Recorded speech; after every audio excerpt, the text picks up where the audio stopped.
if you cheat on me, it's okay. Okay, if you degrade me, it's okay. If you lock me in the house, it's okay. All of these things, I will be okay. All of these. Just somebody please marry me. Yeah, you like my large breasts, but do you know what it's like to live with them? But like, you know, the rich older lady with the younger, attractive male.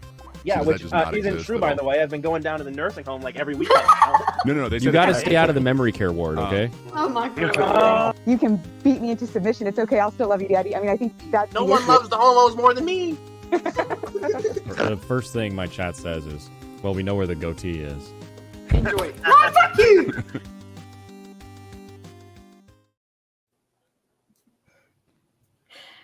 Welcome, everybody. Oh, hey, part 2. Part 2. Hi. Look at that. There we go. Yeah, wow. That's incredible. Hi, Destiny. Ooh. Sonic time. Yeah, we've got a special guest today. Yeah, we've got a clippy mic, Gray today, but Oh no. we're fine. I mean, we've got a shit Chinsia mic too, always. So, but I mean, when Gray's mic is a problem, there's a problem, you know. My phone is on the floor between the desks, so we can't hear the. Oh, there's a depressed. There So he is. Hey. Who's having mic troubles? The Gray? Who's that? I only see is it a blue poupe? What do you mean? That's the Blue Poupe, yes. Blue poupe. Yeah, I figured Didn't when get a it's Barbie notification. movie, I should get into character. You know, Ken's not. Are your pronouns? Yeah, I've got Your pronouns. Oh wow, that microphone is hardcore cocking your amazing Yeah. voice Yeah, right it now. I is, can yeah. feel the difference. Good. It's just okay. There we go. It's like you have a distortion filter on. Yes. I do not. So I'll be back. Oh man, we lost one of the Starting off with some voices of technical the difficulties, planets. huh? Welcome. At least okay, it's not doing the thing it was doing last time. Yeah. It was going too well. We needed some stuff, you know. Without it, the stream just doesn't have its charm. Exactly. Speaking of charm, I'm so glad you're here. Yeah.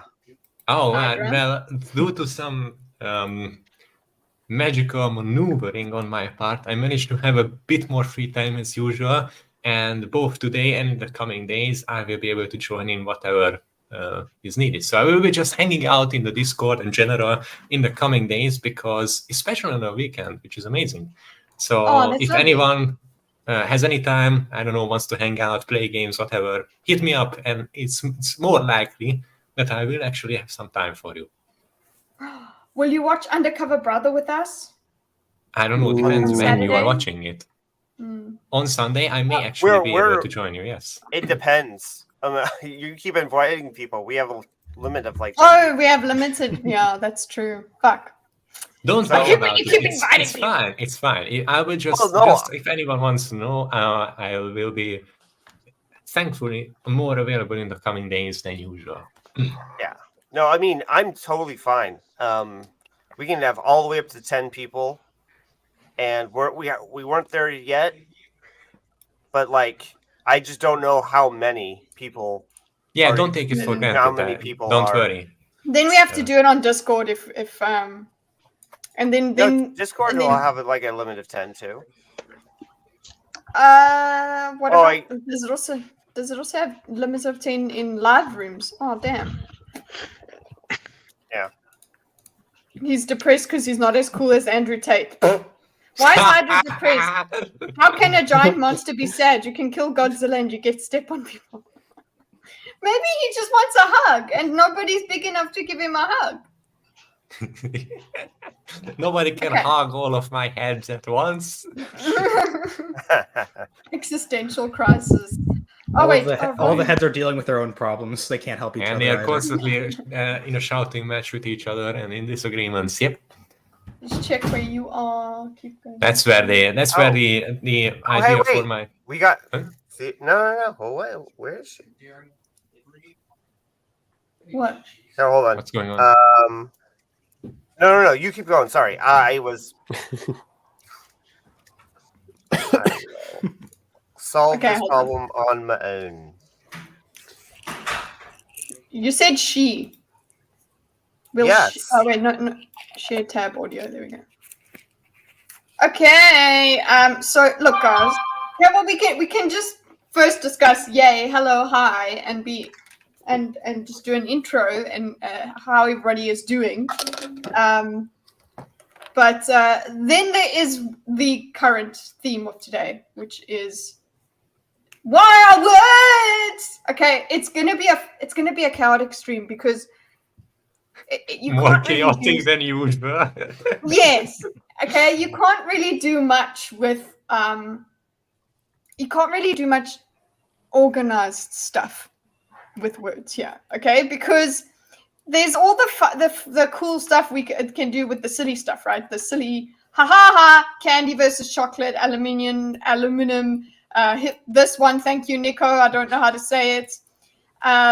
Pedantic, all of that. And then we can do this shorts video that I'll show you guys, and it goes through all of these words.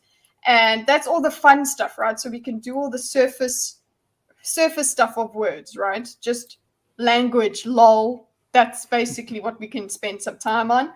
Then the other stuff is thanks CPaffy. He wants to say beautiful. So I just said, okay, well, let's just talk about other stuff like words like moist. What happened with the word moist? Well, where did that come from that everybody's decided that the moist word is not a word that we like? Is it really for real? Do people really not like the word? Or is it just some comedian did it? Then we can, it doesn't have to be in any sort of, you call it, order. I just thought of like, can talk what semantics is. There's Gray. Be back. I came on here to discuss the great vowel change, and so help me, if we don't get to it, we can. You know what? Fine. If you have no. Yes. So Use That's like exactly it. There. Color? No. Yeah. Where is it? Where did I put Use it? can get in the sea. Americans and their lack of you. There it is. Okay. that wasn't the lack of the great vowel change I was referring to, but yes, we can talk about the difference between color and couleur. Couleur. Color. For example, one is correct and one's not. Yeah, exactly.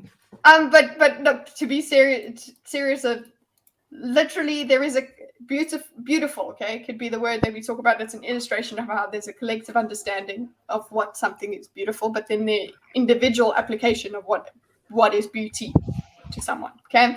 Other stuff, linguistics, right? So then when we also go into psycholinguistics, word associations, debate, actually what we can also put into this is microaggressions and subconscious, unconscious bias, and things like that. Because of psycholinguistics, we're making all the associations. And Now, I just in put this 1984.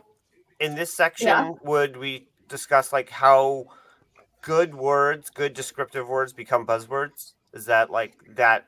Well, yeah, there? we're going to get into the utility of, okay. Yeah. So there's the political, maybe political terms should come before utility, right? So this thing over here, come move, bitch, move. Oh fuck, I fucked it up. There you go, that side. Thank you. Political terms is we want to talk about word ownership, because there's certain words only certain people can use. Censorship, so it's just like no, certain words we mustn't use. Then current contentious words, so I just put a list of all of those together, and that can be that discussion of I'm sorry. of how descriptors, especially in the political field, okay, where definitions differ. That's actually why it becomes contentious. What does it all mean? And then the utility is the discussion that of like where we go and say, okay, cool. When we're talking about these current contentious issues, right? What is the point? What when we differ on these definitions, is there any way that we can talk to each other, even though we are not, we don't have the same definitions? How do we talk to each other if we don't believe the same things that we don't have the same vocabulary. Okay, so that's what I wanted to talk about. Jordan Peterson there about his being precise in things, and then also just another thing that I thought was really cool is to think about our own little memes and our cultures, our microculture, because pedantic is a meme for us, and words, because pedantic we have a whole little story for us, which is like a microculture. It's an inside joke. So Yeah, cool. Yeah, it's an inside joke. Thinker is an inside joke. Bad faith motherfucker is an inside joke now. And there's the new one. Bad faith as all get out. Yes, so that's the new one. And by the way, sorry like for that. interrupting. If we are adding subtopics, someone in the chat had this, and maybe they were correct. And in the list of contentious words, incel maybe belongs there. Yes, according to some in the chat. So I think it would be a good idea to it. You can have somewhere on this. Somewhere on this is vanilla. I don't know where you want to put that, but vanilla is definitely on there. Yeah, the initial link that I put in Thinkers should allow you guys to normie, edit this. maybe. I don't know. Could be. Oh, normie's good. Normie, vanilla. Wait, the link But this would is let just us like edit. it's supposed to let you edit the diagram. The first link. I don't want to just go messing around, especially since I haven't studied it. I would want to study it before I start messing around with it. Okay, well, yeah, this is just the overall what I was thinking. You can go into the left-hand side here and click there, and there's map 2. So you can, it's a blank one. You can go in there and mess with it if you like. You can go and do stuff with it. So, that's why this intro, general discussion, I don't think we'll map within this. It's just what my brain, it's my mind map from what I wanted to talk about today. And whatever you guys think we should go over, just to bring some tiny bit of structure, even though it's still, look at how chaotic it is. It's futile, but just to try anyways. It's futile, but we try. What do you guys want to do? You want okay, I did say the first one we'll do is candy. Okay. So I just want to give Gray. Okay, no, Gray, come in, Gray. Oh, Daisy. It was doing the thing again, so I'm hoping the mic is better now. Yeah, it's a little bit better. You're a bit quiet, but it's better. It's much better. So I had to switch back to Chrome. I'm not happy with this. Okay. No, what is it? What? Yeah. How did that say? What? You know what? Never mind. You want to be okay? So we can wait for Lord Cameron when it's Lunk time for Cameron. We can do right, Cameron. We'll do the candy one with you. Okay. So it's not my video. It's so weird. That short got 500 views. That weird. I put out there. I'm like, okay, cool, 10 views, and then I come back and it's like 500. I'm like, for what? Listen, what Kitty, my most shorts videos shorts can get okay. I got 15,000 views on a fucking video that is nothing but a space battle I did in a video game. I have 5,000 views on a video that is nothing but me shouting at some developer. That's the best part, okay? But the problem is you can't reproduce the success. You can't do anything with it because it never happens again. It's just randomly some people enjoy that you shouted at someone because I literally just I that's why fucking lost it. That I just turned on the mic and ran it. Yeah, but you have to just keep pushing them out and hoping for the best. That's the thing. I should make yours and Allie's wardrobe malfunction a short. Well, yes, you've got that in your archive. Then see, you're like, shall we start their OnlyFans? I was so crazy just walking up to the camera to adjust your clothing. I think she's walking out of the camera and then she didn't look in the camera where it was. Yeah. But then you didn't figure out, do you understand why I did it then? You did it on purpose as a kind of solidarity thing. Yes. I did not get that the first time I watched that. You told me later. But at first I was just like, wait a minute, what's going on here? So all of our suspicions about you and Allie were correct then? What, that we have wedgies? Yeah. That you guys just... I guess it's the wedgies. It's the wedgies. We just have wedgies. That's it. So look, Barbie has come out now in Dubai. So I don't know if I should be trying to get Ali to go Why on are a we date. talking about all of this stuff and Barbie's coming out? Anyway, yes, sorry. Hydra has to leave, so Hydra decides what we talk about first. Oh, Hydra, what are your thoughts on Barbie? Yeah, what are your thoughts on Barbie? I already thought. Barbie is a word, guys. Barbie's a word. It is. Let's talk about the semantics of Barbie. To me, Barbie's just the word. Is the word. Sorry, but what? it's funny because to me, Barbie is still can't conceptualize it that there's a movie of it, because my entire exposure to the word Barbie was actually it was only due to this one tomboyish girl in high school who I had a sort of a crush on, and we had something going on for the time, You and she vibed? had this we vibed, yeah, kind of. We were kind of friends with benefits, maybe, sort of. And what she had is she had a bunch of some of these what were they called? She had some different weird pet animals and Barbie dolls, and what she would do, she had these amazing drawings. What she would do is she would draw them in World War II style tanks in combat, like the cats, the Barbie dolls, and it was amazing drawing too for somebody so young. I was just looking at it. How the fuck did you draw that in like less than 5 minutes? It looks amazing, especially like. So that was my only exposure to Barbie, as in like, oh, that's what they are. They are these dolls that somebody draws in tanks. So that's to me, it's so funny that that's how I got introduced to it. So. Wow. Yeah, that's all I know about Barbie. That's all that you know about Barbie. That's me and the history of me and Barbie. She look okay, wait. We can revisit Barbie after Ali and I go and see it, but has everybody watched Little Platoon's review yet? Nope. Yep. It is fucking amazing, man. It's really good.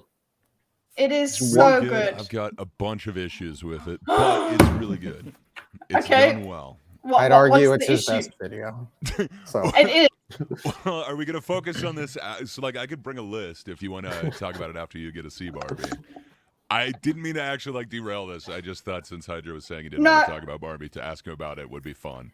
I finished your video as well about it, and I liked just what you got out of it, because you weren't having to contend with all the different opinions, so I could actually hear what you wanted to say, and how you put it against Ben Shapiro is wrong. Really, he took it really too far. I just wanted to talk about it's still relevant, and did you guys see it's gonna have a higher age rating in Dubai? That's all it's got. So nice. I'll see if it's any different. I thought it was gonna take a longer time to get here, but it's come out this week. So how are you gonna get in and see it then? I'm gonna go and see it in the cinema. But no. Like how? How are you gonna get past them? Because I'm 15. Okay, I get it. Yeah, obviously. It took a while. So how are you, G-Stins here? I'm gonna go to the cinema and I'm gonna show my ID. Here's my ID. Fake mustache. Here's how old I am. Fake, no, I'm just gonna go with my ID. Yeah, Gordon below together in a trench coat, the two of them. Yeah, her and Ali sitting on top of each other in a trench coat. Yes, Ali will I'll go at the bottom. Ali will be at the top. She'll that's a thing. Okay, so a bottom and a top. Can you do no? Come on. That's where you're going. Is that a parental no, is it a parental guidance thing, or is it like a strict age gate? No, it's a parental guidance. If you read the article, there were some people saying no, you can bring. You have those kinds of differentiations. That's fucking cool.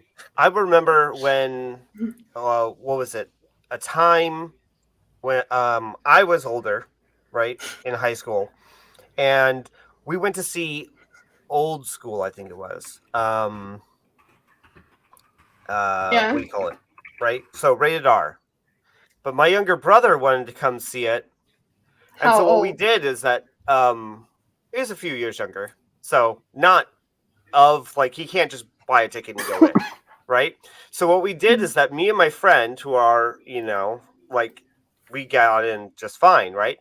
We stood next to each other, and I said 2 tickets for old school, and then the ticket person she took my money and gave me 2 tickets, and then I walked away, and my friend stayed there. He's like, 1 ticket for old school, and she's like, wait, what? Huh? What? And I walked away, and my brother followed me in, who was behind me, and I used that ticket to it wasn't like nobody stopped us. I mean, I'm sure if it really wouldn't have worked, then they would have stopped us. But it was just kind of funny how we got kind of snuck My my sister brother would in. never do that for me. My sister, but actually, you know what? My sister would just rent videos for me, like the like old school, those sort of things. I would only see from Blockbuster. I remember when that was still a thing. Oh, Yeah. renting videos. Yeah, that's old school was Nice. actually Please still remind during me. Blockbuster times. I remember actually getting, I think it was old school, something like that. You want to hear about the guy who got? No, I don't want to hear about the guy who got kinky. Gallente, you're pretty quiet. What? Am I quiet? Because everybody else is Caliente quiet to Fun me. Stoner?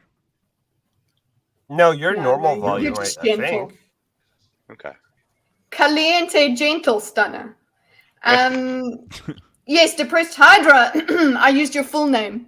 I'm very serious.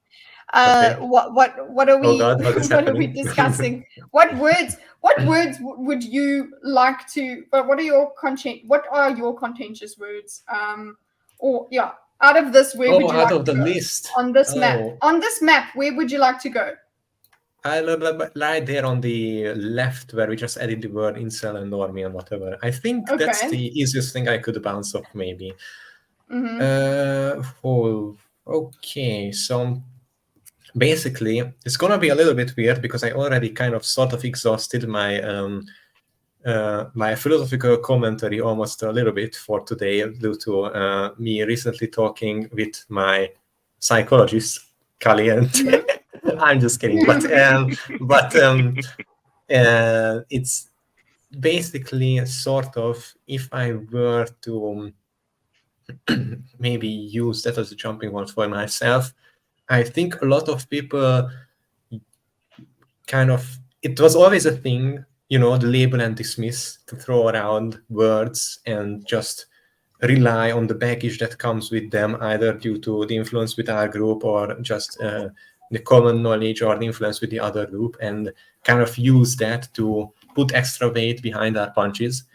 But I've seen it just go crazy recently with words that either change meaning so differently, so drastically, or in different context, or used in such a way where it is really esoteric to an outsider. If I wasn't in touch with American politics due to me learning English as a second language, I would sometimes struggle to what the fuck is going on, to understand it at all.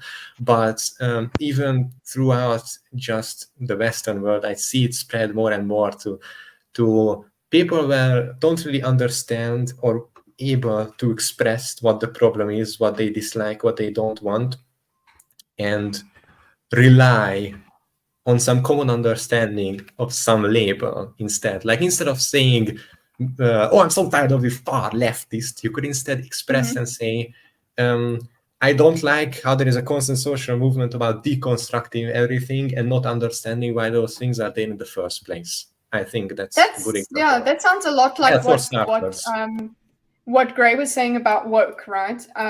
So these are contentious words. These are words that have all the baggage, like you were talking about. So words changing meaning, is it changing meaning or developing baggage? Depends. So they have a For core example, meaning, and then Yeah.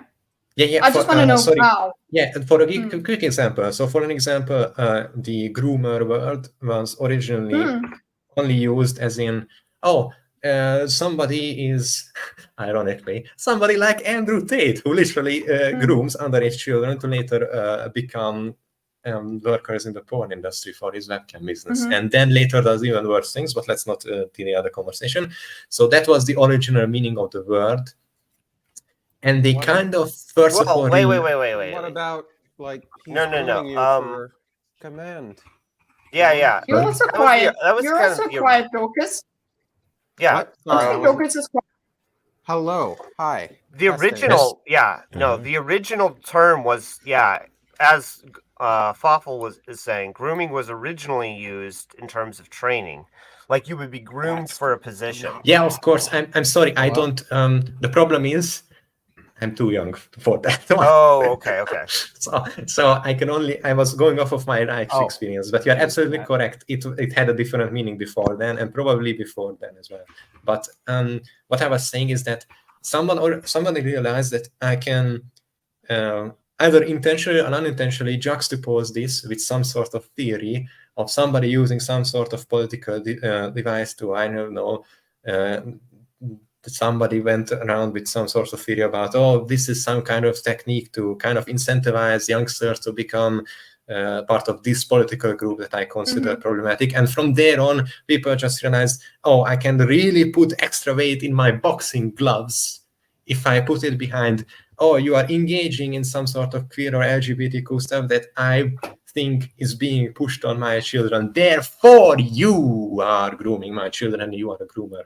So from there on, I think it is possible to push it around really heavily, but they develop by themselves due to political events. But I often see people rely on these extra weights, and when you actually question is like, okay, what do you mean by that? They just kind of fumble and it's like, they were at the Pride parade or something, instead of going like, I don't like how children are brought to the Pride parade where there is a lot of nudity and crazy outgoing people dancing around and around strangers who and I can't really protect them there or something like that. So I see again somebody using the weight and kind of the agreement behind the word. It's like, I'm just going to use that. I'm not going to properly explain myself. So I like that. I'm going to put that example. I like pulling these words apart, and also just, I think maybe even just look. Of course, I'm going to map shit. Okay, that's another word that's been created. Another term once we create terminology for things. Also, just making a term. Let's talk about actually creating terminology. Now that we have something that is called a minor attracted person, what the hell does that mean? You know, that's the problem. Is I didn't see that. Yes. Thankfully, that isn't being taken seriously right now. Yeah, but yeah, the fact that it's despite the best created efforts of 17th century French philosophers, it didn't catch on. It's not a thing. It's never not going to be a thing. Get over it. Stop trying to make fetch a thing. The problem is that I see Discord. from both the left and the right of people trying to make this a thing for whatever their own political purposes may be, and they don't realize the amount of damage again they are doing by just trying to get one over the other side and not considering that, hey, you're kind of making a massive mistake, you know. Here's a good question from Miss Sparkles, because actually contentious issue, talking about getting words back. I feel stupid. Don't ever feel stupid asking hello. Asking things is what we're here for.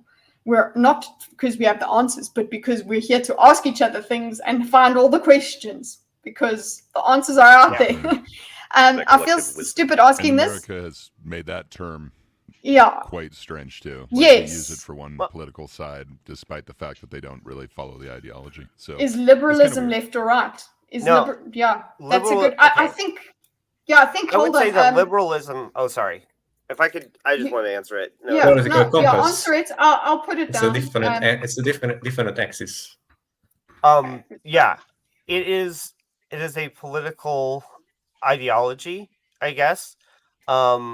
Is the best way I could say that, or the most accurate way I could say it. And it is, what is it? It is it's neither left did you nor say right. political ideology? The word ideology, or did you say political? Okay. Yeah. It has both. It neither can be left nor right. It depends on the person, you know, whether or not they're going to be advocating for left-wing positions under liberalism or right-wing positions under liberalism.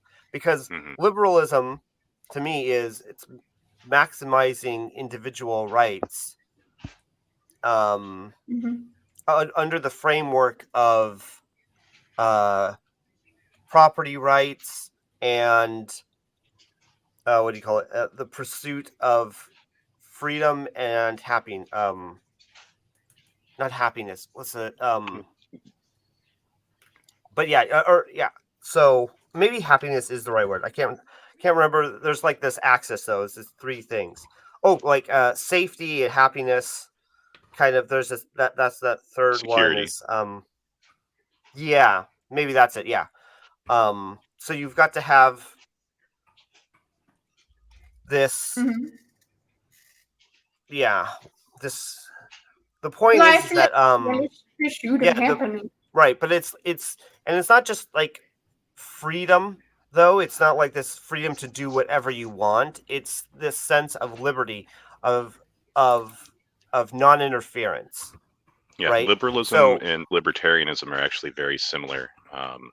In how they behave, but liberalism can be used by both the left or the right. Its core foundation is in property rights, like you were saying. But the reason why its core foundation is in property rights is because the liberal belief is that you are your own property and you can be no one else's property but your own property.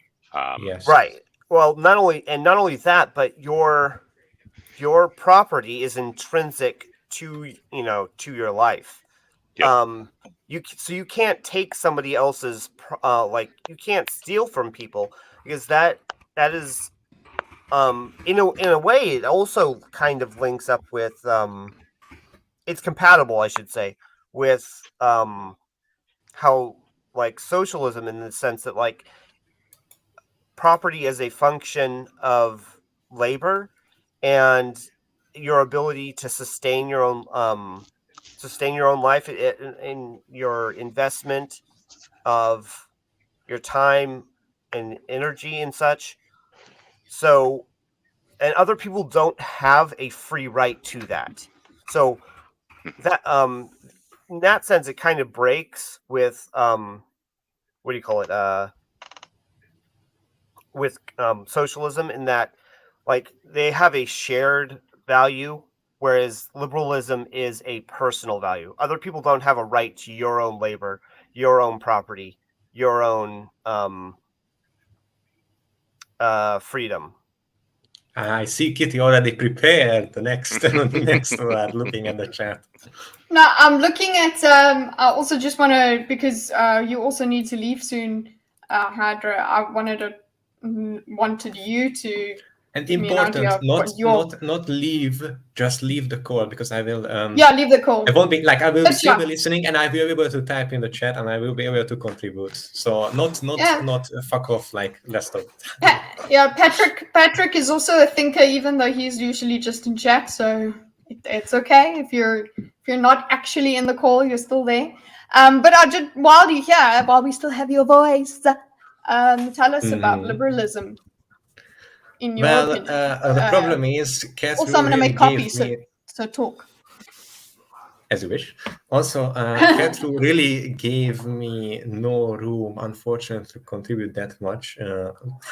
It's just that if I had to sum it up in nutshell, I would say everybody has the freedom to do what they want in their own lawn, as long as it doesn't interfere with anyone else's lawn or their freedoms. Kind of. That's essentially what I have to summarize. I have a feeling that Miss Sparkles doesn't want to go into the very, very in-depth philosophy of it, and it was rather just a quick question, but that is how I would summarize it. And just as an interesting addition, I would personally consider myself rather liberal, but maybe more of the old school liberalism, not necessarily the newer parts of it. But I'm not sure, because I don't think I am good enough at judging myself looking into it. I rather just rely somewhat on the judgment of others whom I trust. But obviously, people will call you all sorts of names depending on where you go. But I will kind of try to work from there. I'm writing something on the So screen. liberalism as is the well. middle of progressive and What about the word libtard? What's happened now?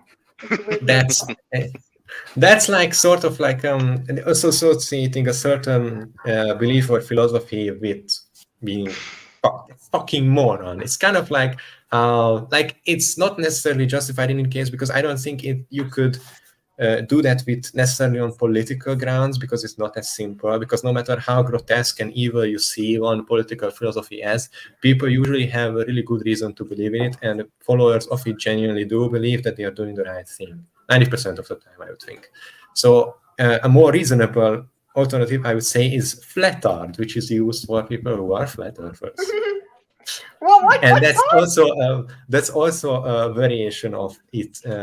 Again, smashing together a label with sort of the tard, so it's kind of one. What is it? An example of smash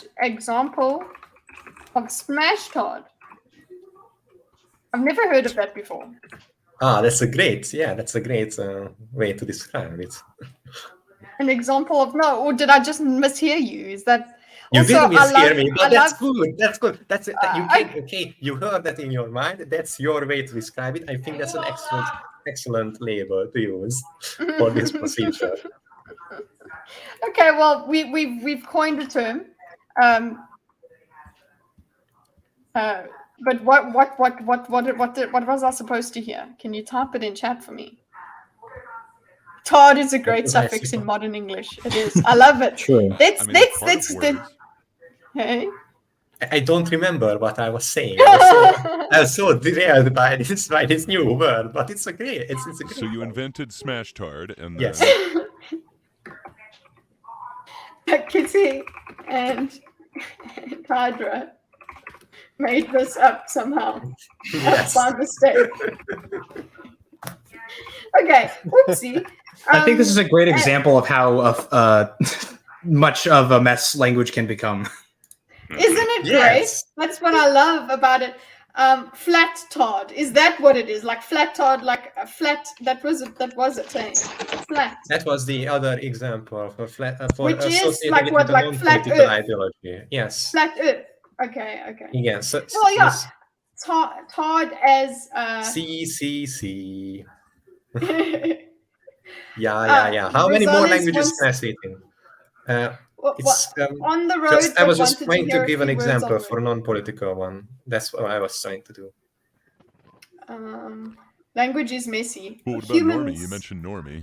Yes. Jon, yours and incel. Those were your words just before you have to leave the. You know, what words would you like Hydra to say for you, Miss Sparkles? You were talking about conservative because she's enjoying your voice. Yeah, Miss Sparkles is getting quite distracted by your. So you know, I'm willing to lend my voice for all sorts of projects. If I think it's if I deem them acceptable. Somebody has theorized about potentially maybe me and Gray opening an OnlyFans audio porn account, maybe doing some sort of things like I'm just kidding. But anyway, Are you sure you're kidding? How high does the payout have to be for it to stop being a joke? Actually, this is an interesting moral question, because if you put it high enough, I may be able to open like I don't know, Cancer Research Foundation of my own space agency. So there is definitely a price. I just don't know. Can we get a freebie real quick? Yeah. Maybe. Because I know Miss Sparkles really wants to hear her name said by you in your sexiest tone. He could say Miss Sparkles or sexy like. We're taking out the proof of value here, okay? The problem is right now it's not my best voice because I'm suffering from I think an allergic reaction, but I will do my best. Thankfully it's not serious. Deeper. So Miss Sparkles was saying in the chat that she would like to know how I would describe what a conservative is. I think that's right. Okay. Could you hear that, or was that too quiet? Yeah, but you see, we would have to have just better. I mean, just from what I heard, that was great. Okay, so my apologies. Just say that I'm too quiet next time. Yes, I'm stream. Okay. He wasn't too quiet. He just got soft. I got soft, sensual, and personal with Miss Sparkles. But as I was saying, Miss Sparkles was asking how I would describe what a conservative is. And personally, it's a lot of people, again, it's another thing like, liberal, use like a slur, unfortunately, nowadays. Like, that liberal fuck, that conservative racist. But it's usually just... conservatism is commonly associated with like conserving traditional values or viewing quick changes as capable of being harmful, and more so proceeding in and kind of if transforming society must be done with great care, caution, and properly planned out. It's more of the whereas in liberalism is kind of like separate from the idea of progress, because conservatism is more opposed to progressivism, and conservatism is more so the idea that transforming radically and fast society and big systems that affect a lot of people is sort of like speeding through a minefield, and we must move cautiously and carefully. I like. If I were to keep with my example, you summoned Miss 7076 with your voice. Oh yes, see, I'm a lead. He wasn't supposed to be here. Like, was it the Pied Piper? It's a pleasant surprise to have you. Shame, yeah. What are you doing? Thank you. What? What are you doing here? I feel bad. I thought I was told to come, and now I'm told to get out. I was told to get. I told you to get well. No. Okay. So what happened was that that all happened that you know of, but then 76 asked for the link like an hour ago, and then I gave it to her, and then it's like I said, it's been like an hour, and so I was like, "Oh, are you coming, or did things change?" Because like I couldn't imagine why she would want the link and not use it. So yeah, it's fine. She didn't need to show up, but I was just kind of confused. Was wondering what was going on. So she jumped in. Kitty, because you had sent the thing that said like, "Oh, I already put you in the thing." So I was like, "Okay, I can do this." Man, I was making a joke. Because I was like, and you're so nice when I cancel on you, and then I go and say that. I was like, she probably. No, I was joking. That's why I said I'm kidding afterwards. But obviously, the initial thing does look like I'm like, but boo, sad. Obviously, no. No, go and feel better. Hydra's also having had some sort of reaction, so he's also probably. It's fine. It's usually just something pollinating in the summer. I will leave. I had much worse allergic reactions. It's that tree. And also, I will have to leave like any minute now. And again, not leave. That's the wrong word to use. I will be in chat and listening the entire way. I just have to do something else too. And okay. And don't worry, I still have all the free time in the weekend and in the coming days, and you can hang out in Discord, whatever. It's not like leaving, okay? That's exciting. But I'm sure Miss Sparkles will miss my voice greatly. It's okay. You guys. Okay, everybody. I make any more sensual proposals to anyone in the chat, I will be taking my leave, and I will be in chat if I think I can contribute anything. See you guys. Love you all. Yeah. Love you, Hydra. Bye. Bye. Okay. What happened? What happened? What? Okay. Also for liberalism. Yes, I suppose that's what you're going to say, because I only just looked at private chat now. Yeah. It's worth mentioning its roots in the Enlightenment and the, I guess, the idea of natural rights. Yeah. I was wondering how we do this. Maybe we can give every word well, I guess it's fine to do it the way I'm doing it, just like everybody gives their opinion on a word. I'll take this map and the contentious political terms. Let's talk about the political terms and what they are to everybody, how we define them, how they may have changed. We can identify that sort of thing. So I think I'll put that, because this is the broader discussion. But I think putting them on a different map just to keep track of everybody's thing. So I will let's actually take you political terms. What are you laughing at?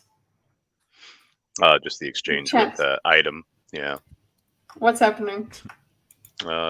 Somebody was asking how he's been, or what kind of weight he's been losing. He's like, nope, just fat. Well, that's usually the thing we're trying to lose. That's the hopeful one, yeah. You Yeah, don't want to cut off an arm. Yeah, you're not looking to lose some muscle. The easy way. Oh man, I got to lose 50 pounds. Let me cut off my leg.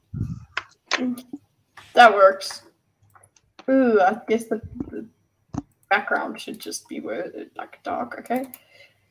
The words. Actually, you go and you become the central topic. Can you do that for me? No? Okay. Guys, by the way, I use some people were asking, I use Xmonds for this thing. And I'm diagramming it because I want to diagram it. I will take it off the screen so that we can see everybody. But first, where are we doing? We're on the current contentious words. So I'll take the current contentious words thing out. Everybody can just as we talk about them. So we've got liberalism we were talking about. I'm gonna add the origin. Yeah, the origin, Dorcas, origin in what? Enlightenment, right? Yeah, it was born of Enlightenment philosophers, I think Locke and Hobbes. Well, there's quite a few of them, and those are two main ones. Yeah, the two, and born of this idea of natural rights and having natural rights. It's been a while since I studied the Enlightenment, so I prepared for, well, and it didn't quite end up happening quite like that, but I prepared for a debate with Sargon over these topics. I ended up just talking with Sitch and Adam about it, but because in his debate with Sitch and Adam over these concepts, he completely gets liberalism wrong. There's very little that he actually gets right, and it's like crazy frustrating. Because one, he's like, oh, they more or less all had the same idea of things. And it's like, no, not one of them agreed with with another one, first off. And then second, like the idea of a pre-civilization man as some kind of weird quasi-society where they're all individuals roaming around. Nobody had that idea except for sort of Montesquieu. But even his idea, I don't think was quite the same. Anyways, but that was just him, and nobody else built any of their ideas off of that guy. I think he was one of the later ones, especially. And then it just drives me crazy how just completely off his description of liberalism is. So but in the end, doesn't it all just go back to Cicero? Based Cicero? I mean, I'm waiting for Andrew to answer. I don't. Yeah, think I'm. Just was he the one that failed? Yeah. Just any chance for me to plug Cicero. So yeah.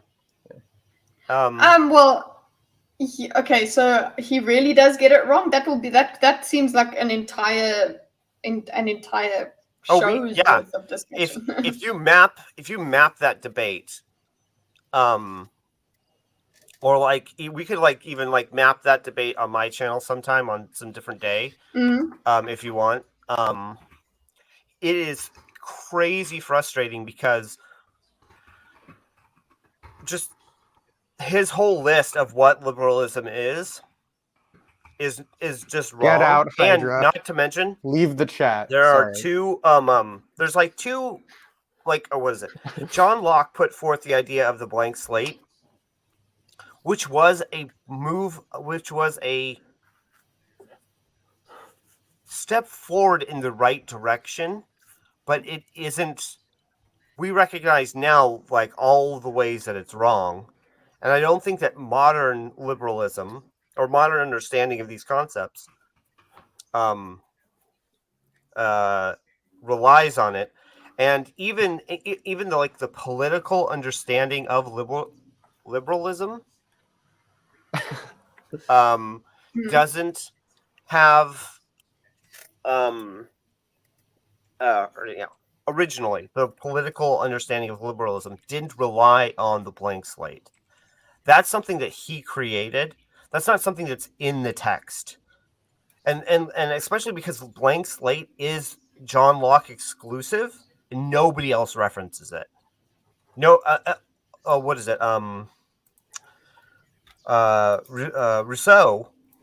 Rousseau almost has a concept almost opposite of it, where he's more like not essentialist, but he's like, like you grow up in your society and your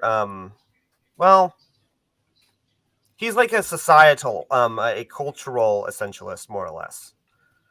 So I guess it's not entirely different than blank slate, but I mean, yeah. Okay, but is this blank slate stuff necessary for liberalism to be a thing? That's my point. Is it's not, but somehow Sargon says it is. He says like it's a pillar of it's a pillar of liberalism that you can't escape. He's banking on the idea that liberalism values like the equality between people, to say, well, people aren't inherently equal, therefore we can throw the whole thing out, or otherwise people can undermine the whole system. Yeah, and the equality that people have through liberalism is not an equality of outcome or in their base abilities. But yet he sort of describes it that way. So it is this really big warping of not only what liberalism is, but also what is it? What it's a warping of what liberal or Enlightenment thinkers believed. That's the main thing I'm trying to say there. Yeah. And what I noticed through studying that debate is that Sargon, while I would never say that or claim what his true identity is, right? He was repeatedly and since, like on Twitter, as it was known, he seems to support a reactionary worldview, like a Mencius Moldbug worldview, is where like all of his ideas and concepts of like the way things are, who believes what is a basic account of history. All of these ideas are like his magical marriage theory. All of these ideas are relating to reactionary thinkers as they describe them positively, not as detractors state them. And I think that really colors the entire debate, because if you realize that, if you take that as a matter of course, then everything sort of seems to fit. That why he thinks that like equality is like equality, because we don't. Okay, so equality, the goal, is somehow a lie because we don't have equality, and that is one of those ideas that exists in reactionary thinking, that because we don't have because there's all these examples of where equality doesn't actually happen. It's somehow a betrayal that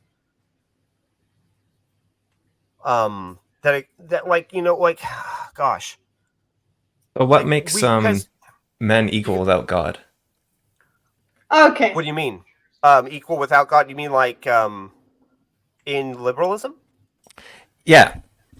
Well, you can get there through through God, but you can also get there through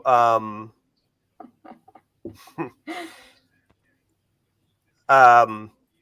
Okay, so if liberalism, or all you need is a kind of a understanding of. Okay, wait. Let me pull back here. So the core anchor of liberalism through God is kind of this kind of ultimate type thing, because if you believe in God, then God having, God creating more or less the principles of liberalism is a strong foundation. But if you remove that, yes, it is more shaky, but it only becomes equal to other ideas. It doesn't become completely unmoored, and you don't have anywhere to reach. I think that you can actually reach a weaker but still somewhat strong foundation if you were to anchor it to how we evolved. I think that that evolutionarily It appears to be the best to system. support. Yeah, it supports our it's the right mix of individual freedom and group cohesion that we evolved to have, and while allowing the greatest amount of technological and sociological development. It meshes very well with our current status as animals on this planet, as well as our own nature, and does so in a way that creates a good amount of fairness, which is hard to come by when we're talking about political theory and ideology. So being a psychopath doesn't require God, like might makes right, and that's very strong even without God. And being about 5% of people being psychopaths is optimal for the psychopaths. Or maybe it's 2%, it's something like that. So where does that fit within the liberal framework? Because it seems to me that the optimal path would be to be the psychopath and tell everyone else to be liberals. Well, no, okay. So might makes right. One isn't the type of freedom, or it's not in liberalism. Might makes right. No, I'm saying that it's stronger than liberalism without God. No. Well, no. I mean, it's not, though, because the point about liberalism being strong is that it has, with it being a strong amount, because it promotes individual freedom and individual growth and such. It has it creates an incentive structure for all the individuals to come together and support, so that they can defeat the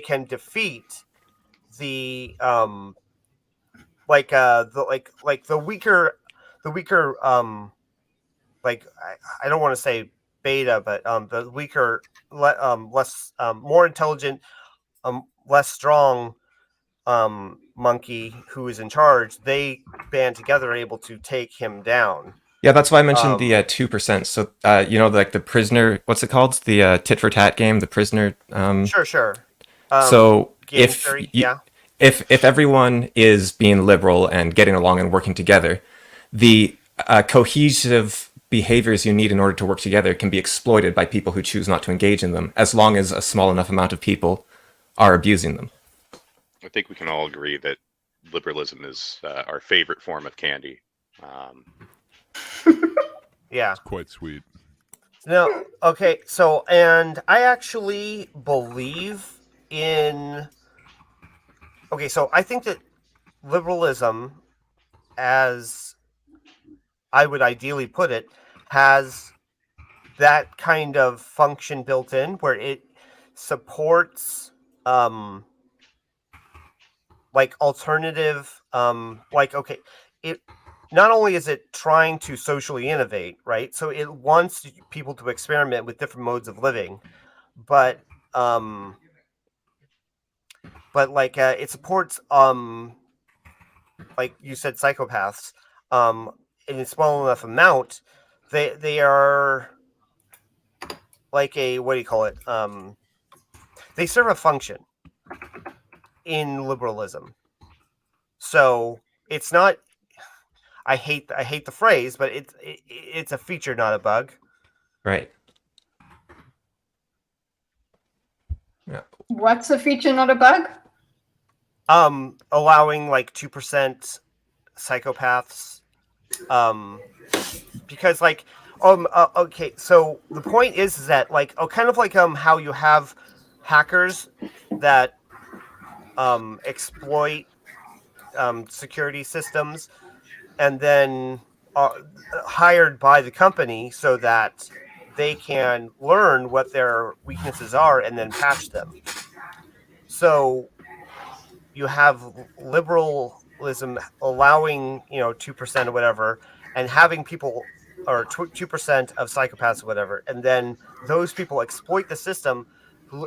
If liberalism is doing its job, it's able to recognize these faults and then patch them.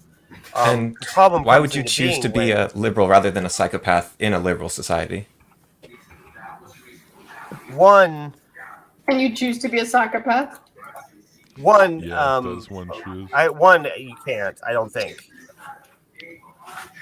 So that's almost like a suggestion of God existing, then, isn't it? That you, there is something within you that prevents you from just taking advantage of a very easy to take advantage system. Well, I think that, what is it? It has to do with the institutions, right? We want, you probably can't barely hear me. Hold on. Is there a TV going, or is that an echo on my end or something? Or somebody's got a TV or something. Okay, let me mute myself. It was Groupman? Oh, it was you? Oh, it stopped. I think it was probably me. Sorry about that. He joins us back and brings his whole ass TV into the discussion. Well, it stopped right when I muted myself as it started back up again. Okay. No, it's still stopped. Nice. Okay. So I think it's group mind.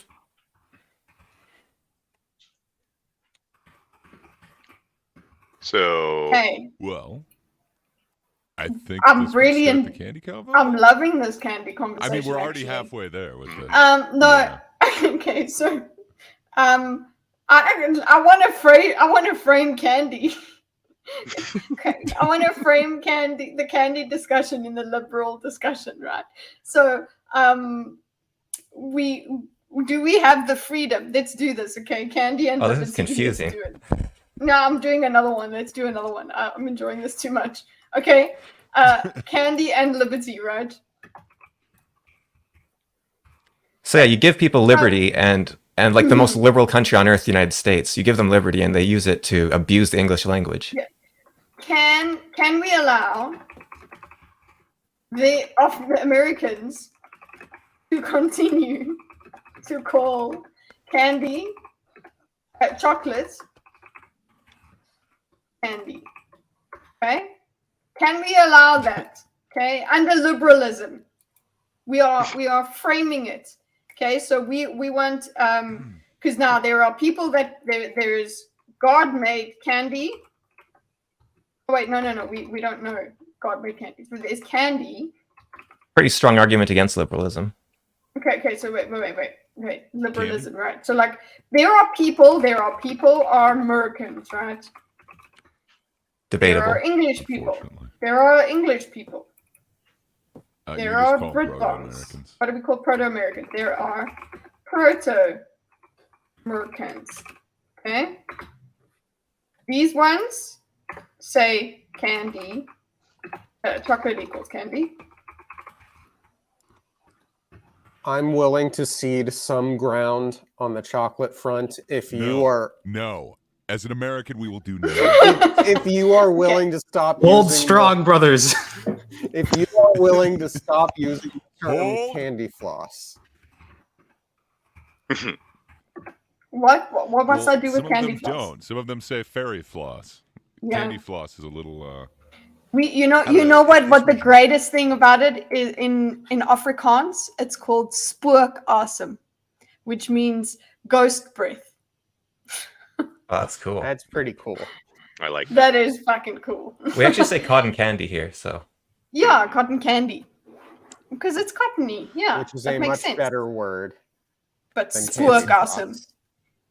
But as far as chocolate goes, it's actually pretty confusing being a Canadian sometimes. Yeah, you guys are you. What were you gonna say, Gallente?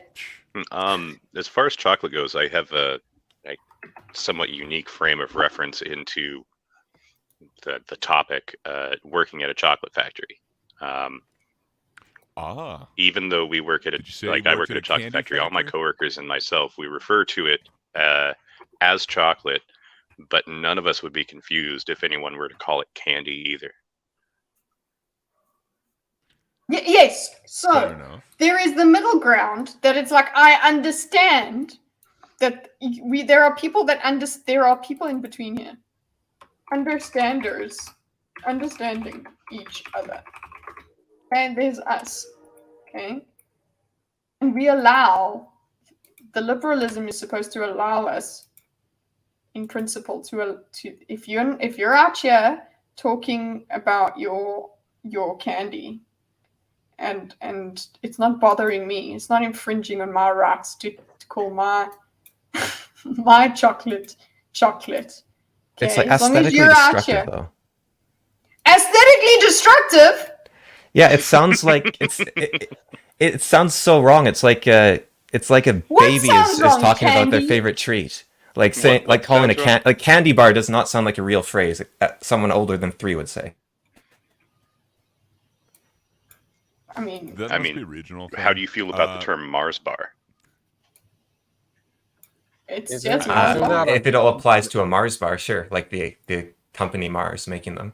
Well, the company Mars makes lots of different types of barred confections, if we're going to try and be specific. And not all of them are called Mars, but a lot of people who live in the UK will refer to many of these different bars as a Mars bar. That's also weird. It's also kind of regional, because I've also heard people call Snickers, everything Snickers, and it's that's just... But it does sound better than candy bar to me, still. All Kleenex are tissues, but not all tissues are Kleenex. So, you're from up north a bit, right? Yeah, north and west. So I don't know, I can't remember when I was up there if... I don't know. So you guys don't usually call chocolate candy, right? Never. Like the fact that British up there. Well, I think even maybe more so because I haven't talked to a British person about this, but Kitty was saying that she understands candy bar, but that's just really weird. Like I've never heard anything like that. You've never heard candy bar? Like so you probably haven't heard. Like, you're so quiet, Gray. Like, would anyone ever call a can't? Really? I'm super quiet. Eat your mic. That sucks. I haven't changed any settings. It's so weird. Okay, I'll try and be a little bit louder. No, but we can understand do you. You ever it's hear just anyone weird. say soda? Like, does soda ever come into your lexicon? Or would it rarely, be yeah. Pop but or... it's yeah. So I think it's kind of the same type of deal. It's just kind of a regional thing. Like I think some people would say chocolate bar, but in the U.S., a lot of people do say candy bar, and they'd be referring to like a Snickers or something like that. I would disagree somewhat because there's also the dynamic going on here with candy and chocolate that candy is used to describe many different types of confections. A lot of people will refer to caramel as candy. Even though it's not the same structure as hard candy, right? And you can even put a thicker caramel onto a stick and have a lot of people colloquially refer to it as a lollipop, even though its structure is very different. Hey, we're not going through the lolly debate here. That is a weird thing, and that does not belong. Well, we don't have any Australians, right, for iced lollies and whatnot. Okay, so we have something called a ice frozen lollies. sweet thing is South Africans it have is that. not Oh yeah. No, you guys. An ice lolly. It didn't evolve. Do you guys not have ice lollies? No, it's a popsicle. Yeah, we have popsicles. We don't have pop, but we have popsicles. It's worse than I could have possibly imagined. I mean, if only our If it's popsicles chocolate, were then carbonated. It's a fudgicle. Why do they call it candy apple? Exactly. So, getting away from the whole lolly debate, which maybe should happen later. I think it's so you guys don't have like candy shops, do you? You would have like sweet shops, right? Sweet shops, yeah. But I live in like a tiny Sweet town. shops. We had a store that sold like raisins covered in yogurt, and that was about it. So and it's shut down. So I don't even know what we have. Well, I mean, like I've seen places called candy stores, theory, candy you've seen, like, shops, a sweet confectionaries. shop, though, right? Yeah, so that's what I'm getting at. It kind of involves confectionery and sweets. But, I don't think a sweet shop you would have sell chocolate in there too, right? I don't think it would sell chocolate. Really? No. So when It's so good. They do, though. I swear when I was in like Victoria, They definitely and, do. Sweet shops Vancouver, do. they There's did. literally a place called Sweets from Heaven, and that's where you would get chocolate. And The you only- would get The only Candy. sweet shop I've Thing been is, into was in the Americans, we just UK, simple in wherever the Queen lives. Starts with a W. I just want to say Wimbledon, and that is not correct. No, but they only sold like humbugs and whatnot there, so it was all hard candy.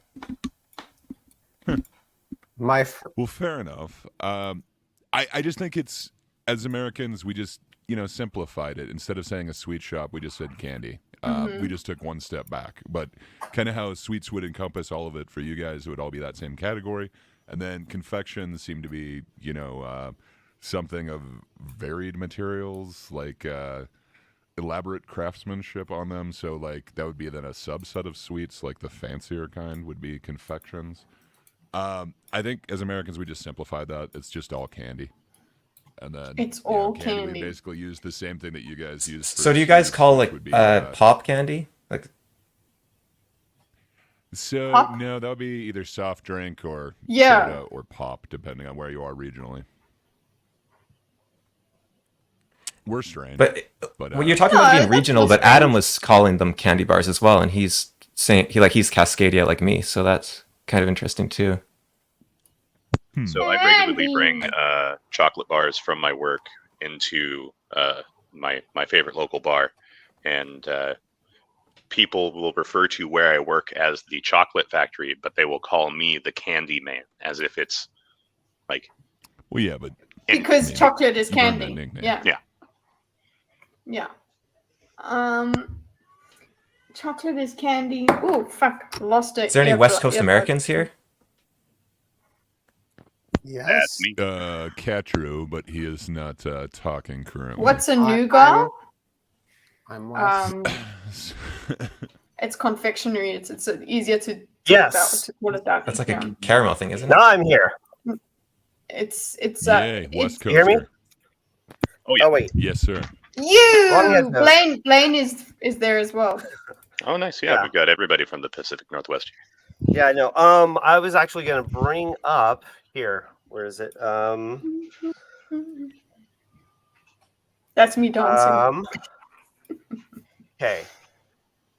So I don't know. They're He- somewhat he famous. brought They're the somewhat receipts. famous, but there is What? Okay, so we've got Voodoo Donuts here.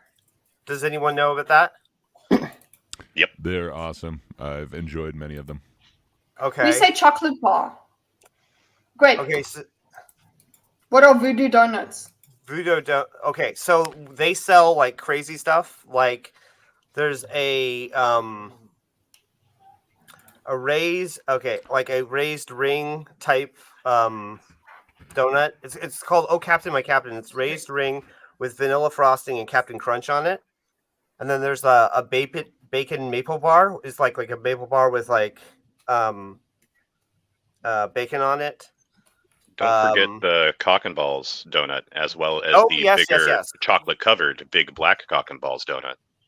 Indeed. Tasty. Yeah. There is an important distinction to make here, I just realized. We don't call typically like a Mars bar, right? That's full of caramel. That's not a chocolate bar because there's not really chocolate involved.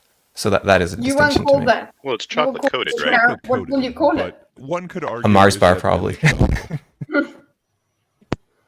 Well, that's what Blaine's argument here is. Nobody calls it a candy bar.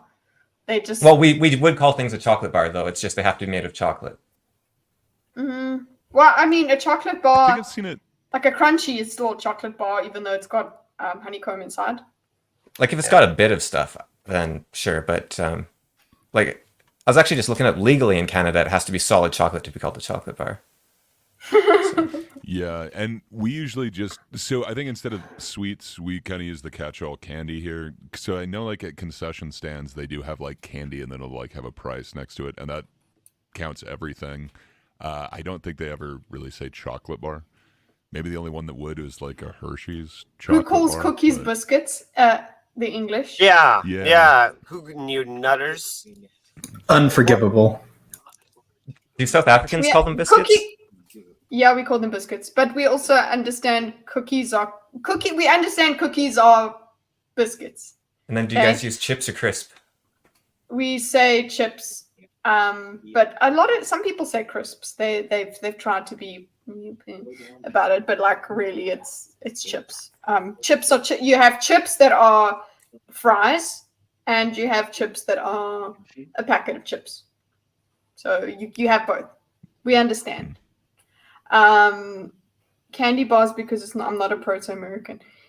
I don't know what brings new meaning to biscuits and gravy. The other day, like a couple months ago, Disparu actually showed someone putting biscuits, cookies, in gravy. It was so bad. He put it on Twitter. So what are biscuits? Wait. Okay, so because Ali says they're scones, basically. Yeah. Okay. It's very similar. Like scones are sometimes a bit sweet, where like our biscuits are not, but very similar dough, similar texture. They're like a tea biscuit. So like a biscuit. Like there are such things as like digestive biscuits. There's savory biscuits, right? But yeah, a biscuit is a crunchy thing. Here. It's not a spongy thing. If your biscuits are spongy, they're stale. So that there's I don't know why. I would love to. I'm sure there's some sort of writing about it, about the etymology of why our language is split in that way. Wait. I have a video on part of that. Really? It's in the private chat. It's a short. Okay. So it's like 30 seconds, 2 minutes, something like that. Today's big question: why don't Americans Can you pronounce hear? the H in herb? I asked this because it's I can hear it. You guys hear it? Yeah. Hold. You can hear it? Turn it up just a little bit. I don't know how I can turn it up. Oh, this guy. Yeah. From the source of social media rage among my fellow Brits. But are they right to feel this way? Well, as with a lot of things, there is an absolute resounding probably not. If you happen to be British, be honest with yourself. Why don't you feel the same way about the H in honest? Ooh, Lawrence, that word has always had a silent H. And that is completely and utterly a little bit untrue. You see, words like honest, herb, hour, and honour all entered the English language via Old French with no H at all. Even after one was added in the 15th century, residents of... I love how deadpan his delivery is. They wouldn't for another 400 years. In the late 1800s, the British began adding an H sound because the opposite was increasingly seen as a sign of low social status. Wow. I love him. Subscribe. Sorry. Also, get the memo and the pronunciation remained. Today's big question: why don't I love him? If we're sharing videos, Kitty, I PM'd you a thing about language. You can start at the 10-minute mark if that's of interest. Okay, wait. I need to get Discord open for that. So herb is high class. That's my takeaway there. Yeah, I like that totally idea. I that's a very cool. I can understand that. Battle of Hastings, cow, beef. Is this? And so he has a lot 10 of minute mark. he has a lot of word differences of America versus Britain. An online learning community with over 17,000. So you said 10-minute mark, eh? Yeah, it summarizes. The first 10 minutes are about a war between Vikings, Normans, and Anglo-Saxons. Interesting stuff. Then had to go on a long and costly Oversimplified, it's good stuff. foiling rebellions and burning down villages all over England to force the people into submission. And England went through a massive transformation under its new Norman rule. English nobles were replaced with Normans. They built castles and grand cathedrals. But one of the most interesting changes occurred within the English language. The Normans brought their dialect of French to England and it merged with Old English in ways we still live with today. First of all, the Normans were obviously the ones in power. So words related to power like government, judge, castle, and crown come from the Normans. Words that are considered posher or more refined are usually the Norman ones. At first, the Anglo-Saxons probably weren't that friendly to the Normans, while the Normans likely weren't that amiable towards the Anglo-Saxons. An Anglo-Saxon might come into a room, but a Norman would enter into a chamber. An Anglo-Saxon might buy themselves a shirt, while a Norman would purchase a blouse. And while that filthy peasant's new shirt may be fair, the Norman blouse is absolutely beautiful. The Normans actually considered some Anglo-Saxon words so crude that I can't even say them on YouTube. But there's more. Ask an Anglo-Saxon what job he does, and he might respond with some low-level trade, such as a baker, a miller, or a shoemaker. But a Norman has a skilled trade, like a painter, a tailor, or a merchant. The Anglo-Saxon farmers working in the fields owned many cows, pigs, and sheep, but once they were served up in a Norman banquet, they became beef, pork, and mutton. And written English changed too. Since many Anglo-Saxons couldn't write, the written language was romanticized. Your annoying friend that says Cool Whip might just be speaking an Old English dialect, as the Anglo-Saxons originally wrote it when, where, and what, but the Normans swapped the WH around. And the long because of reasons. What? Because they just want to be different. A vowel sounded more like an O to the Normans, so you can thank them that you live in a home, not a ham. Hey, fun fact about William: the man couldn't read or write, not in French, not in English. That was it. Okay, wait. I've got the other one I wanted to talk about in terms of pronunciation was this. Just hold on. I'm sure everybody's seen it, but we'll watch it anyway, seeing as we're doing the video section. Goatee, yes, that was my favorite thing. Fish? That's fish, yeah. That was my favorite thing, is like the first thing I remember from linguistics. Yeah, swear words are actually Saxon. We're just the Saxon versions of things, which is kind of funny. English swear words. Really? Yeah. What do you mean? So like ass is just a normal Saxon word for bum. For example. Oh, okay. And, oh, yes, that's another thing. What the hell happened across the pond that made fannies butts for you guys? Because a fanny is not a butt for an English person, guys. I don't think it was a thing before a fanny pack was invented. Like, yeah, I swear like it just wasn't a word, and then like fanny packs were a thing, and then all of a sudden wait, no, wait. Here. But yeah, I have. Yeah. Was it a thing before then? I think the meaning okay, just got turned like in around popular somewhere. culture, it just wasn't. it literally got turned around. I mean, literally from the front to the back. Technically, it's buttocks, not butt, right? We shortened that further. What's fanny? So funny to say fanny. Fan. So herb is no idea. Regional in America, right? Herb? No one says herb herb. versus herb. I say herb. No one says herb.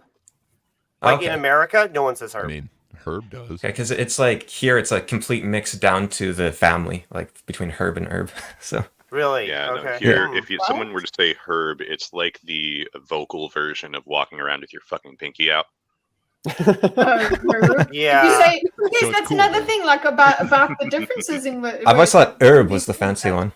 Well, no. If you say, I thought herb was fancy. Yeah. If you say herb, if you like are like stressing that H, someone might punch you.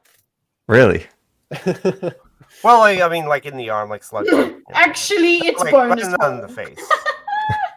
Yeah. Oh, that's another so thing we can change talk about, guys.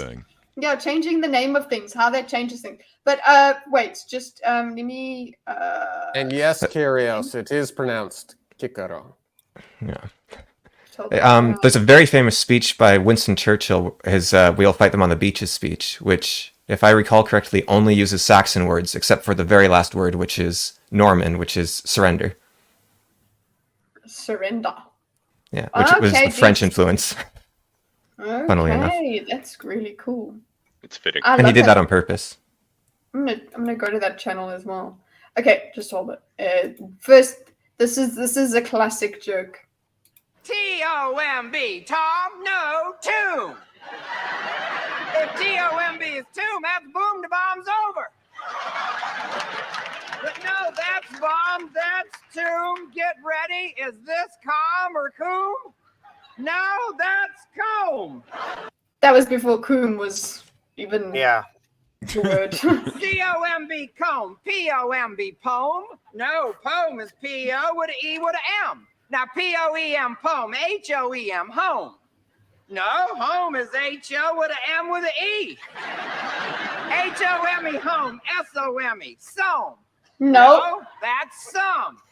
S-O-M-E, some. N-O-M-E, numb.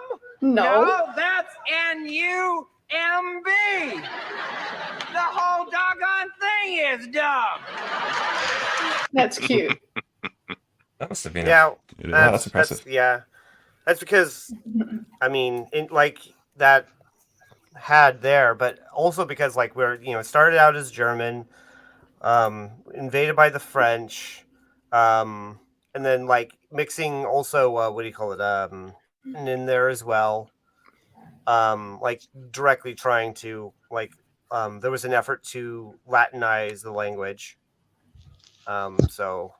Yeah, I mean, we can figure out the different. I understand it's fun. What is interesting about how words do change naturally over time. You can see spelling happens and things like that. It was natural. Now, when it comes to not all of it. Some of it was deliberate. Yeah, it would be enforced, and yes, that's deliberate. It's this is the way it is now because the powers that be were the ones that were doing the writing in any case. But now, when somebody comes and says now use my neopronouns, it is more artificial and more forced than the natural, because this is how we understand each other. We've come across how we've started to communicate, the natural progression of just of something changing its meaning has we've now said now today, and because we can dispense this we can disperse this announcement, we can say now it's a bonus hole, and now everybody knows what bonus hole is. And now you I wish I didn't know what bonus hole was. Honestly, I don't. People that they are trying to be prescriptive, and I guess some of the stuff sticks. The thing that frustrates me with that is that words, by their very existence, are descriptive. Seems kind of weird to adjust how you use language in a way to get people to behave a certain way, to prescribe different things to people. But I guess that's we're all guilty of it to some way. But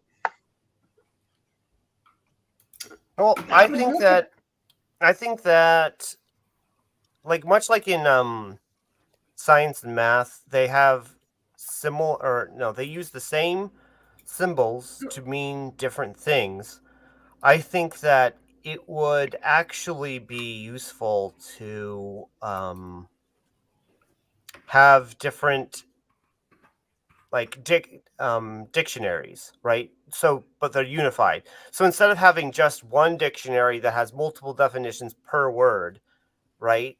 Have it was actually published in 92, I think. There was this book called Scientific English, and the point is to kind of standardize how English is used to create the most understanding. I haven't read all of it. I've heard, but it's a really fascinating read. And so, having that kind of thing where you're, in a certain in politics, right? There would be formal legal definitions of stuff that that politicians not necessarily outside of government, but inside of government would have to use. And so then that would create, like, that is the most utility way I can think of it, and the easiest to enforce. And so by having that set clear definitions where you're not able to conflate words together, then you would be able to create the most understanding between people. And so then you could talk argument, you would have much less of Sitch's law going on, right? So you said which dictionary you were using? Well, I mean, if not just if you said that, yeah, which is true, yes, but like if in a certain setting you were required to use a specific dictionary. Well, isn't that why a lot of debates start by defining terms, so that you're using that term for the debate, whether or not you agree with the definition? I agree, but one, not everybody does that. Two, that's really cumbersome. So if you could like have all of that settled beforehand and then just brush up on which dictionary you're using in advance, it would be immensely helpful. And then people could argue about these dictionaries and grammatical rules and whatnot and stuff behind the scenes and in advance and you know, like outsource it, like, you know, open source kind of doing this. And then we would people would be able to pick up the latest edition and just read it and be like, okay, this is how I'm supposed to use this in this setting, this and that setting. And the only problem is that if it gets hijacked by activists who have ulterior motives, and then they start changing all the dictionaries. That's what I'm trying to talk about here. Is as much as there are definitions, the prevailing value, the sort of collective consciousness of a word, most people understand it to be, will prevail. And when you're having a debate, like it happened with us when we were doing the kink debate, right? We literally had different definitions for those words. Those words meant different things to us. What do we do? Vanilla's a bean. Like exactly. So when your words, as much as you will not agree, people won't agree on we could hardly agree on what liberalism is and what, you know, it's not agreeing. It's more like, what does it mean to you? And yes, we all know, I think we're not your truth kind of people, but we understand that there are individuals and individual ways of expressing ourselves, right? That's the whole idea. And a big part a big part of what leads to that phenomena is that a lot of people will end up using words without being aware of what the word means. Hydra and I were having about a 2-hour conversation before this call, and we covered a lot of words too. The topic of the word literally being random, strange, random, decimate. But we'll see this in political conversations. Like there are so many people, like we're terminally online, so we may not be in this group, but people will use the word incel without thinking about the actual parameters of what an incel is. They'll think of a neckbeard, wearing a fedora. It's just turned into another pejorative instead of like an actual descriptive thing. Exactly. And it's gotten to the point where like you can make the joke of like, oh, how do we get rid of all incels? Fuck them, you know, and people won't get it, you know, because they associate it with something else entirely other than, you know, you just can't get laid. What? Flascid's gonna scream! No. Don't upset the flaccid. So I want to add to Andrew's. Oh, can I add to Andrew's dictionary sort of thought quickly? Yes, add to the dictionary. This is in the right line, but the Cree language, from what I understand, had different meanings and words depending on where you were. So if you're in the ocean, words would have a different meaning versus if you're on a hill versus on just level land. And so that's why it was used during World War II as a secret language because it's very hard to learn, very hard to crack and understand. And so would that be the sort of language you'd, or the conversational structure you would move towards? I'm not saying it's a bad thing, just yeah, no, not necessarily. Rather than that, I would say something more like just okay. So, a good example of what I'm talking about is objective, right? So there are several definitions of the word objective, and one just being a goal, a mission, right? But even when we're talking about like you have like objective reality, and it has this connotation of truth outside of minds, right? So it is this if something was objectively true, right, in that sense, then you would be saying that you wouldn't be, you can't disagree with it. It is absolutely true in a sense, right? Because it is objective, something that's like true to all different like observers, even if they have different perspectives. Right, exactly. But there's also the concept of objective where you're talking about without individual bias based off of facts, right? And so it's a little bit different, although it sounds similar. Basically, the point is that you're describing reality. You are describing reality from your subjective perspective, but you aren't trying to introduce the concept of I'm sorry, I don't really know if that's getting across. It's not, but it might just be because I'm stupid. So no, it is the no. Okay, so like if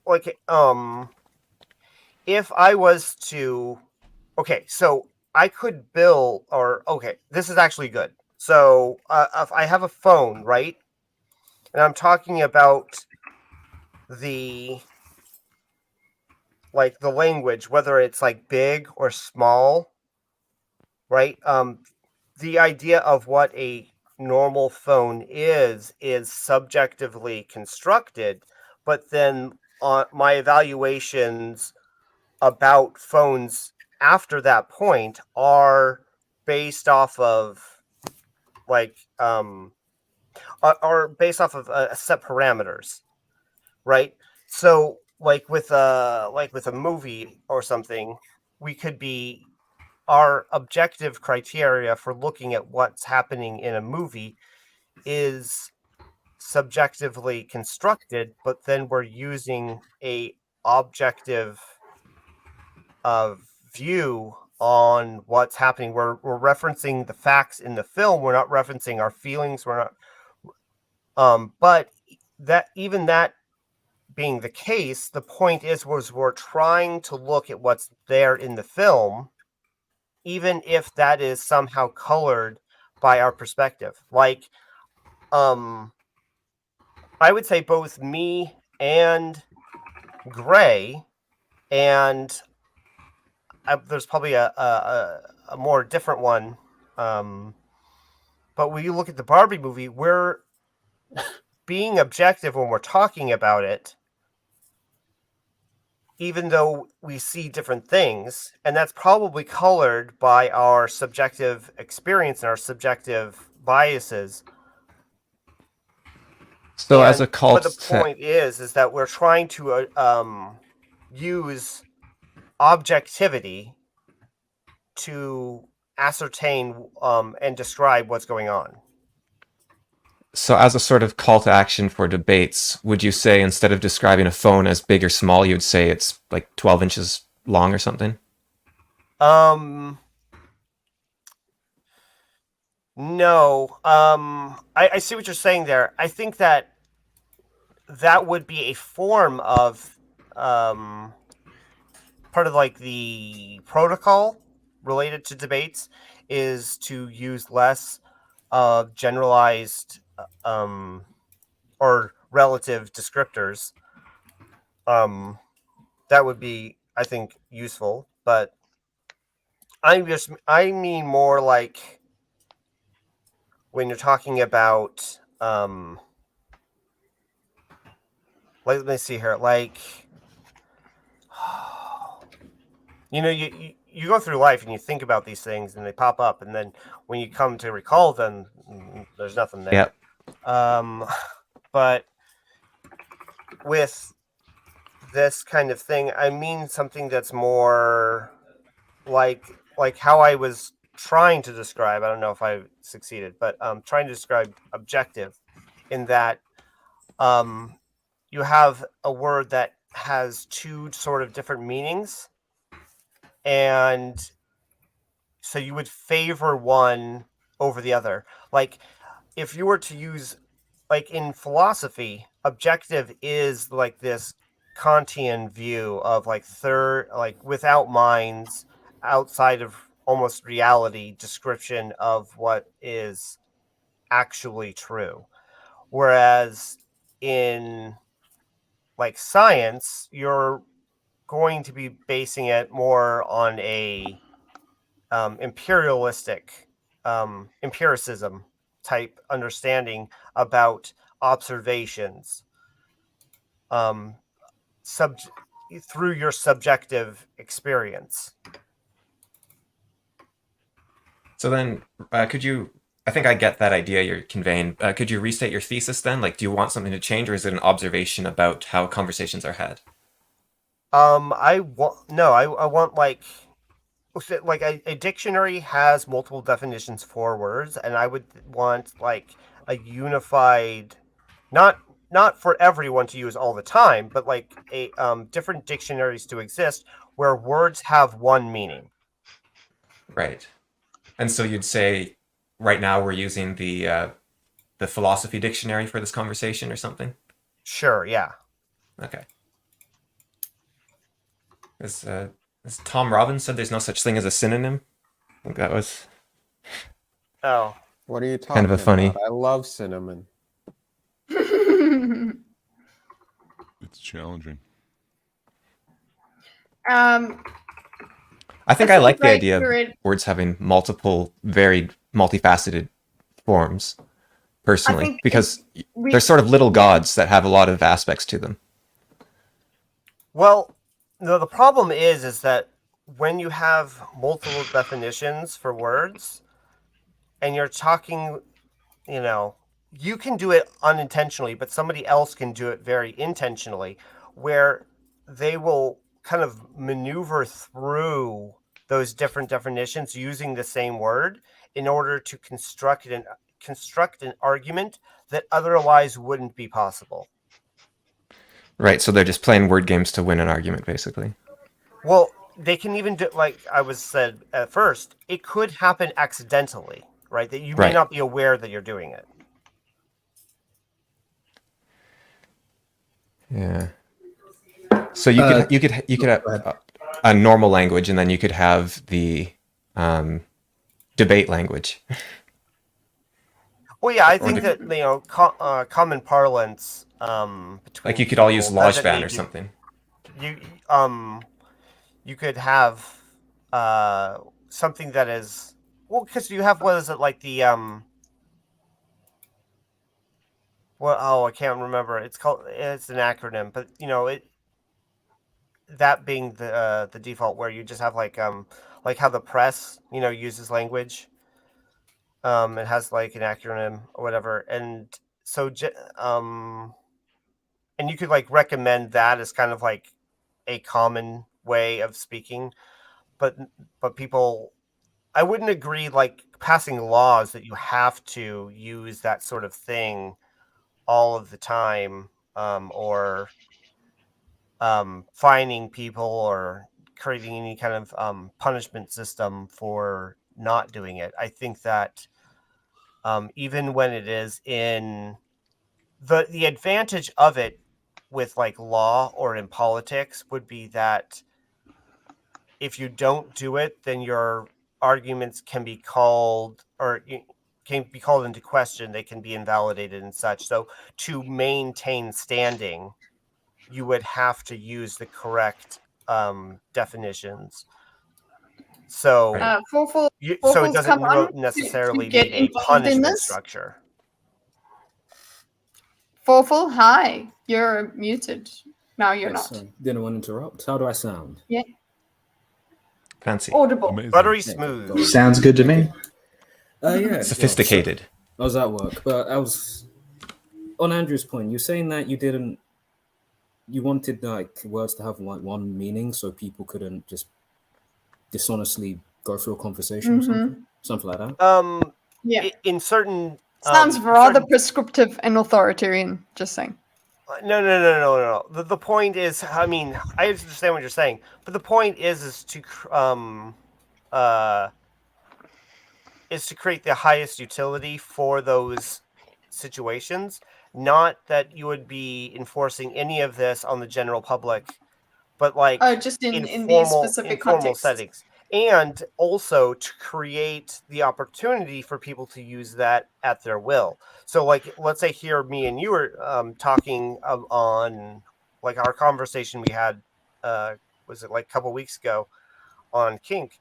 If we used one formal dictionary, then we wouldn't be having to create new definitions for words or finding the common ground that we have.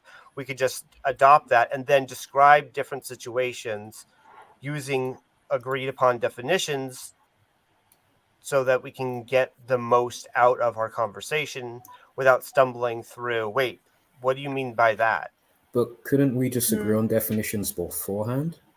Because my point about that was that you could do that, but one, it wouldn't be exhaustive, and you wouldn't have an authoritative source to refer back to. It would be, and so you might favor your own definition, right? But if it's a third party's definition that you've simply adopted, then you're not going to be arguing necessarily your point, right? That way, like you're not going to be there's an emotional kind of investment you have in your own definitions rather than the definitions that somebody else has provided. Okay, but who sets that dictionary up? That's my only problem.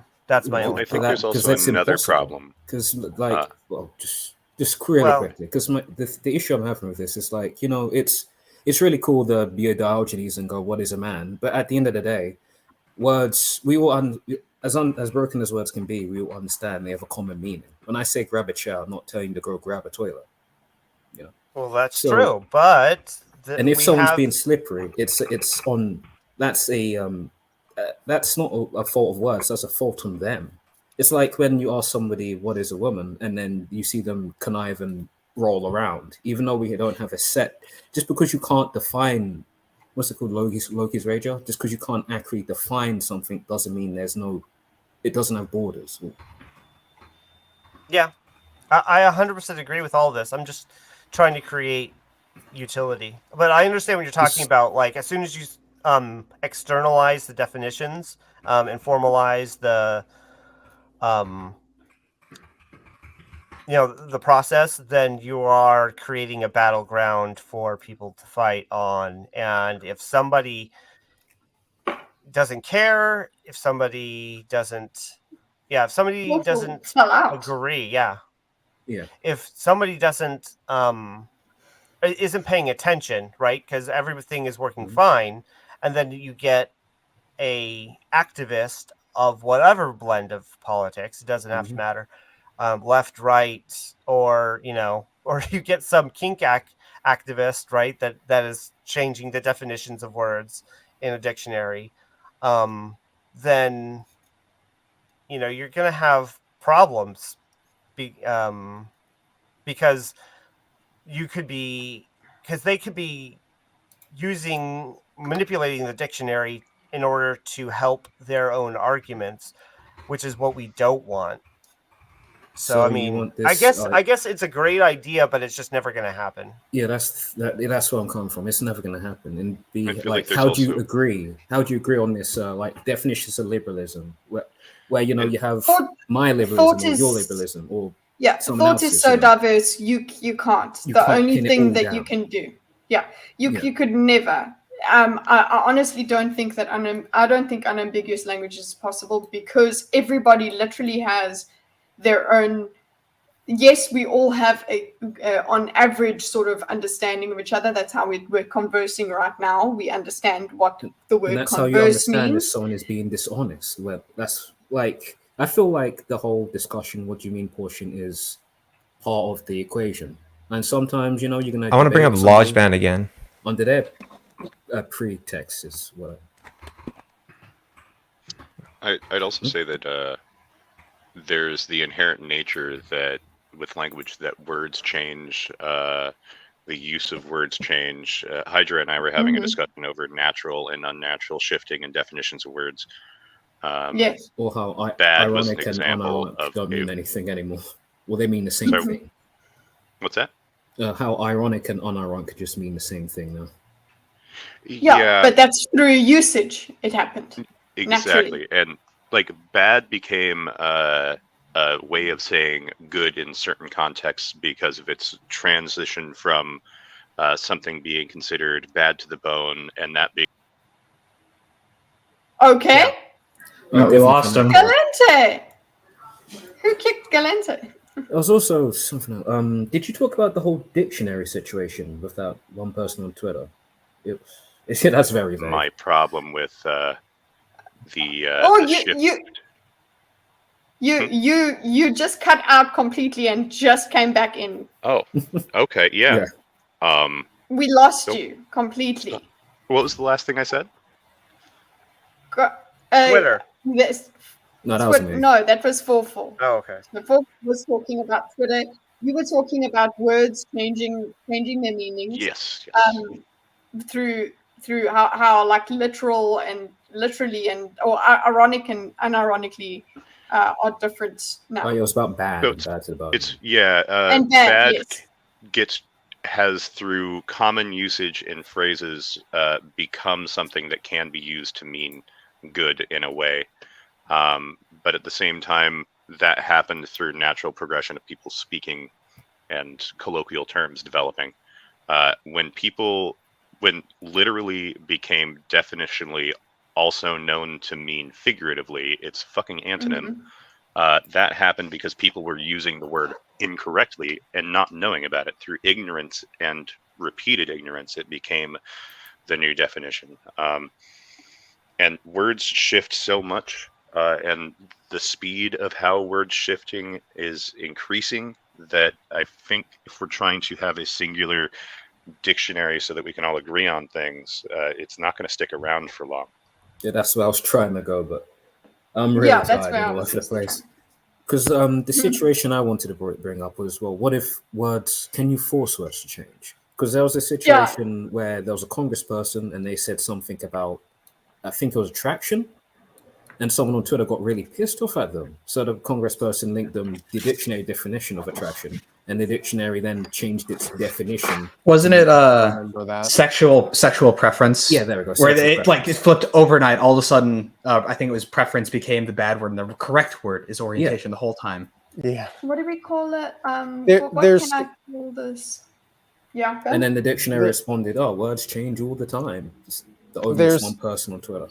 There's something very sinister about trying to force other people to use specific language, especially, I think, with the pronouns. Because there was an old man that warned us about this. I wonder what he's doing. Yeah, that's just on the tip of my tongue. What's it called again? I mean, pronouns will always fail. Whenever you look... Well, the thing is with humans is that whenever you tell them to do something that takes effort, they just want to do it. Well, so like whenever you see... Yeah, not only that, but I think it will be a lot like masks, where we were all wearing masks, generally speaking, whether because we had to or because, we just wanted to or whatever. And then I don't know about you, but around me, no one wears masks anymore, regardless of anything. I still see them from time to time. Masks Well, mostly dropped off in my rarely. area. They dropped off in my region as well. No, but like I mean, I'm in the what is it? The Portland, wasn't it?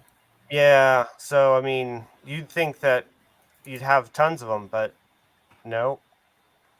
That's pretty rare to see them. But masks were kind of like a political issue, quote unquote. Yeah, that's So- what I mean, though. I mean, you'd and think when- that even the people who believed in them very strongly, whatnot and stuff, it started. They started really to drop off steeply, I don't even think before anyone COVID believed in was. it to begin Everyone with. was. Well, yeah, but they really started to drop off steeply, even before people were done saying that COVID was over. To answer Snake's question really quickly, you force people to use words by force of the government. And secondly, with masks, I mean, you remember the entire situation where this actually pisses me off, because where the right was for vaccines and everybody was saying they wouldn't take the Trump vaccine and Trump blocking the borders was racist. And then something happened overnight where suddenly the right doesn't like vaccines and everyone on the left is taking vaccines. It was just one of those political issues. What happened was the transition of power between Trump and Biden. Oh. Yep. Yeah, vaccines like switched political sides, or I don't. Yeah. So I remember that the Kamala Harris interview where she's like, "Yeah, I wouldn't." She wouldn't answer if she would take a Trump vaccine or not, and everybody was. Yeah, there were all kinds of people who were like, there's no way I'm taking this vaccine, and then they're like, after the transition of power, then they were You're literally gonna kill grandma. Come on, dudes. It's kind of like before COVID became a big issue, a lot more people on the right were kind of talking about like, oh, there's this weird virus growing in China, we should be worried about it, and everyone brushed it off. And then it flipped once like it started to blow up. The right, Oh, yeah, so it's not that big a conspiracies. deal. It's not that big a deal, anyways. That everyone on the other side went, wait, It's racist to shut down flights and close borders. Yeah, Camilla. Was it Camilla Harris who went to Chinatown or someone else? You didn't hear that story? Was it? There was something in Italy, right? I feel weird. Oh no, it's like one of the Mother American Harris. politicians went to Chinatown because There's a- I Trump think closed there's a down the lot of borders stuff to like China. Yeah. So It was Elizabeth Warren, I think. Yeah, or Elizabeth something. Warren. When did you all first hear about COVID? From Mr. Medical, long ago. No, like time wise. Probably I think February, it was, March. I think it was like late January, early February of 2020. November, Mine actually. was late And it was 2019. Yeah, November. Yeah, I no, think mine was more I Late was- 2019. For me, it was November, because I remember they were reporting on some It's like leaked footage, wasn't it? For me, it was my ex at the time. She was ordering something from China. She was worried about, receiving it, and I would let her. I remember telling her, "Oh, don't worry. If there's really an issue, they'll hold it in customs. You won't have to worry about like getting something from China through a package." And So that that's was how it started. I remember I was working retail at the time at a place that sold masks, and I remember a lot of people like buying masks before it became a big deal. Mm-hmm. That's my anecdote. Like to send to people. It was a good one. Thanks. If we want to talk about words and phenomena, let's talk about the word "coof." Okay, we're talking about COVID now, right? So what happened was we had now a meme called "coof" because we don't want to call it the cough, and then we started calling it the coof because it's just a funny way of saying it. Really, that's how it came to me. Well, I don't know if there's another origin story for it. Some of it was that we had to be like super careful about how we spoke about it on talking YouTube, about it. Yes, right? that's why you said it, right? Yeah, you wouldn't say cough. First of all, the reason it was called a cough is just like, oh, it's just a cough, guys. It's not the end of the world. It's not this huge, horrible. So it's got so much baggage. Something like that has so much baggage. Really. I kind of disagree, because whenever people, it's like when people say "coof," essay, CP, they're doing it to get around censors on YouTube for their money. Like, I don't think, like the term you couldn't use was Chinese cough, you know, related to the region. That's what got you in hot water. But don't you think it's got so much meaning around it? Well, actually, the media called it the Chinese flu before he did, and then when he did. No, Kitty, Coof was utility to get around YouTube. I know that, but the thing is that holds so much. You are a person getting around YouTube. You're a person getting around YouTube censorship. You're a Rakitha Law. You're a this or a that. You're not. But like, you're the one that is. But why are you calling it that? Why are you talking about it? But you're talking about it, are you not? So you you are the kind of person that is going to use that word. Whereas somebody who's not talking about it in any other way, who is scared of it, is not going to be talking about it in that context. They're not going to need to censor it. They're going to listen and be good and only talk to the official sources about COVID-19. They're not, or SARS-19 or whatever. They're not going to use. They're not going to use the word. So much meaning around one tiny word. That's all I'm trying to say is there's so much baggage. Well, not baggage, but there's so much that contributed to that word's meaning. So you're trying to, when somebody is now trying to, it's there, Gordon. It's there. I put it there. I mean, I don't know. Because wasn't there an excuse that they're trying to get around false information? So if you brought up... No, of course, that is it. I'm not saying that that's not true. What I'm saying is that look at all the context that comes around one tiny word, right? And the whole reason we were saying it, all different kinds of people, why it became a thing. I don't even think my mom would know what coof is now, because why? She wasn't online and all of that, for sure. But all I'm trying to say is how organically something like that, even though there was the very much restrictive what do you call it? So compelled speech. Mechanical compelled speech, right? That word evolved in response to it. So can we really compel speech in such a way? No. You can see how language evolves around compelling speech. And how people want that doesn't make practicality. Language is very slippery. Yeah, exactly. That's why I'm saying that when we want to, prevalence does matter. So whether people have to accept it. Enough people have to accept it for it to have a meaning. So it's the same thing with rebranding of Twitter. We still call it Twitter, even though it's now X. It's the same sort of concept because that really, if we go all the way down to semiotics as well, it's like, what is this? Words are signs. We still use the phrase "hang up the phone," even though we haven't had to hang up a phone in how many years? Or dial like. Yeah, I have a huge problem when people change their names, and I just do not want to. Like, it feels so wrong to call them by their new name. Yeah, curious hiptem. Yeah, I agree. Lord / lady. Oh, that wasn't meant to be ironic, but I guess I could see the. You know what I hate even more than that? I hate it when somebody gives somebody else a name. You know, like, and then that person takes it on. Like, who would call themselves Gallente Funstunner? Only a psychopath would. Weird. Yeah, like I was gonna say, aren't you still kind of technically I forgot my phrase. But aren't you still mandating speech by the fact that everybody still has to get around your word? I mean, it's on the lesser level, but it's it like, is. No. You're saying that's that not can't saying say. It's right.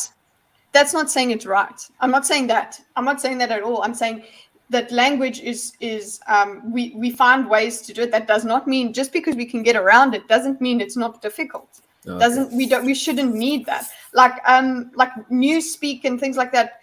It really does. If you had to really make it so that we cannot we will get into trouble for real, even using the word coof. Then we're going to try and every time we find a new word, all the censors have to do is change the system along with us, right? So it would just be a matter of who can change fast enough, and we would eventually have to get to like a sort of code thing where, you know, eventually we wouldn't be able to speak I feel like to each other. The populace is a bit of a pace setter for that too, because without there being the new development of different terms to use, then those new terms wouldn't end up being censored in the first place. And people are so fast with it, like psychologically. The first time I heard "woo flu," I knew exactly what it was. You know, it's just something that the human nature does. We want to express ourselves, and we're going to find a way to do it. And it's just so natural to us that I think you can't preemptively censor what a workaround is going to be, and we're always going to find a workaround.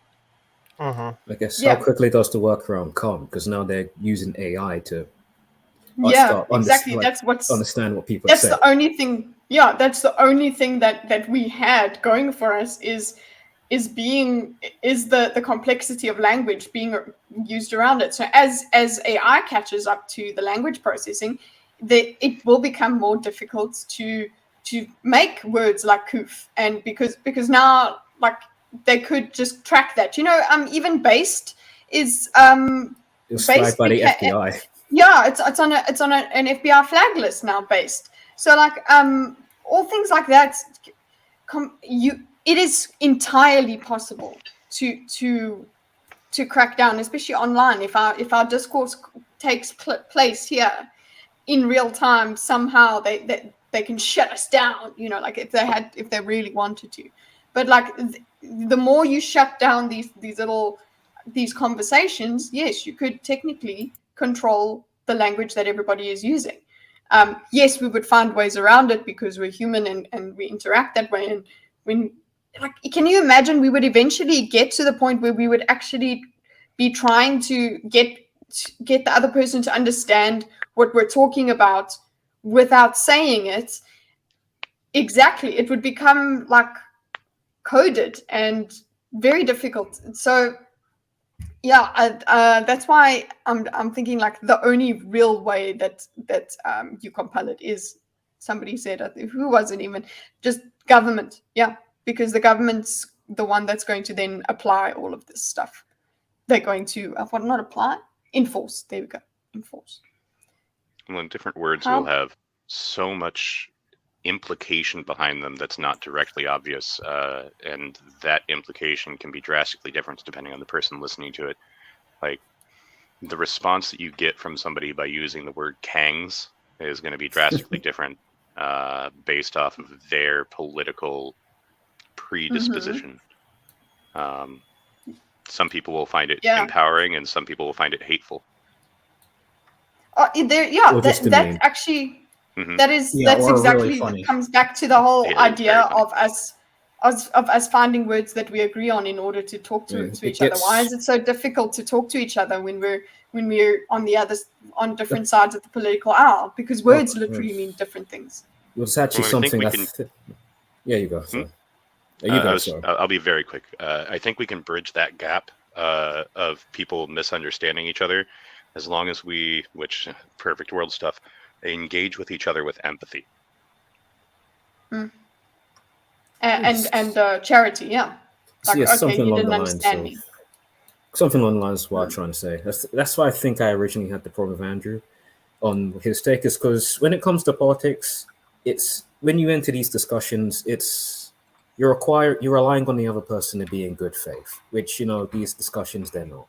So when someone says, it's like what pisses me off most is when people say stuff like cross state lines, and then ask them what they mean by that, and it's like, oh, nothing, I'm just stating facts. But what they're actually saying is Carl Rittenhouse, with the intention, traveled a huge distance to go do this thing. Let's paint a tapestry, everyone. And this, that, and the other. Let's paint a tapestry. Yes, I love my painted tapestries. It's kind of why like the woke debate will always fail, because it's like you're relying on the other person who has no interest in your word to reciprocate. versus say what is a woman, where like you can't, except for you can't define what a woman is, but we know one when we see one. So when someone is trying to be dishonest with that word, and the thing is that when we are wrong, we actually apologize too. Like sir, and they're like, I'm a woman or whatever, and oh, my apologies.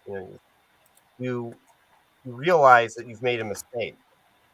Or even just admit that's a good point. That countered what I had to say. Thank you. But what if the other side is ontologically evil and you should never give them any weight at all? Like, I mean, have you seen like the reaction to the Lance debate? You see all these clips of how Lance completely destroyed Tim Pool. So, were you watching the same thing? Yeah, two movies. Yeah. I see a rabbit for just for myself at least. Rabbit, duck. See, I see twin rabbits with a single tail. There you go. There you go. Well, to play word games.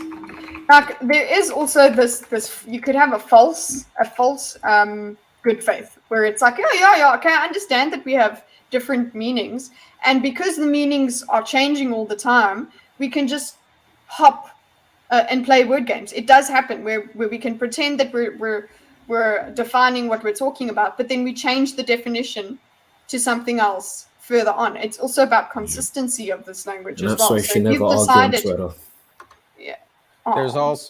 There's also the issue legally when it comes in, like if a legal document is written to say something specific and then language changes such that 100, 200, 300 years in the future, the language now means the opposite of what was originally written.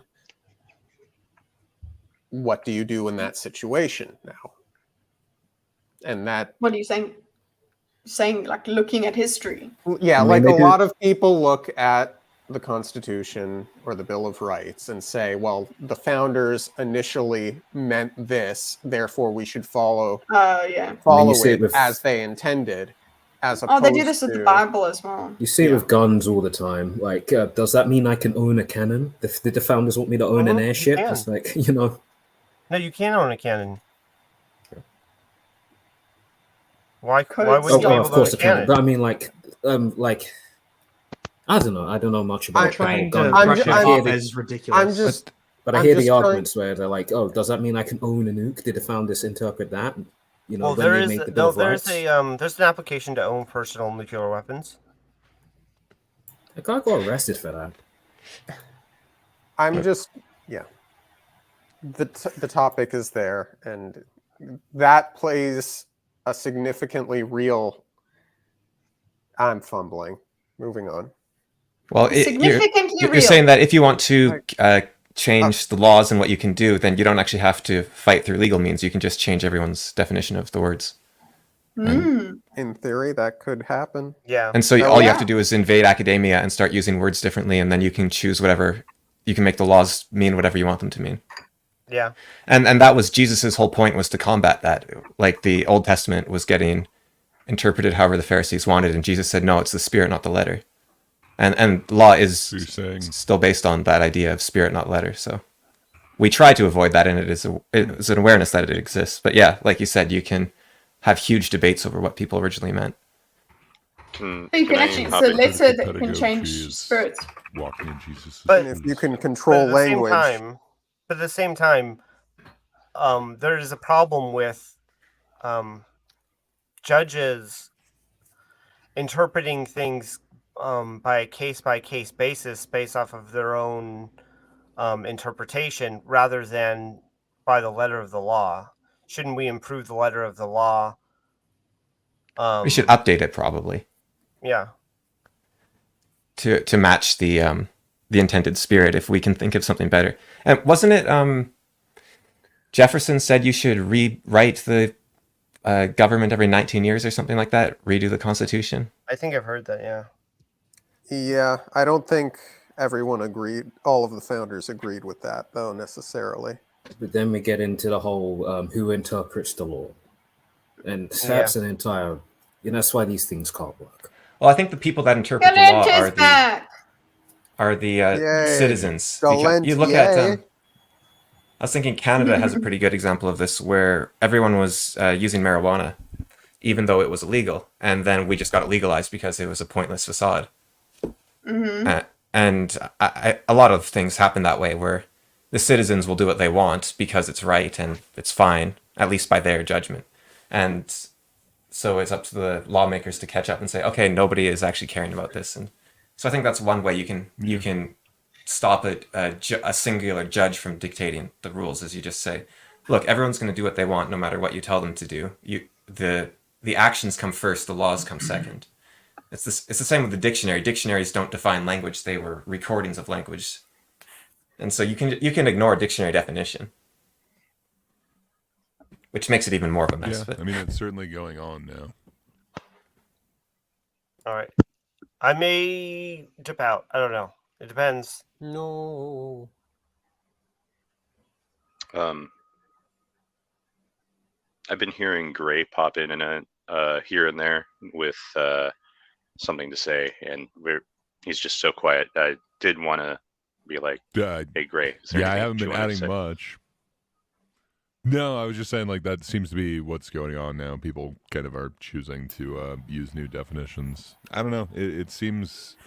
I'm understanding both sides of the argument, but I don't know. It definitely is a tactic that can be used. But I don't know. Language does seem to evolve. It doesn't seem to be like one side necessarily forcing all these changes. So why are there two captures? He did say he may dip out. I'm back. There's two captures. There was two captures. Yeah. I think capture is just too much for one avatar. Is he trying to join back, but there's like another him still here? It's gone now. No, I think he's here. It's not hard to understand. It's a choice of ideology. Yeah. Okay. So look, we're getting a bit nebulous. Let's go back to some of some of our fun words. Maybe let's do that, so we can just talk about what they mean, because we're just talking about how things mean different things, and how many meanings can we come up with? We were doing groomer, right, over here.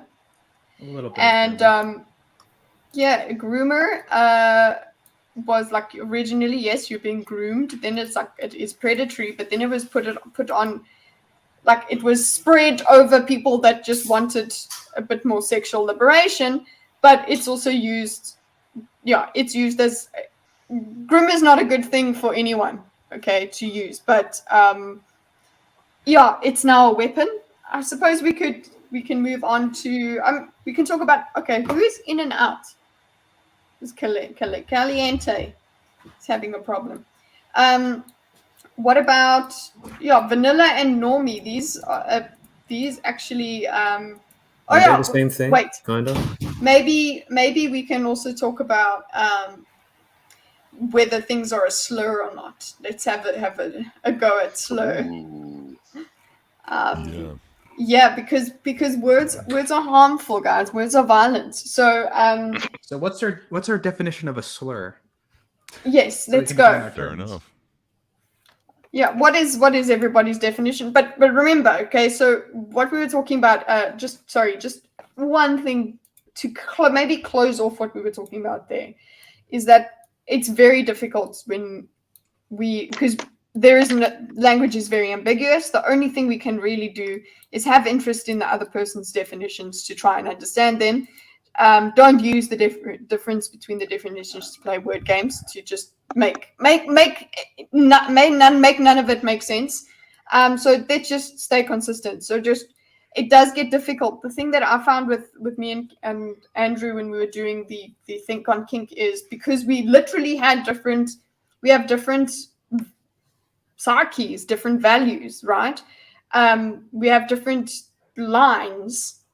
We had different definitions, but we could still talk about it. It just made it just that we would have to pause a lot more to make sure that we understood each other. So, I mean, it's possible. But then obviously when you are trying to debate someone, that's not going to work. To have a conversation, though, I think that's how we can transmit meanings, though, so that we can understand these differences between our definitions. So it's just have some sort of good faith, and then we'll be good with it. So let's try and do that when we talk about what our definition of a slur is. Obviously, we can talk about a dictionary definition, but I will diagram. So let's start with, what does everyone think of the idea of it's like it's a pejorative that's meant to like boil someone down to a group that can be ignored?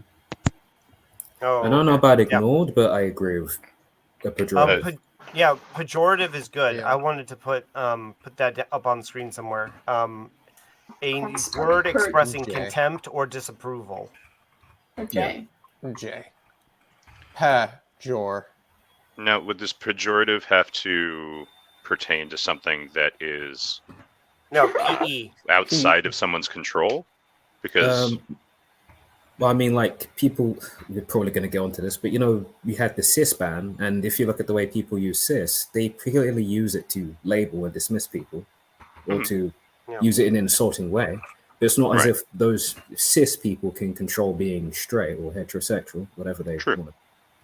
And I think that all of us will agree that, you know, the laundry list of racial slurs that we can't bring up on stream are slurs.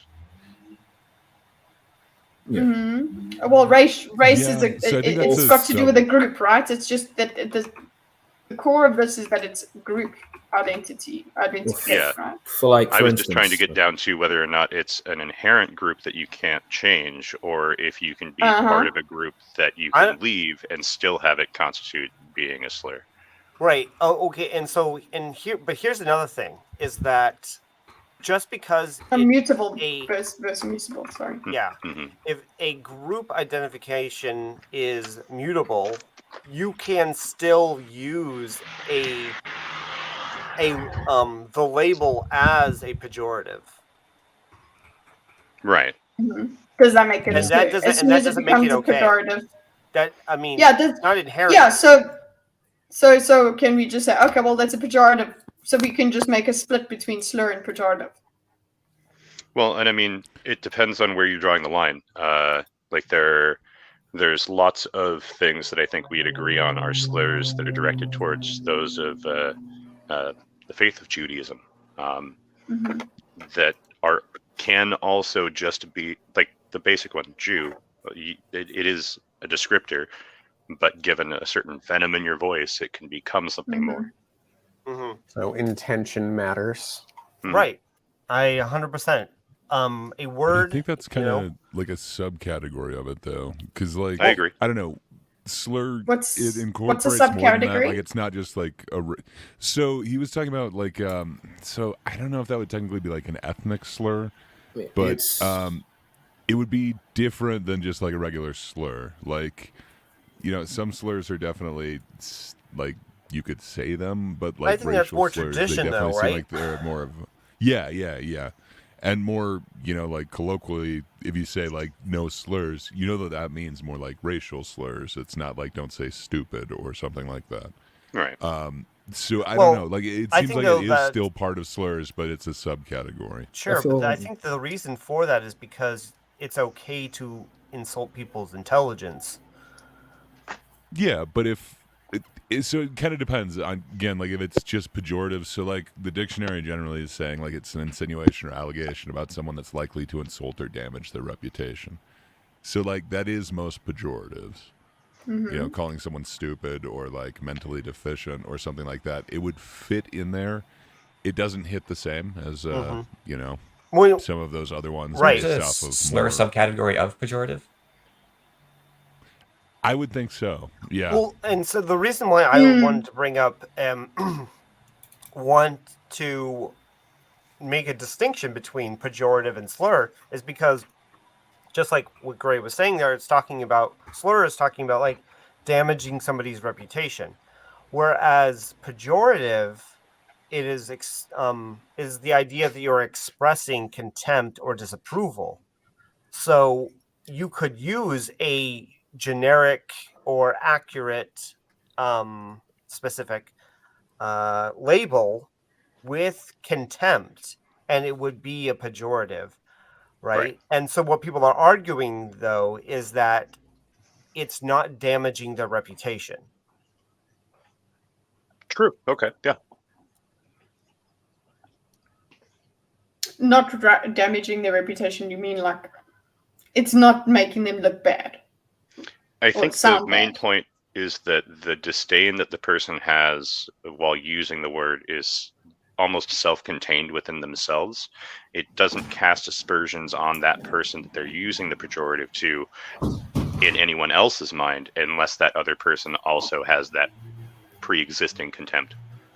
Yeah, I was going to say it's a bit more advanced because that's like one of those insults that's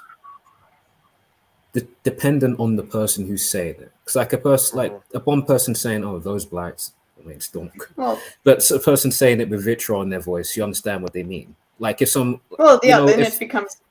if white supremacist 99 on Twitter at Ben Shapiro, you Jew, you know they're not describing Ben; they're implying something else. They're using it as I mean, same with cis. Yeah. Right.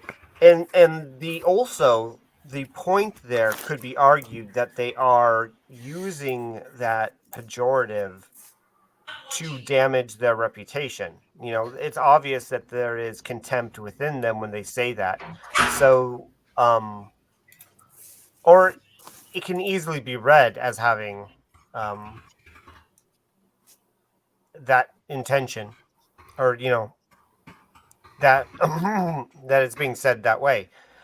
And the argument is whether or not they are trying to express an emotion, or whether they are trying to damage their reputation. Because I think that especially because part of Ben Shapiro's,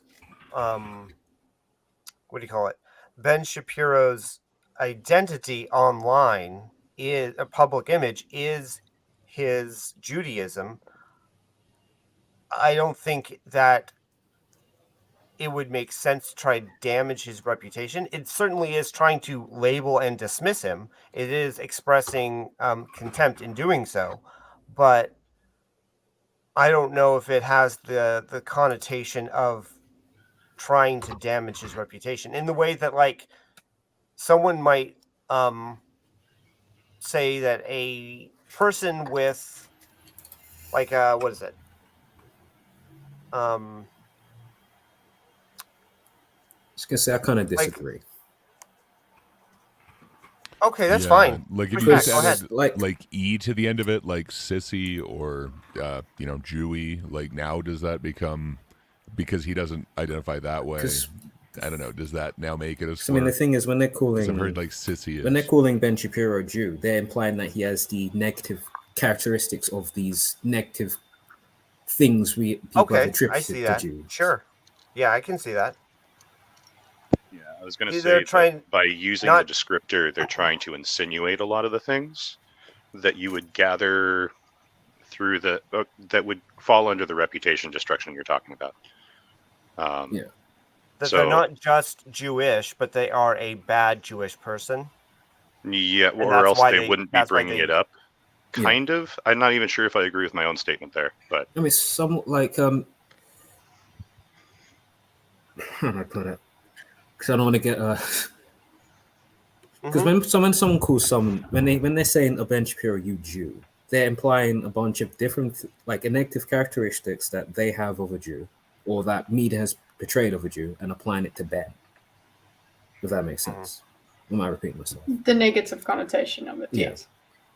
If somebody so I guess what we're getting, if somebody were to use the variation of that same word that starts with a K, they would be insinuating a lot of negative behavior, which is why they're using that in the first place. But if the same person who would use that word in that way would just call somebody Jewish, they're probably trying to insinuate all of the same things.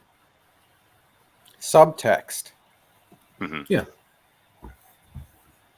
So I guess all we're saying here is intention does matter. And I guess that does go to what we're talking about here. Josh is saying we're dancing around the slur that is notorious for being harmful or empowering, depending on who says it and how. So that's an example exactly. Like it is a slur only when used by certain people and in a certain context. Actually, it doesn't. A black person can use the N-word as a slur against another black person, for sure. So Martin Luther's speech. Intention makes it a slur. It seems like the intention is one thing that sticks really hard. And yes, I'm so sorry, 333, who is not 333. Hydra left. You are late. What do you want from me? Yeah, go back in the stream. You can hear his beautiful voice. He did some speech work for us. So yeah, I guess with slur, intention does matter. It's more than intention though these days, right? Because really? You can't even, like, if you're not a black American, typically you can't even say the N-word, for example, no matter what your intention is. Yeah, yes, but you are being ascribed intention. Somebody has said this. But it's an American intention. Like other places don't have the same connotations with the word, or at least they didn't until recently. And there is so much social pressure on that specific word that a teacher who was teaching the Chinese language, who was teaching about a specific phrase like but the Chinese version of it, which sounds like the N-word, got in trouble for saying it. So it is incredibly charged based off of, I guess. I know that word, Jam. Yeah, it seems like it's more than just the intention. It's like the presence of the word has a. But it describes, yeah. It's other people's view of your intention. Yes. Well, offense can never be given; it can only be taken. But that doesn't mean that somebody can't try to give offense. Yeah. So I feel like we're talking about two different phenomena between the intention of what you're trying to say versus how people take it. You can, what do you call it? I actually had this argument with someone that they were being inflammatory, and then they were all like, I was calling them out on it, and they were like, "Oh, why are you mad, bro?" And I was like, "Well, offense is taken, not given, but But you can still see in the text that someone is being inflammatory. They're trying to be insulting. Yeah. No, okay. So offense is taken versus offense given. So that brings us then to the word. Well, I guess all of them over here, Todd. But going to the word chud. This is when I was going to play the clip, Gray, but it's fine. Oh, Chud's a funny one. Guys, if you want to ask a chud, you want that. I mean, it was used to be like a slur for like low IQ right winger, but then the memers took over it and now just use it as their own. So wait, we're speaking of memers. Would you like me to meme it, Gray? Sure. Are you sure? Sure, meming's great. Yeah, sure. Okay, you don't seem sure. Okay, we don't have to. But yeah, I mean, like, it originally comes from like an 80s flick, like Cannibalistic Humanoid Underdwellers.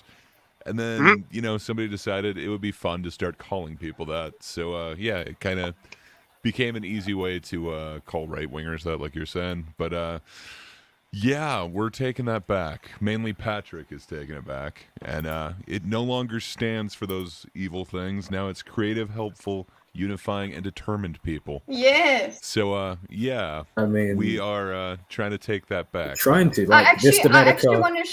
Well, does anyone know who Mr. Medica is? Yes, we do know.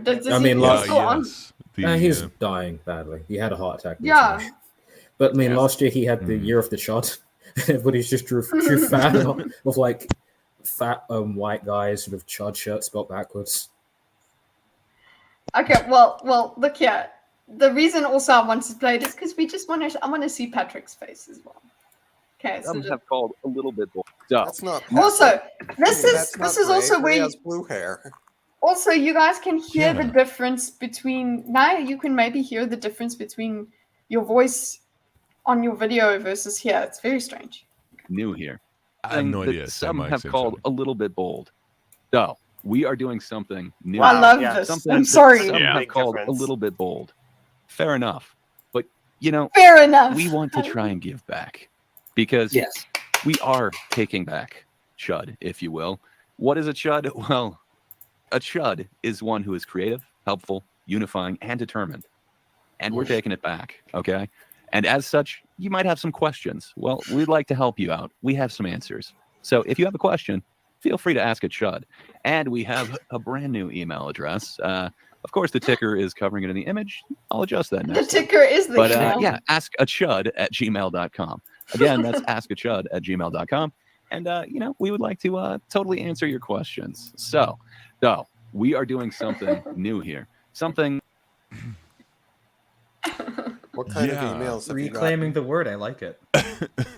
So far, we've gotten some interesting questions, but yeah, you know, it's good times. We want to provide a public service. Is that going to be a new segment on your channel? The Ask a Chud answer Q&A. Yeah, after that part Oh, yeah, it is. they went into some it's the comment section basically. Yeah, I was wondering why we didn't play the video in full without speaking. Oh, come on. We're transforming it. You wouldn't want to get copyright struck. Yeah, Grape might knock us with that. But I actually wanted to ask that then comes to the word ownership. Word ownership. Who gets to use the word? And can we take the word back? And it really, I think it does. It is a thing that can happen. The whole idea is prevalence, right? So if we're going to decide that yes, bonus hole is the word, and bonus hole is not funny, it's actually exactly what we're going to use. Then we'll reclaim it or reclaim it. We'll claim it, and it will be done. Chud, we're doing that here now. Chud, what was the original thing? Basically, it was like you said, cave dwelling. Cannibalistic humanoid underdweller. It's like these little gremlins. Yes. Dweller. Okay. And they're little monsters that lived in the sewers, so you can understand why you want to call an enemy that. So now just any enemy. But now that was Chud is just what is the definition that was ascribed to the Chud? It's the online person, right? It's like low IQ right winger who doesn't. It means it's just like incel. It's the leftist word for right winger, basically, just an insult. It's the type of person that they would think would ironically say socialism is when I'm poor. Yeah. Yeah. When poor, no mansion. So. Dehumanizing. Okay. So now what it means? Just we have declared. What is the new meaning? Well, I mean, the image I posted to you is kind of just. Well, there's that meaning that thing gave. No, yeah, I prefer. I want Gray's one because he's here. Oh, Gray, sorry, Patrick's new one. Sorry. Yes.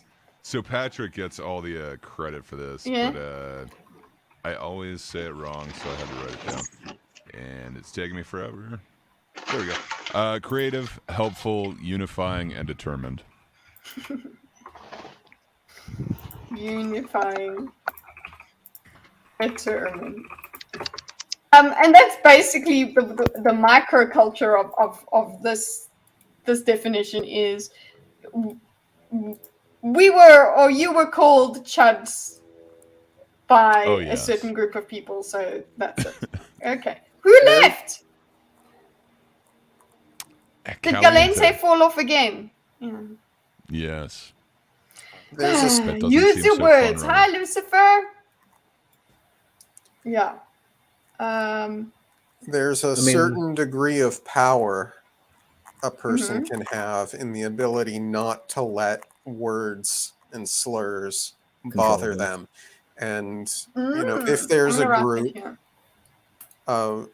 group whose intention is to use a word as a slur, and they find that no one cares, or if the group they're trying to insult is able to turn it into a meme or a joke, then the power of the slur wanes.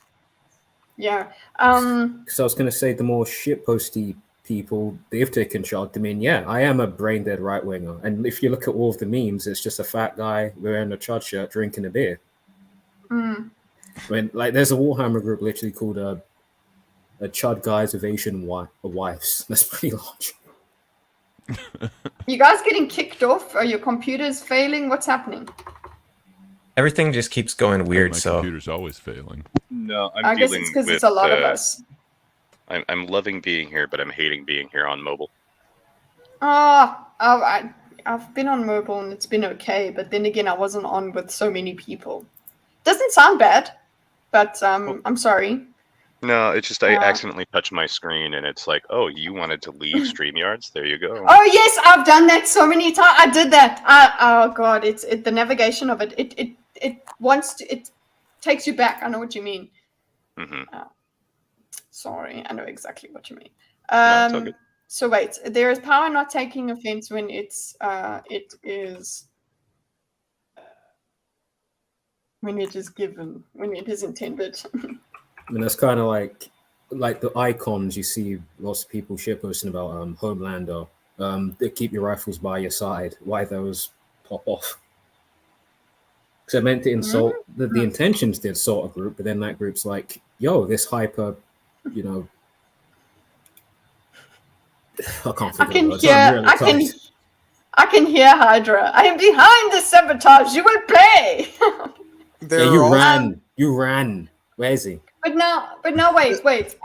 So, yeah. No, you continue, and then I have a question here. Which one do you guys prefer? Would you rather retake the word or just ignore it completely? Because now, if we're talking trolls, ignoring a troll, it seems like it would probably land up causing someone to escalate, but I get the biggest satisfaction out of absolutely ignoring someone. I know that I haven't done it very well, but once you've decided to ignore a troll, it's like they're actually quite entertaining because you just look at them, start foaming at the mouth. Oh look! It's a Calvin with a face! Look at him! Goodness. Hi! Look! Wild Pafford. A wild Pafford. I'm trying to make him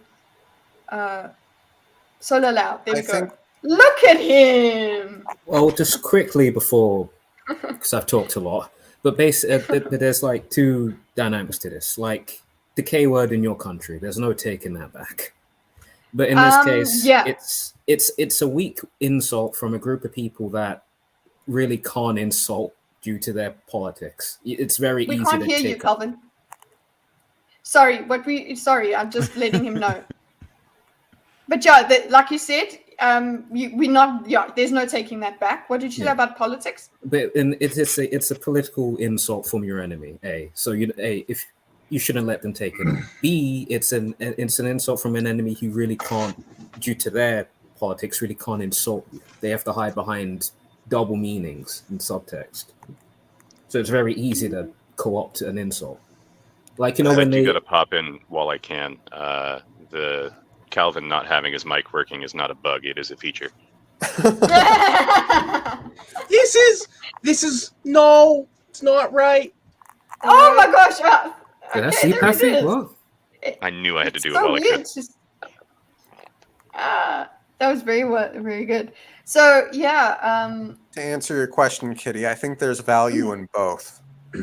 Okay. Depending on the situation, etc. Okay, well, I'm going to say which would you prefer. So we've got you saying the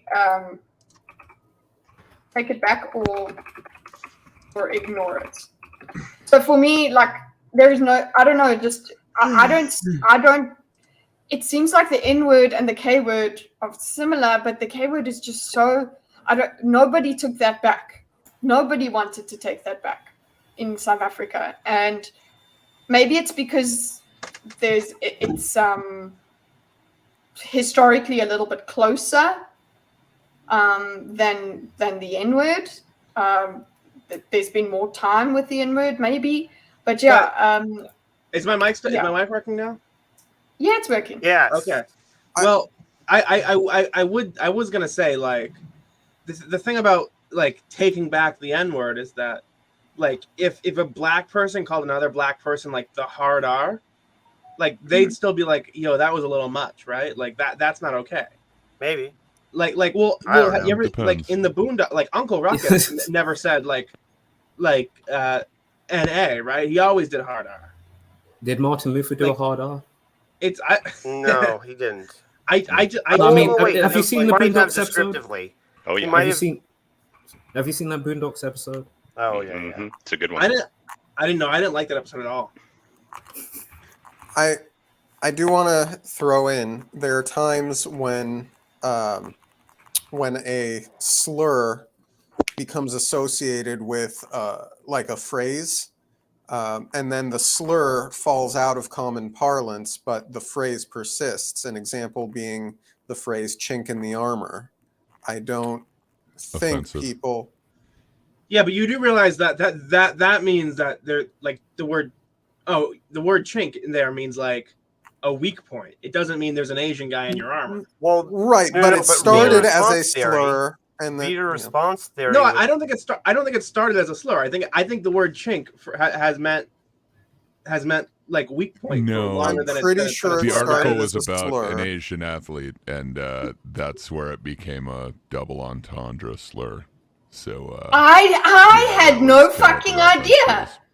Right, I didn't. Yeah. I had no idea. I just thought it was. I'm today years old. Oh yeah, Now. I can't remember the athlete, but yeah, there was a dude who wrote an article on him, and they titled it "Chink in the Armor," and yeah, it I believe he was fired for that. But Josh is saying it didn't start as a slur. I'm hoping it didn't because I literally thought. You know, it's a common turn of phrase, but it could be so interpreted somebody brought that. improper. Somebody made that so that they actually used the Well, they used that.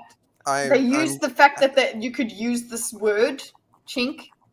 Yeah. Well, I'm Yeah, happy to. it originated. Well, that was wrong. Then That sounds to me. That sounds to me like the it was already a phrase, and then they named the article that as a joke. Because chink in the armor doesn't mean is a bad thing. But my point being, does anyone use it as a slur anymore? What? Or have we? I didn't know it was a slur. What the word? Chink? The word chink? You yeah. definitely should not. Yeah, all the time. I heard it a couple of months ago in the wild. Wow. In roast battles, they definitely still use it.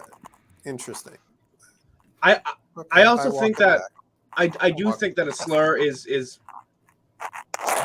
has to be and basically has to be an immutable characteristic that you're trying. So for you, that is it. I'm gonna put that there. When we go to it has to be for you, because like fatness versus race. You know what that's what I mean. No, Calvin, I do want to explore that a little bit. What? Somebody's got some audio shit going on. Someone's playing with Velcro or something. It's a weird scratching noise on someone's end. It sounds like somebody's like playing with gack, making fart sounds. I was thinking they were finishing the last part of a juice box, but yours makes sense. No, too. okay, yeah. Kitty, no! Gallente, I haven't heard what you're about to say, but I know it's wrong.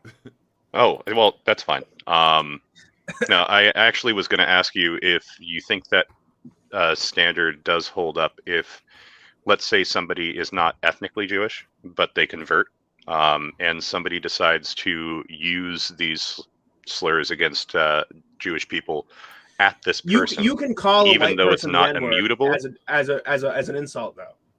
What's that? Like, so you can call a white person the N-word, right? And it's still an insult. But the point is, the word is derived from an immutable characteristic that a person has. If you But it's called also if you called Sean King the N-word, we all know he's not black. All right, but the fact of the matter is, he'd still take that as an insult. Well, So Sean King's a strange case. But you're trying to tell. Hold on, What wait, you're no, saying, it's the exact same case that you're saying. He converted. to black. Not necessarily. but what you're saying is that you hold the negative characteristics of this group. See, that's another thing. I do not think that when somebody uses a slur, they are necessarily implying, like they're implying a bunch of negative character. No, I think that, in this like, context, when like a negative characteristic of an Asian is that maybe they have small penises, right? But if you call someone a chink, I don't think that you're like implying that that person has a small penis. I don't think that that's there. Like, no, I agree with you there. So I don't think that like. I think it's all you're doing is when you use a word like that, you're letting them know, you're saying, I despise this thing about you, and it's it's one of the few things that you cannot change. Yeah, no, but that's why I brought up you are necessarily lesser than me. And by the way, that is why I brought up the idea of somebody who's not ethnically Jewish but converts to the religion.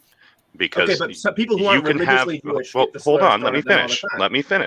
Well, you can have somebody. Well, if you don't let me finish my example, how do you know? Mm-hmm. All right. Well, I will mute your you. example has Jackie. started off very stupid, but please continue. So, if somebody is not ethnically Jewish but converts, but because they convert, they show all these outward signs that show off, hey, I am part of this group, like wearing a yarmulke or going to a synagogue. There are things that somebody can perceive that will then lump them into a category that they think they're a part of, but technically are not. And they'll still use that slur, assuming that the person has some immutable characteristic, but the characteristic for that individual is entirely mutable. They may lose faith. They may change which faith they have later on in life. So it's not necessarily that you're insulting something immutable about the person, even though you're trying to. Yeah, I think this example is really stupid. Can you tell me why? Can you say why? Listen, can it just be? Gallente, are you I don't know what something. Are you retarded? I'd like to think I'm not. Okay, well, but if I call you a retard, I mean, I'm insulting you based on the immutable characteristic of you being like mentally disabled. Even though you're not, I can still. You can insult someone for something they don't have. I mean, an insult's an insult. But the fact of the matter is, the insult is you're a member of this group that I don't like. I was going to say, could it be just, maybe it's along your lines, but more just, this is an incredibly strong word that. So that would mean that it doesn't I'm using have against to be you. immutable. And I would say that I agree with you, Calvin, but at the same time, I can't say that doesn't show me in my perception how my example is a stupid one. Yeah, they both seem legitimate. Mm-hmm. Yeah, I know. That's the point I was making. No, you were telling me that my point was stupid before you heard it. Yeah. And you didn't tell me how. I just told you how. You're insulting someone. You can insult someone for something they don't have. You explained your point. You didn't tell me how my point was stupid. Because your point is that if someone converts to Judaism, someone insults them based on that, somehow it means that it's a mutable character. Like the insult isn't saying you're not accusing someone of the thing you're you're accusing them of a group identity. In my example, you are totally accusing them of being a part of that immutable characteristic. I know, that's what I said. So wait, the truth of it doesn't matter. No. The truth of it doesn't matter. The intention matters. Yeah, and that's a true through line between both of our examples. I just don't see how mine is subpar. You can tell Calvin agrees with you when he argues against you. Okay. Hey, you know what else? I've been meaning to say something to you for hours now. Shut up. All right, I wasn't even part of the conversation. Look, Lady Cameron. Oh, now you're gonna fight. I have no idea why I'm upset at you right now, but I'm very upset at you. I think I know why. The examples. It doesn't disprove that the slur is based on an immutable characteristic. It just proves that you can use it for someone that's not that doesn't have that characteristic. Mm-hmm. So I don't know. Then in that case, you wouldn't it's hold either... that for every slur, right? So like Uncle T, like that is a slur, right? So there is one part of it that is an immutable characteristic, but the rest of it is like basically an ideology or some sort of belief. Sure. I don't know that. I mean, that but doesn't seem to be. I would say the through line is that you're necessarily attaching it to him. Like you can't call a white person Uncle Tom. So it appears just to be doesn't work. a racial slur for that. But you racial literally just part of argued it, that you could call them that. Well, you can. But you're not saying. Like you can call someone who's not retarded, but that doesn't make them retarded. But you are assigning an immutable characteristic to them. I mean, is it simpler to say some insults are universal, like retarded, and some are more specific, like Uncle Tom? Because that literally just means you're a race traitor. Versus retarded, you can say that to anyone. Yeah, but that person's like, if you're calling someone specifically to black people, right? Yeah. Okay, but is being a chunky monkey an immutable character? Well, no, that's. Yeah, but what if you have the Iron Man pass? I have no idea what Gallente is getting at here. I don't understand. I don't understand your point. I had just made a point that somebody can use a slur intending to go after somebody's inherent aspects of their existence and be incorrect. You directed it at me. You directed that point at me. So why did you direct that point at me? No, it was a point that I had brought up, and then you told me that it was stupid. And so no, hold on. You didn't. You did direct that point at me. Retarded. Let's move back a few. If I'm misremembering, I'm happy to say so. If he's misremembering, directed this point directly at me. I think this is the most insane form of gaslighting. You said let me bring up a point to you after I said my definition. You directed that. What is gaslighting? Is that even a thing? Yeah, it comes from a movie. Yeah. The basic plot of the movie is that a husband is. Hold on, I'm bringing Jab in. I'm just gonna let you guys talk. Right. I've got popcorn, and I'm just gonna bring Jab in, and I'm gonna mute you guys selectively. Hey, Jab. Hey guys. And I'll just. How's it going? I'll take my diagram off because we're fucking around now. No, we're not. We're fucking around. So we're gonna find out. Yeah. Great. I love the hair. Thank you for finally listening to my request. If you can hear me. What was Yeah, Gray. Gray can't hear it. Gray, what the frick? You'd think he'd dye his hair gray. You would. Gray, Jab was speaking to you, Gray. I am so sorry. I was trying to solve the mystery of if Calvin was provoked or if he provoked. Sorry. No, Calvin was right. I was responding to him. I was going back in time. Sorry about that. How can you not get angry when you see that hair? No, I'm joking. Yeah, it's true. That's why I did it. I want to inspire even more hatred. I was thinking pink hair, maybe. I think that'd be nice. I think I could walk around with a mop of pink hair. Well, I remember you talking about your interview with what was his name? The Dream Wizard did. Was that him? Benjamin? I think it was Ryan Roger with that. Okay, sorry, I get this confused all the time. But yeah, you talked about how you he is very Dream Wizardy. What, does he have a glorious beard? And I've been wanting to see your hair blue ever since. So he's got a good beard, but no wizard beard. But yeah, I don't know. I guess I just got nostalgic for like a decade or so. I either had like a mohawk or basically like blue hair. So yeah, I'm taking that back as well. It's not just a Destiny thing. Okay, he copied me. Yep, he copied your style. Yours is better, but I am biased. By the way, I can take it back. Gallante's point is fine. It just doesn't conflict with my definition. Is all I was saying. It's fine on its own. So don't argue with CPAF over definitions. That's all I'll say. So you're saying is that my point was fine on its own, right? In a vacuum, yeah, it's a totally valid point. Okay. I just don't think that if you're responding to my definition with that point, I don't think it conflicts. Wait, do you know why I brought it up? Like since you reminded me of the context. We all forgot.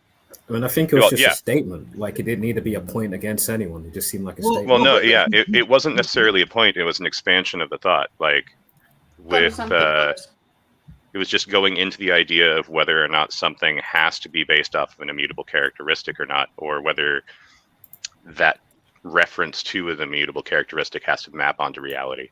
But when I say a slur is necessarily based on an immutable characteristic, I'm not saying that if you call a white person the N-word, it's no longer a slur. I'm saying that if you call someone a chunky monkey, I'm saying that's not a slur. I mean, fat can be a group that you're a part of, but it's totally immutable. Yeah, it would have been really nice if we got to this agreement point without you calling me stupid. It'd be really nice if you weren't stupid. I don't Look at the screen. I don't know if he was the one being stupid if you came to agree with him. Like, put those paws back in those paws. Fly in the face. Yeah, but hold on, because if you came up to me and you were like water's wet, and I agreed, I'd be like, that's fair. But if I said, I think the Earth might be round, and you were like, I have a counterpoint, water's wet, I'd be like, that's stupid. That's a stupid counterpoint. He's like that. But I think what Gallente has done here is said, maybe we shouldn't, maybe that's not the best way to interact with people. Empathy, good faith, enjoy. Yeah. Okay. Seems like I got in a really good time. I disagree with Gallant. Welcome, sir. I don't know that I can necessarily continue a conversation without insulting people. That's kind of weird. We're trying to teach you. Yeah, that happens, man. That'd be very We all get a little debate brained once in a while. Yeah, like. What if it was said the water was yucky, Rico? He would still go after you. Just unless he said it first. We will civilize him. I swear to God. Even Cameron turned against me. You're gonna civilize me? You don't think of Snickers as candy? How are you gonna civilize me? I wasn't turning it against you at all. That was the opposite. No, I'm not joking. I'm joking. That was an insult to Calvin. I'm sorry, Calvin. It was funny. I don't remember what. To be fair, though, CPAP, you're the only one with a mullet, so it's hard to call other people stupid. Do I have a mullet? I think everyone's just jealous. I call it a looks a little bit like a mullet. I luscious is his hair. It's amazing. Yeah, no, it's amazing. It's a bit of like a main bear. Keep that. You're wearing like a raccoon. Yeah, my sponsor for today is Keats. I've never used it, but I'm thinking of it. Kitty is popcorn candy. No, it's not. Although this popcorn, the one that this did have caramel on it. So okay, Kitty, I have something to ask you.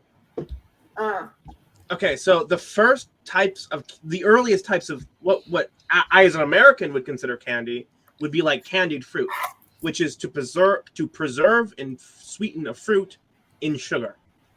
Now, it's not hardened. This sugar is not hardened. You're literally just as if preserving in salt. You just do it in sugar. So it's like a candied lemon. Candied lemon. Yeah. It's candy. You get to repeat the word. Yeah. All right. Well, in that case, is a candy bar candy? All right. What is a candy bar? Chocolate. That's what Americans call like an amalgam of sweet things. It's a small portion of food. It's a confectionery item in a small portion that's generally layers of sweet things.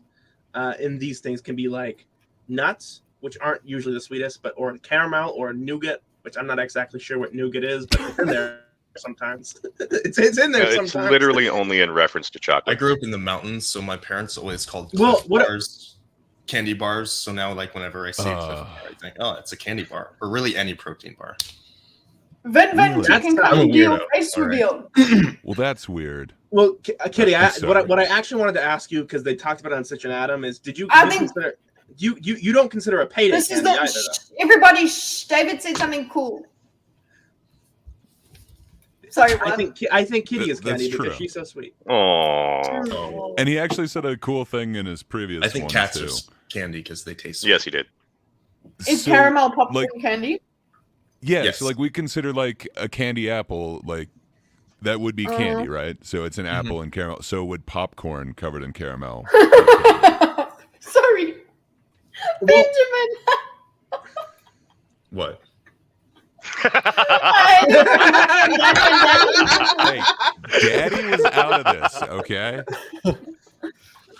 Petra is so quiet. Yeah, I think mommy was true. Well, what I wanted to ask you is, it's not about the chocolate necessarily. You don't consider a payday is what we'd consider a candy bar. It's caramel, like rolled in peanuts, basically. And you wouldn't consider that candy. No, I would. Okay, but if it was covered in hold on, because if it was covered in chocolate, what about that's now? not a payday, sir. So is it still candy? No, then it's chocolate. Then it's a chocolate bar. If it, there's no So reason does to it with just these have to people. be? I don't It has to understand. be chocolate. I think the thing that is what's confusing is that it is wait, did somebody arrive? Sorry. So hold on. Let me explain myself better. I think so. A payday is caramel rolled in peanuts, right? You understand that? And you would say caramel rolled in peanuts. That's candy. Yeah, Now, because there's no chocolate involved. So the chocolate is the defining factor. It's literally just so. But if you cover that caramel, peanuts, chocolate, now it's no longer candy. Is chocolate cereal candy? Okay, Kitty, I actually came in here prepared to like come to an agreement. What's a Tootsie Roll? Ah, that sucks. I don't know if you could explain it without experiencing it.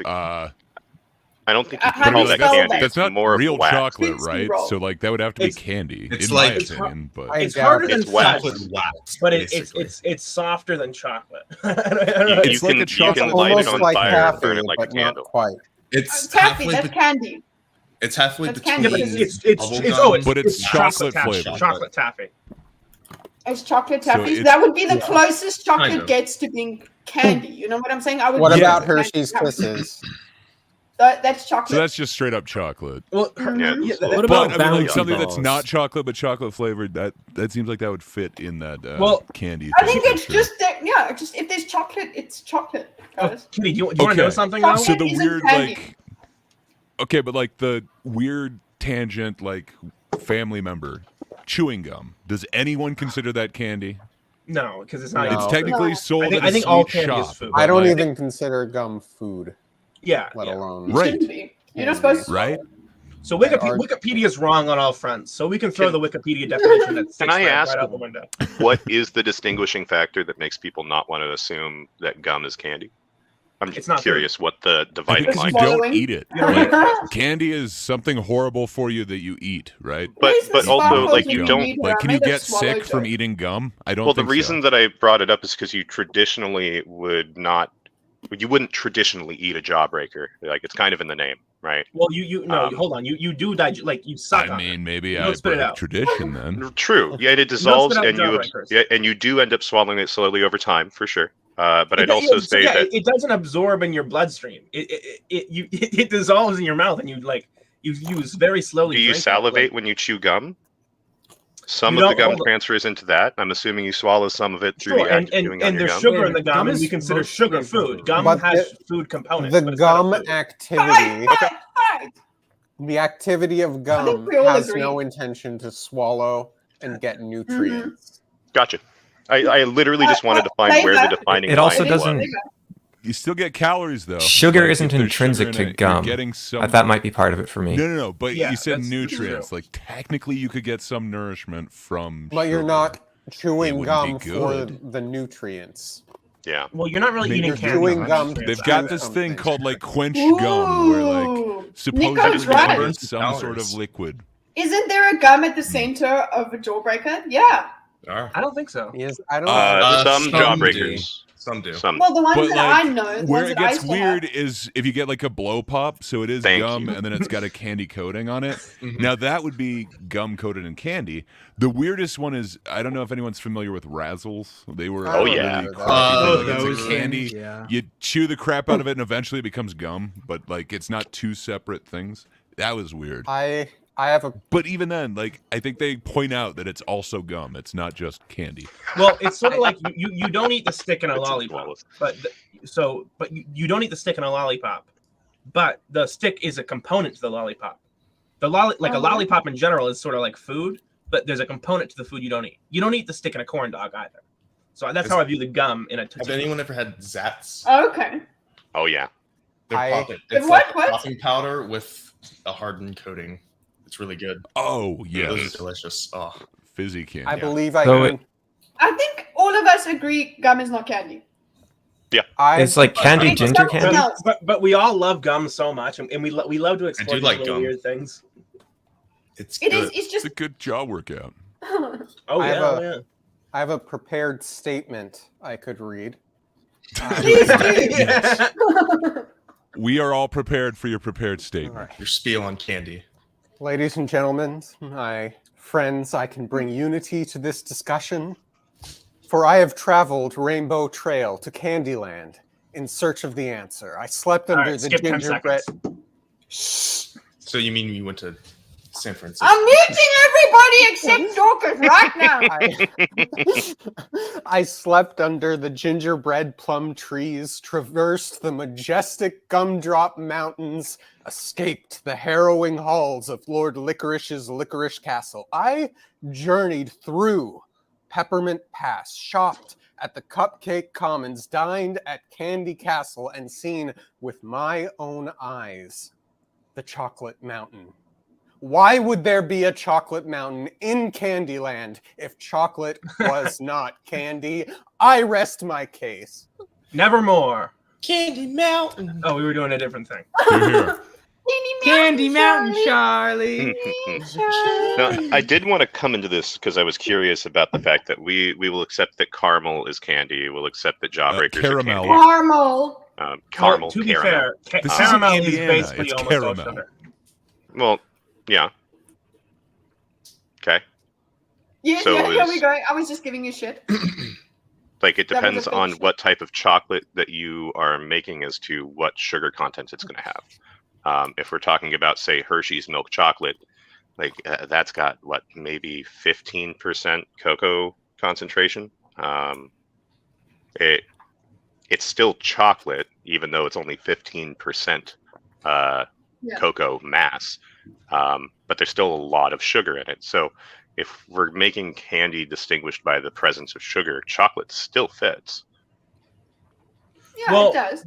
Well, isn't it interesting because there are some M&Ms are called they're not called chocolate. They're called chocolate candy because is it the FDA or is it the USDA? I think it's FDA. The FDA does not allow a certain percentage of non-cacao in a chocolate item.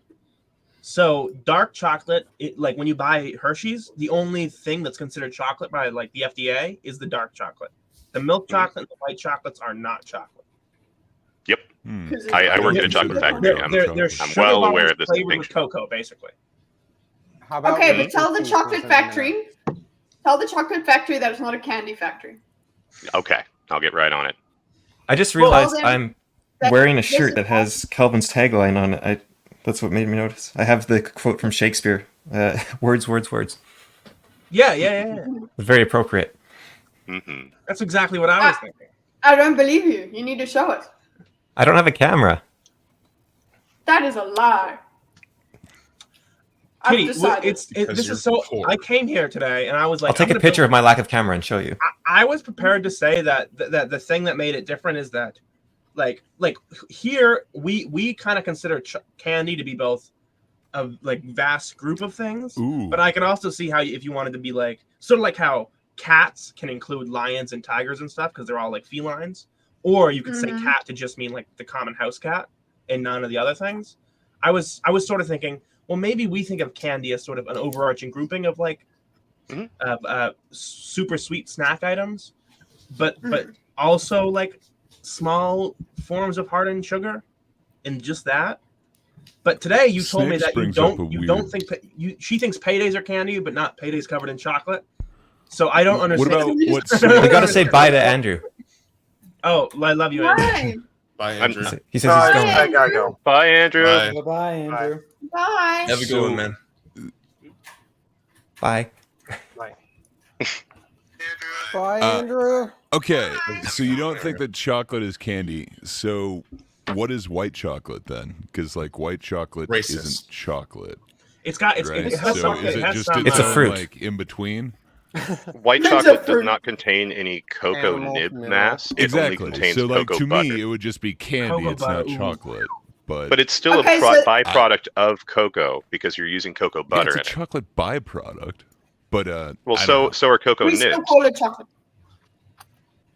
That just reminded me Okay. of Terry. So what about something like yogurt covered raisins? Like, would that be like candy? Would that just be a snack? Would that It be? depends. That's If we're just a talking snack. about actual That- yogurt, yogurt like- covered raisins are nature's candy. Let me tell you something. Yeah. So I have seen it at a candy store. At Natural so Yogurt. I don't know. Okay, it wait. Yeah. depends on what we're So talking I about. don't The know. yogurt you're going to see on yogurt covered raisins is Yeah, so it's like candy, enriched with essentially. sugar that it But is it's not a hard. barely recognizable as yogurt. Oh yeah, Yeah, for sure. like- I wouldn't consider that a dairy Chocolate product is at so that point. enriched with sugar. Like Hershey's Mhm. bars taste nothing like baking, like cacao, right? Right, So- but that's why Yes, we call it Okay. chocolate or cacao. Okay, well, hold on. So, Like, so when I think like- of candy, like I'm thinking of like a hard sugary milk- thing, like a lemon drop or something. a Hershey's milk chocolate tastes nothing like a real like dark chocolate bar. It just Yep. it's not the same. It's very like they're like tangentially related flavors. So You know what, guys? Sorry, by the way, this stream is my 100th video. hey, Happy hundo. Hey, congrats! That is awesome. we need Thank to do a montage of all of your other videos. You know what? I will do that, including my gaming videos from like 3 years ago or something. Let's I'll get do some that. 100. Don't you have one chat. where you punch a horse or something like that? Yes, I do. You've got a horse punching video, and we don't know about it till Only have now. a cat punching video. That would be. Oh So my it was gosh, really guys. funny though. Kitty, you were on Such an Atom. You were just randomly on for some reason, and then Mahler Yeah. hops back on, and I was like, I was To settle the great debate. well, exactly right. So I was like playing Minecraft with Ice J, who plays in our Dungeons and Dragons, and I was like, oh, Kitty was on Such an Atom, and like Mahler just popped on randomly, and he started like giving a rant, and he was like, oh my god, this is like so amazing. Someone that I play Dungeons and Dragons with got to talk to my hero, and it was like, and I was like, it was like 5 minutes, but okay. It was like 5 minutes, but it was just and it was just because he's nice. yeah, right. That, you know, it's not like he was like, oh, okay, let me speak to her because I like her or whatever. I'm but pretty she's sure he like, came back on just I to don't talk to you. know. Like he just- could have come just- back on at any time, but But like he chose just when you waited were on. until you came. We'll get I'm you pretty on. Sure. We'll get you on EFAP. We'll start a campaign. Yeah. One of We'll these make it days, you're happen. definitely going Kitty, to. you got to get Mahler on Thinkers. Can you imagine? He would hate it. That's a few. Actually, I think all of us would just keep, for once, we would just keep the fuck quiet and then let him speak because it was just like, yes, Mahler. I'll say this now. If Mahler's ever on Thinkers, I am gonna relent my spot on Thinkers to my No. late If for he is supper ever on co-host. your band, I'm sorry. Yeah. I'm You know, giving out up of my spot to respect somebody else on Thinkers. Nice. Like it's gonna happen. Well, I'm glad you volunteered for it. Yeah. Not to any of you. yeah. I'm giving it up to Icy, but I promise. Well, it is for us. Yeah, it's also it's for you guys. Your guys' mental health. The audience as well. I mean, But I seriously, think Molly spits congrats- quite well here. You've got this collection of people with great voices. You could add him to. Yeah. Welcome Yeah, back, but Miss then he's Sparkles. got- I think a lot of What is it. Okay, there's a couple people here What with is pretty my good first voices. There's a video? lot that have kind of the same voice. Who's who? I think everyone here has got quite a nice good voice except for mine. Well, I appreciate it. Thank you very much. almost I everyone. know. Almost everyone. Almost. No, your voice is nice, Calvin. If you just use it for bad. You use it for Much evil. like your mind. Use your powers for good, young man. I what's really funny is that I talk to myself a lot because I don't really think. I have to verbalize things. And I was noticing right now I'm talking in a weird way. I'm talking in I'm talking much faster than I normally talk and in like a very high pitch, like Really? nasally. Yeah, it's very weird. I don't talk very fast. You're excited to be here, is what you're saying? Or the camera makes me like paranoid. I'm a very paranoid person in general. I don't know if you've been able to tell. Yeah, I do the same thing. Well, you do it off cam Especially too, when I'm right? in front of people. I can speak faster. I sometimes stumble over my words. Luckily, though, I'm behind a camera, so I'm safe. Where's my horse, Like, that horse wasn't- punch? There we go. That wasn't meant to be a jab at Calvin. I've heard him speak like this when his cam's not on A too. jab? Is that a slur? Wait. Oh my god! No. I don't mean like the I don't mean it's like the webcam camera. I mean it's the being live in front of people. Yeah. Oh yeah, that happens to the best of us. Oh, South Africa, guys. Hold up. I don't know. So Dorcas, do you think I talk this fast like pre-streams? Because I mean, I think out of this group, you're kind of the only person I've talked to a lot, like off stream. You're so kind on. Sorry. I'm so kind off stream. I've honestly never paid attention to the speed at which you speak. Yeah. I've paid attention to the speed at which I speak, which I think is way too slow. But on stream or just in general. You know, I think you bring you're fine. Sapient vibe to the whole stream with your very slow, kind, very methodical. Sir. Yeah. I think that I do like it. Optimus has like a way of speaking where he's almost like walking through a minefield. You talk like someone who's trying to say that no, I wouldn't date a trans woman. Like a celebrity who's trying to say I wouldn't date a trans woman. You find every single word very precisely. You're like, well, just my time. I've just been gaslit so much in my life that if I don't pick my words like hyper specifically, I think people will deliberately misinterpret what I say. And I can't keep like the full idea in my mind while I'm trying to carefully pick out from 100 different words the specific, precise word. It's very difficult. Are you insane? You've never been gaslit. Stop lying. You need to just be like me, Dorcas, and just talk, and then find the words as they come out of your mouth, and then pick them up, and then everybody put them together for you. There you go. Okay, see, but that's what happens, and then I fumble and I pass the ball to one of you. You have seen this happen. As long as you just it does happen. Wrong. Optimus always does have kind of good jumping off points. He does have a very he's great. He does. He fumbles all the time. Let's be honest here. Like, I'm not going to sugarcoat it, but he always does lead somewhere good. Thank you. But I don't know. I was about to say something. Oh, gaslighting. As long as we're talking about words, gaslighting is kind of a word that I used to like. I used to hate. It's the camera adds 50 opinions. That's like almost a joke. But I think that's pretty funny. I used to hate that word gaslighting because I thought people used it wrong, but now I'm kind of just okay with it meaning like manipulation or like people trying to retcon things that happened in real life. Yeah. I think it's still overused. That's why I have a very high threshold for when to use gaslighting because I think of gaslighting. I think it's the abusive. I think the abusive boyfriend who. What are you talking about? You use gaslighting all the time. I think of the abusive. Kitty, why do you hate horses? Kind of psychologically. I was gonna ask the same thing. This is my first YouTube video. Kind of trapping his whatever spouse. Andrew Tate. Right. Yep. This is my first YouTube video. It's wonderful. Dark Souls? No, it's beautiful. It's Monster Hunter. Monster Hunter. He's just running in circles. Oh, I think so you guys watched The Lost in the Wow! Which means I might get disconnected soon. What's up? You guys watched the Lost in the Pond video earlier? The guy who did the herb.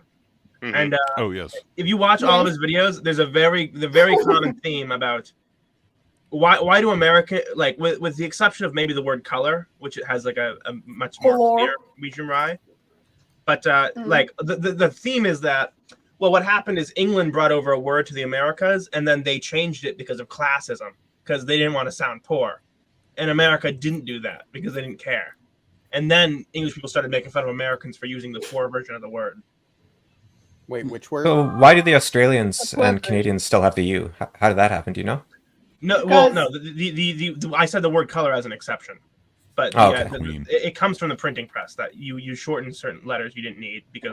Okay, one more, and then we can get back to the serious thing. And then later, William Webster was the guy's name, I think, the guy who published the first Webster's Dictionary, and he streamlined a lot of language that wasn't streamlined beforehand.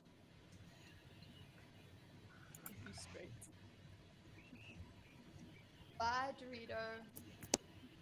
Oh, ew, gross. Long hair. A long hair Nasty. kitty. Oh, I forgot. Kitty used to have long hair. Axel! Jesus Christ!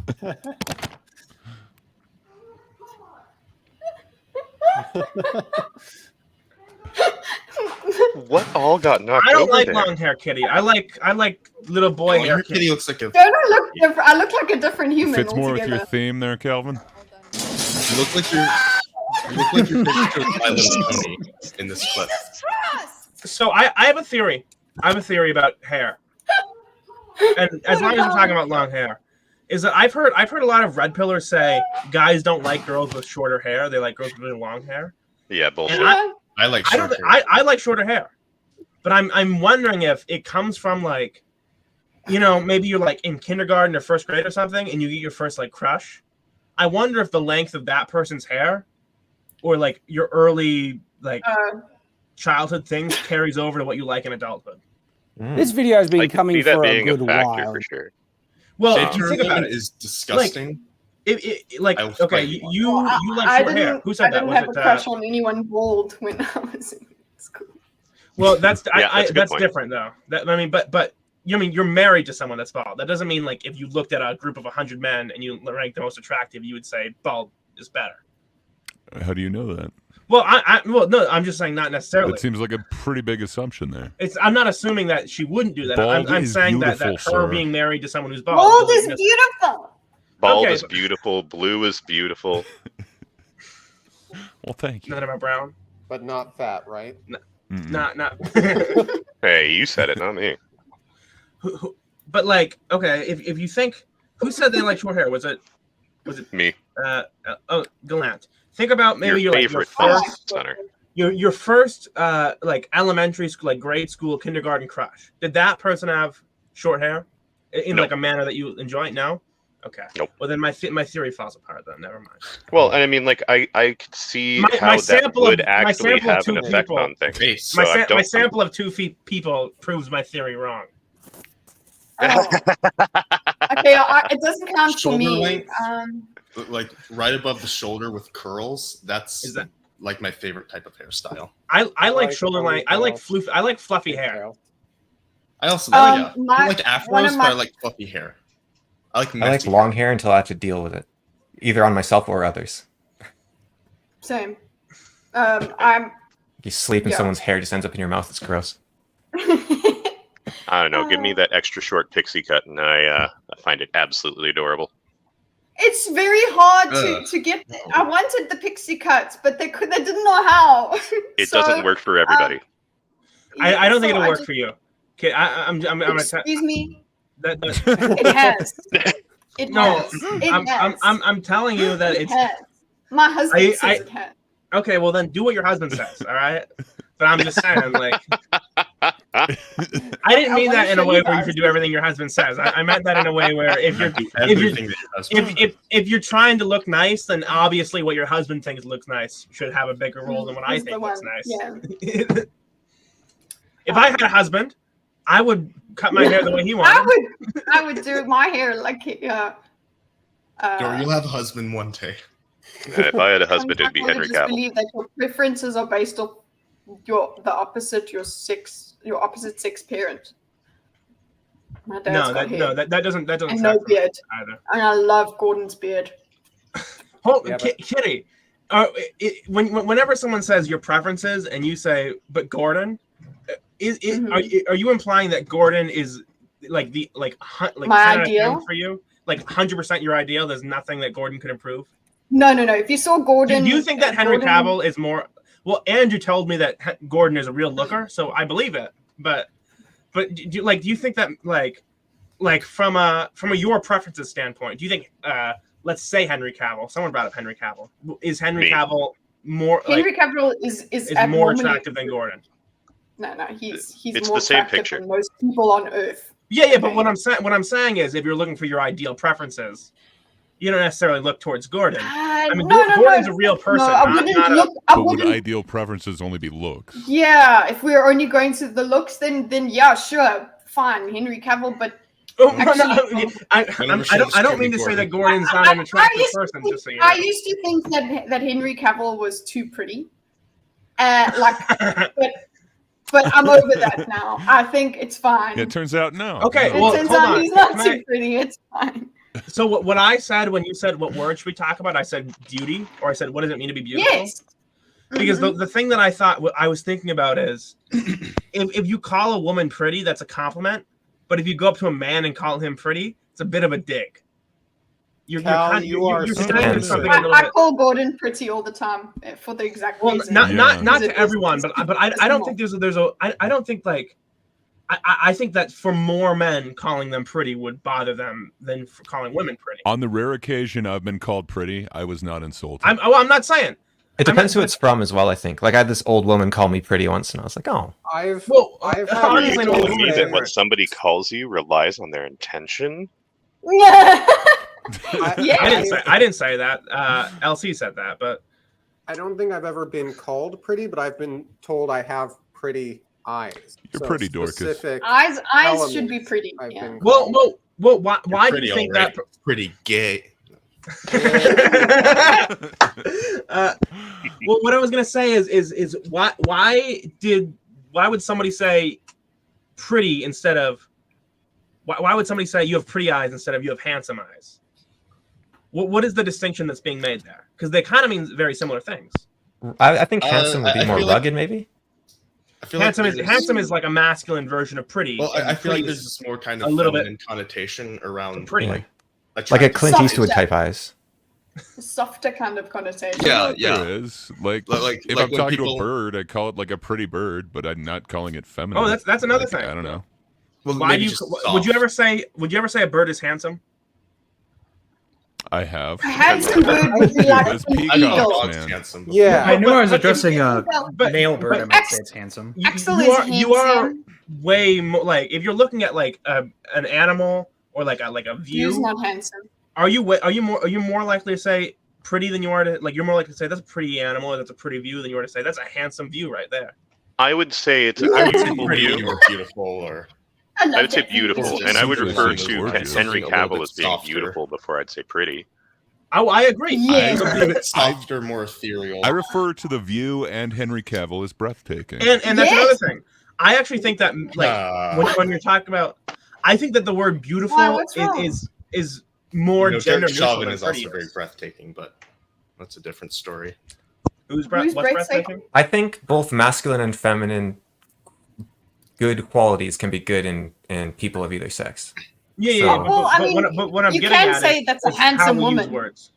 Yeah, no, I think That's I'm another agreeing with thing. you, Calvin, that I think pretty that's is more of a that's feminine a compliment. bit of an insult, right? Being called a handsome woman's a bit Is of it an though? insult. It's up to them It's to up to them find to- out because like Okay, but in the same way that being called stupid, someone could be like, "Thanks, pal." But like if someone says you're a handsome woman, let's try to step back from how like It's probably Look, I'd maybe- rather have beautiful, yeah. maybe someone is gonna say like let's not like obviously anyone can take anything in any way, right?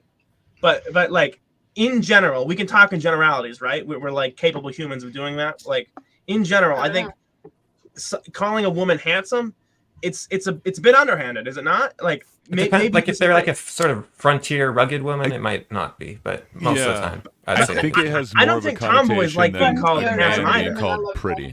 No, but I a think it tomboy really is does different come from like a down to frontierswoman. intent. Kitty, I Intent think you and are context. so handsome. No, Kitty, you you're a gotta call handsome me woman. I Edie. don't. Kitty, you're ugly. Handsome woman. Oh, actually, also by the way, ugly is also a word I use affectionately to people. Gordon gets called ugly a lot. Daisy gets called ugly. Yes, you're so ugly. But You have never ironically, called right? me Like- ugly, so I know you hate me. Like Judy Yeah. Dench, you could call handsome, maybe. I call my niece and nephew ugly. That was the first thing that they needed. Like they're like, that's not nice. I'm like, no, you're ugly. You're so ugly. Like, cause it's so the opposite of what they are. It's a joke. That's why I use it. O-Snakes kind of thinks that.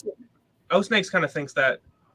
Okay, cute is different though. Cute is different than maybe O Snakes is being I ironic think there. cute is definitely different, Then but pretty like is. I've heard like Americans, hold on. Let's talk about Americans and cute, right?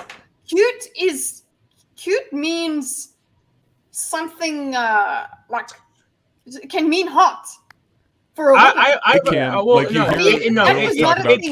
It's definitely different. It's 100% different. Like I think maybe for women, cute and hot kind of mean the same thing, but for men, if you're saying something's cute, I think it's generally different than hot.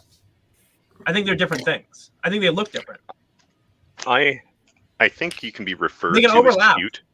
They can and you're overlap for sure, but yeah. I think was about to if say, you I think call you a can be man called cute, cute it and, has like a based on the small response to it. connotation. yes, Small, that's Like, their. Well, but I think women can say he's kind of cute, and that just means attractive. But I think Fair that enough. okay. But by the way, the word cute or the word adorable, I wrote out definitions for all these words one time, and I think when we're calling something cute, we're generally relating it to like something that's like babies are definitely cute and like puppies are definitely cute, right? No, Like, this group mind leaving. maybe. I've got to hop off now. It has been awesome. Thanks. like Oh, I bye, spoke group in Rust. mind. Sorry that you didn't speak that much, but because Yeah. So maybe you have to fight for your right to use the words. Yeah. It's a party. You can disagree with this, but I think that when we're saying the word cute, we're relating it to like some sort of instinct we have naturally. That's sort of almost like a more either maternal or paternal instinct that's saying this thing is worthy of protecting. Yeah, like you're saying this thing is. Well, it's definitely something that means like attractive or physically attractive or like physically, visually appealing. Like puppies are like they're visually appealing in a way that's like, oh, I want to protect that thing. Yeah, but I've heard women refer to men as cute when they are like talking about sexy. Right. Everything has multiple definitions. It's like, never a good thing if a female calls you cute, adorable. That whole thing, Snakes. For you, it might not be good. But when a woman is calling you that from the woman's point of view, it's a good thing because no woman's ever called me cute. Very Bottom good. line is English sucks, and it's confusing. What? English sucks. I think in language we no matter what language we were speaking, we would land up doing these things. I think every language has it, yeah. But that's like cute and hot. I mean, like when you say that person's really hot, it almost has like a it's attractive in a sexual way. Then like it doesn't necessarily like you would never call an animal hot. I don't think so. And you'd never call you'd never call a little old lady hot. But you'd call an animal and a little old lady cute, as well as someone that you're physically attracted to. Foot Patrol! Oh!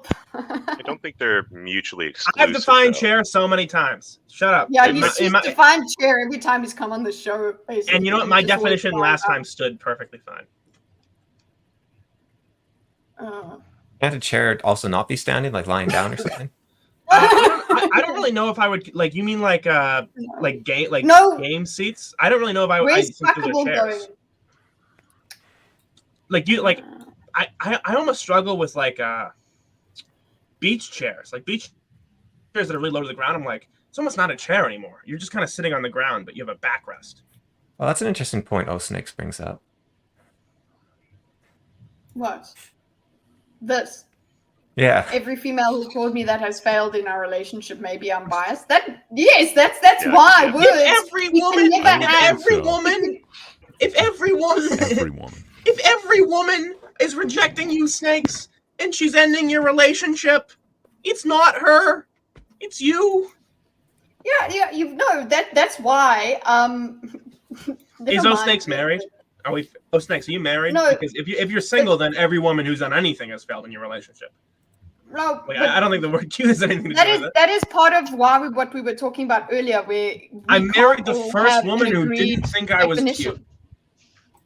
So, well, and I mean, I think it also depends on the situation that you're in hearing it. Like when I was 350 pounds, whenever I was called cute, it was pretty obvious that it was, you're not going to say that I'm physically attractive or hot because I'd be able to tell you're lying. But you are going to tell me that I'm not a bad looking person. Cool. Mm-hmm. All right. Awesome. But now at 200 pounds, 150 pounds later, you look. Sometimes when I hear cute, you can get those eyebrows raised a little bit at that one. Well, you know how I know I'm ugly is that nobody's ever called me ugly. and that's like a surefire sign. You know that you're not ugly if somebody called you ugly. Yeah, because well, unless it was like You're super, ugly. like someone who's super autistic, like sort of like you, but. Oh, why you gotta shoot? I'm pedantic. I'm not super autistic. He's pedantic. Well, unless it was someone with like zero idea of social cues, but generally when you're like playful ribbing someone, they don't like attack where it hurts. They like attack where it maybe there's a little bit of ground there, but not that much.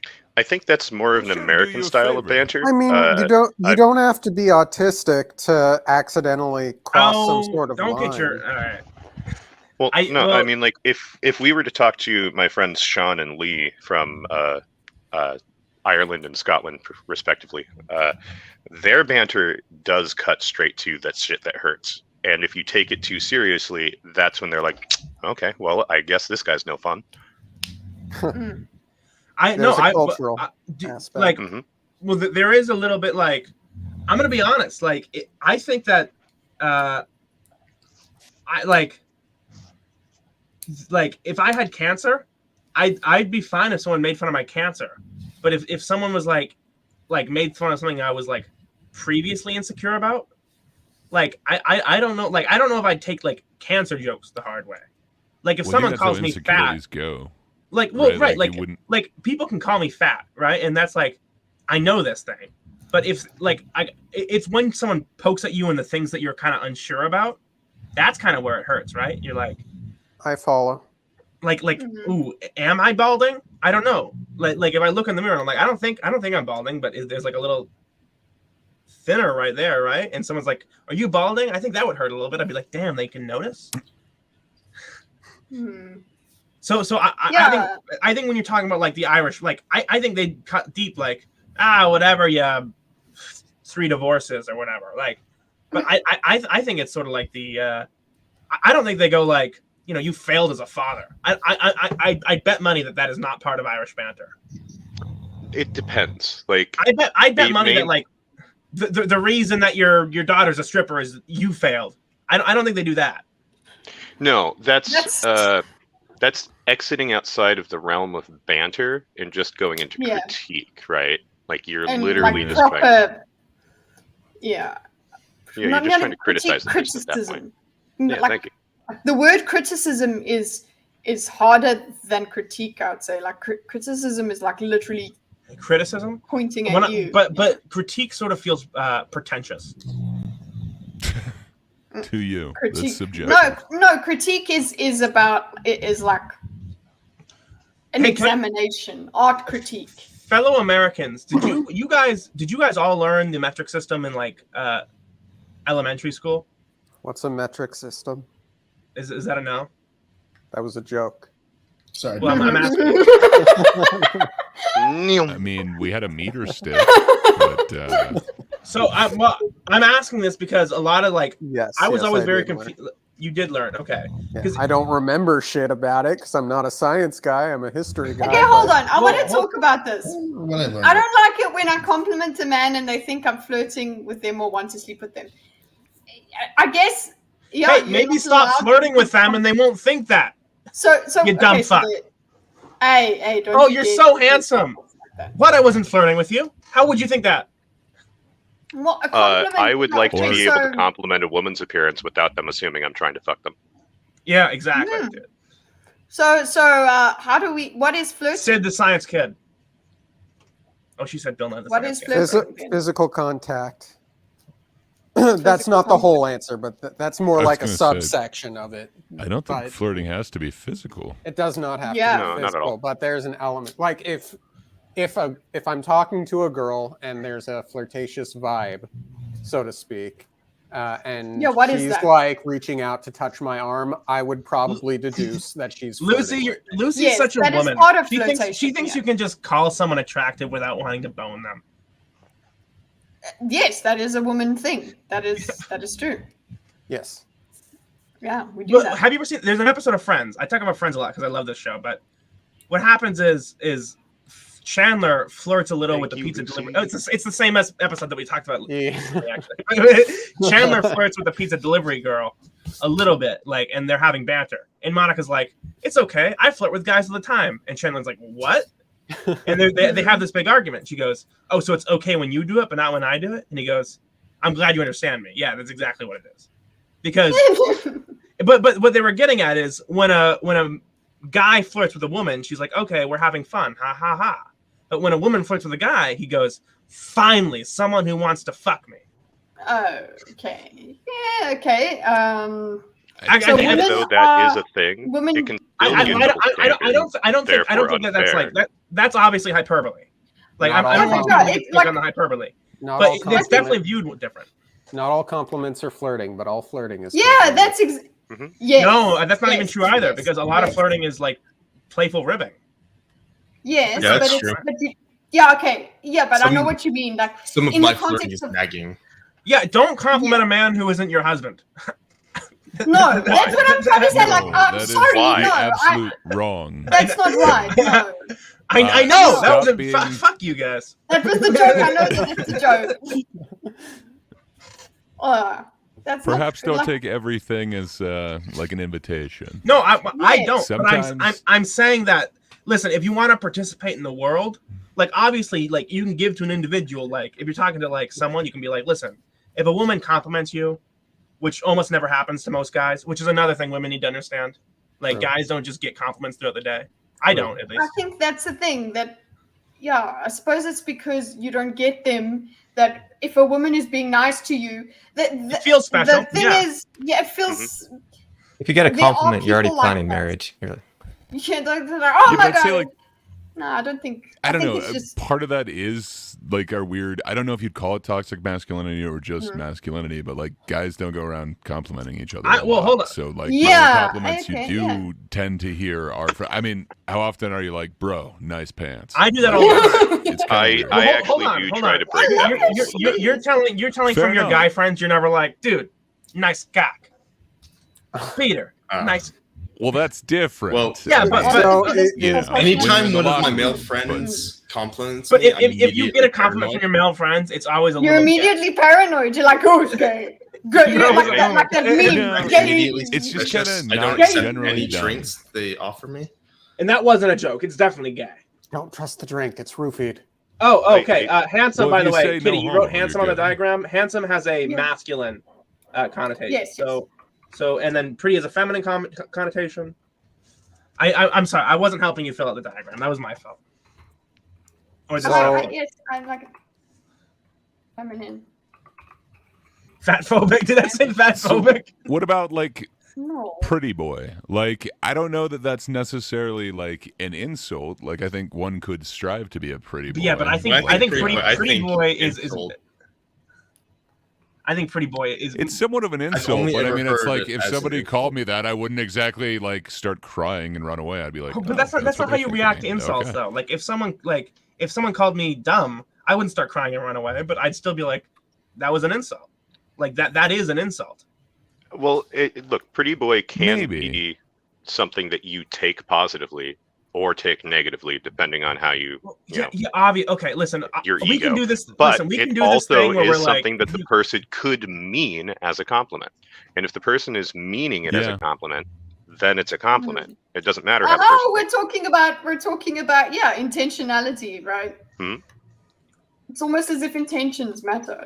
I actually think when it comes to insults, I think depending on what it is, sometimes it doesn't matter what the intention is. It kind of if you go up to someone and you go, "Oh, you're so fat, isn't that great?" and they generally meant that in like a "I like fat people" sort of way. Like I don't think that's like it's not guaranteed. I still think that's an insult. I mean, intention matters. It's not every. I don't know if I would label an insult because it could be something that has the perception of an insult because of how it's typically used, but I don't think just because something has a connotation, it necessarily makes it the thing, at least on a technicality. Rico is very wrong here. Level of attractiveness. Gorgeous. Gorgeous is very it's an extreme level of attractiveness. That is what that means.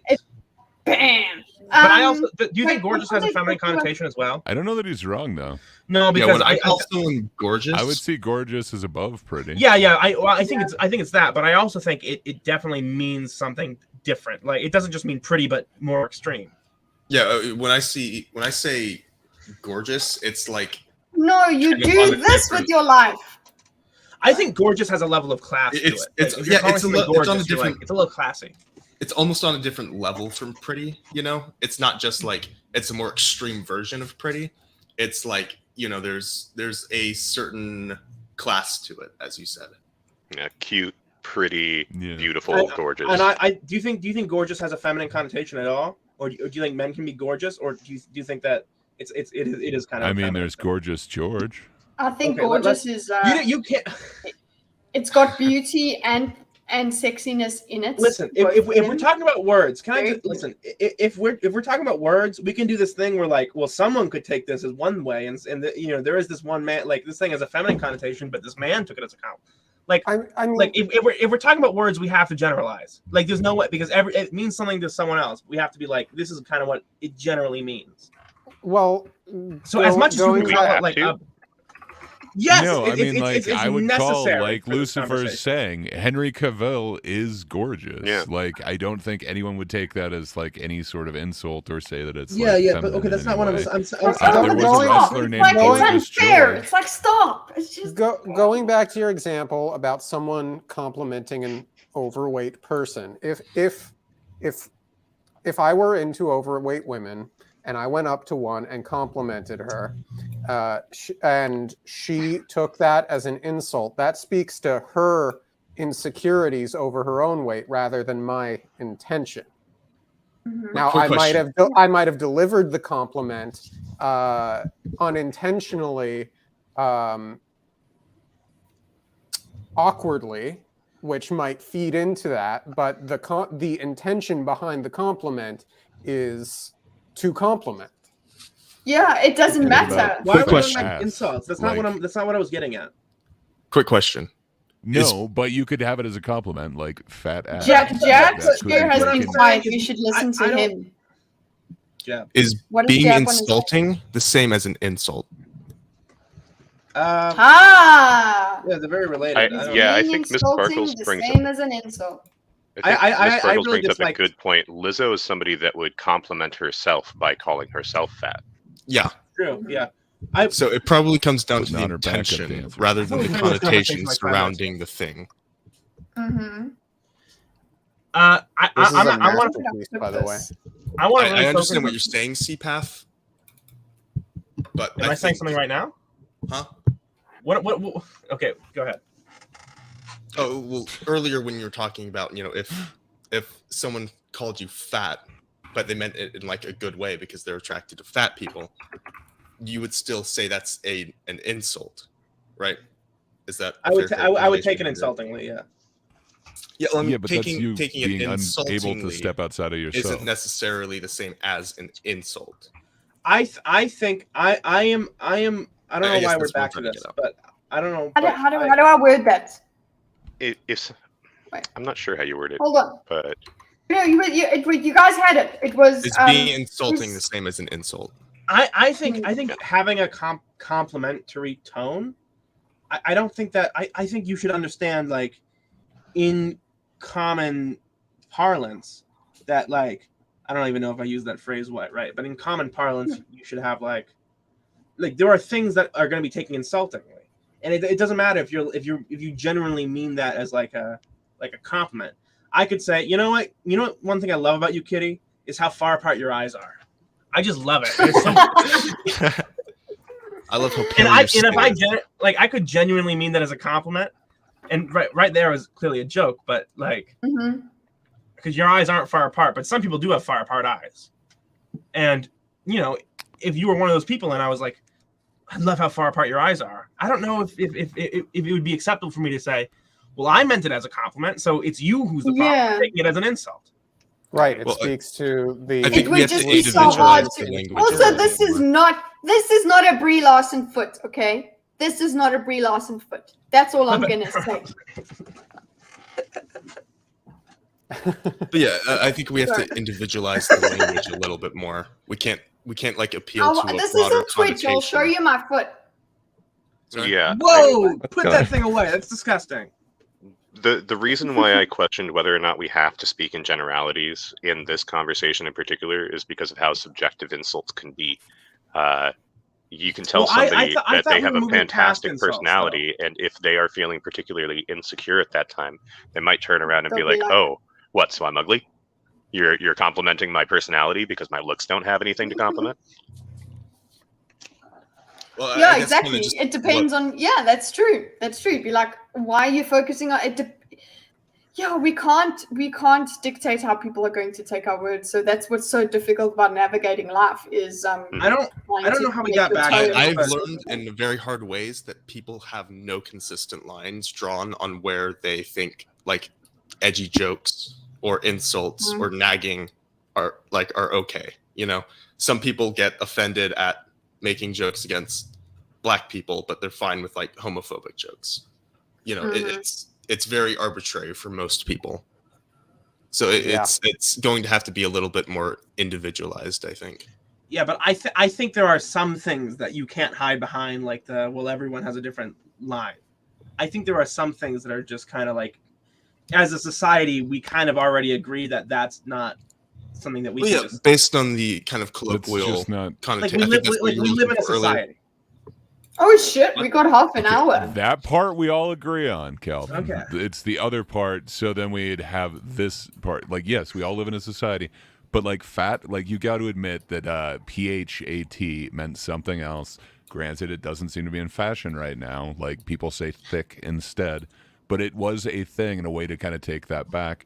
For a while, for a lot of people, if you called them fat, it actually meant something else. It was pretty hot and tempting, if I remember correct. Yeah, that's cool. I never heard that. And Lil Kim's back in the day who would say they're fat. You know, PHAT. The fact that you need a different spelling tells me that you're not saying it out loud. You in order for that to be a compliment, it needs to be written. Yeah. PHAT. No, they did. Well, yeah. If you fat. Well, if you go and watch The Sopranos, go and watch The Sopranos. The guy's like, Kitty, can we get back to the other because I think we're regressing in this conversation though, because I think we got back to this. Hey, actually, Calvin, there's 8 of us that could here. be my Jeff fault. didn't I get a came chance kind to of weigh late in, into this so discussion. he went ahead and gave his opinion on it. That's perfectly So I fine. think we did this It's already. not a regression. This We're is looping. a different conversation. same I came way late It's into not the looping. talk, 15 too, minutes so. Calvin, you're being extremely uncharitable, sir. Jab didn't get a chance I to understand say what this. you're That saying. doesn't Let him make it a talk looping then. You're conversation. talking over him. I will fucking mute everybody. I'm just responding to you. My Bring goodness. up this accusation for the 4th time. What's No, the I accusation? think there's some credence to what Cal is saying. I did come in like 3 hours into this chat, so I'm still catching up a little bit. So if we're treading any ground, it's probably on me. No, it's you're not on you. no, you're the perfectly only fine, one. You're man. the only one who's not. You're the only one moving forward. I thought we were just enjoying this okay. conversation as it unfolds. Yeah, I was having fun. I thought so too. And then Calvin started saying that no, this is a regression. Listen, I disagree. I'm making the same points that I've made a lot, and you're all making the same points that you've made a You're lot. right. We're So how not. about Not you listen to everything is an Jab, then? argument, bro. We're having a discussion. Expanding on. So hold up. But I think. But what I'm saying, I think He wants to finish the All of them diagram. speak. us getting back to this is of a misunderstanding that something I said related to something I said before, even though I don't think it did.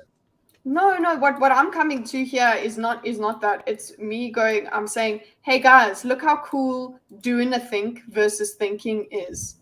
Look what we did with the word, guys. That's what I wanted to just talk about. Ask you about it. Like the way that let's think about what we did with the words when we did why are words. Why is that a thing that we do on the internet? What do we do with words on the internet? You're doing a think, okay? That's an internet sort of way of speaking, right? It's from like lol speak, like where I'm doing a howl or I'm doing heck kind of things. The way that the dogs speak on the internet and things like that. So what I was saying is I just wanted to ask you guys, what doing a think versus thinking? What are the connotations? If I say we're doing a think versus let's go and let's think, what do you get coolest from? Thing is doing a plethora of opinions. Mm-hmm. I can be thinking on my own, but when Mhm. we're doing a think, I get all these opinions that I hadn't thought about, all these points of views that I hadn't necessarily even considered, and I think that's the huge benefit for me. But yeah, I'd love to hear what other people have to say. I mean, doing a think is the title of our show, or the show, isn't it? As opposed it's like to a subtitle. It's like a subtitle. So we're thinkers. We do a think. Yeah. Okay. But the thing is that we put there is the do in. We're thinking. We're doing thinking, right? So we're doing plus thinking plus think equals thinking, right? But instead, I said we know it's grammatically incorrect, but we're saying doing a think, right? And the reason I like that is for the reason like that like you're talking, we're separating. We're actually doing the action of thinking, and the word do, putting the word do in is important to me there. That I just wanted to nerd out a bit on that. And Gray, you were very great. You were very good there. You answered nicely. Thank you. So if anyone else is... Yeah, I think one of the things that's a benefit to this collective conversation thing is Calvin was pointing out that we did retrace a lot of our steps a lot. And I'm not saying that that's necessarily a bad thing, because we're walking on this circular path, and each time we make a rounds, we end up picking up a different rock and looking at it and exploring a different concept. And oftentimes we won't always get to say everything that we need or want to say about a topic, because there's so many of us. So when we double back to it, sometimes it's nice to, get out a thought that just popped back into your head from half an hour ago. Exactly. There's utility in that collective action. I would not have come to the same conclusions that I had about what I was thinking today if it weren't for you guys being a part of it. That's what I like from the conversation. That's what I want from the conversation. That's what I mean by it's not always an argument. It's you say the thing and you say the thing and you say the thing. Okay, then going to the grammatical, again, using things incorrectly grammatically to mean a thing. Why are words, to me, the layer on top of saying why are words or how are words or things like that, things that it's grammatically incorrect. The reason for me, the way we're doing it there is it's as if words are so confusing that we don't even know how to grammatically correctly talk about it. That's the whole why are words thing in my head. It sounds gay, ignore this man. Shut up. But yeah, I thought maybe, I don't know, maybe Dorcas as a writer would like that idea of just all the layers that go beneath this sort of thing of literally a tiny little phrase that like why are words is actually the reason it's funny. All of the things that are around it are the lack of grammatical correctness.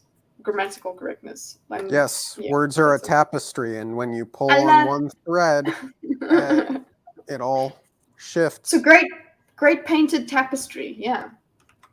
That's cool. That's all I wanted to put, but that's the only reason I came back to this part of it.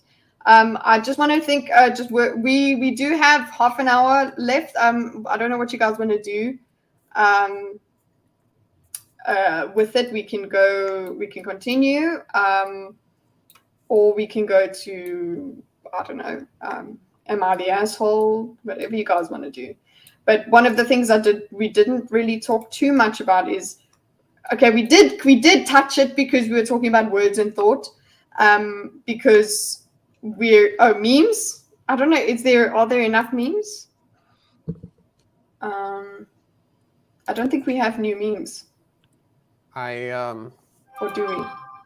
I would hate to get sidelined into another 2-hour-long discussion. I did write out my definition of woke if you want to add it.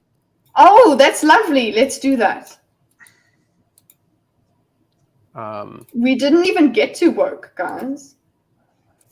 But if you'd rather do memes or no, I want to do the woke because the whole point actually we didn't get to all the words. Okay. Oh, let's do speed round. We slept on the woke conversation. Speed round. Actually, I don't know about all these words necessarily. Just do woke because I think a lot of them we kind of touched on a lot of. Okay, so Dorcas's one is go. Right. Okay. I tend to define / conceptualize woke as the following. There are two conceptualizations: cultural, MCU, trans beer, and political, parental rights and education, labeled as don't say gay. And they are linked as a zealous adherence to the tenets of DEI, identity politics, equity, intersectionality, third wave feminism, and anti-whiteness. It's a lot. I'll just copy paste it to you. Yeah, just copy paste it. Was that the definition, the whole definition?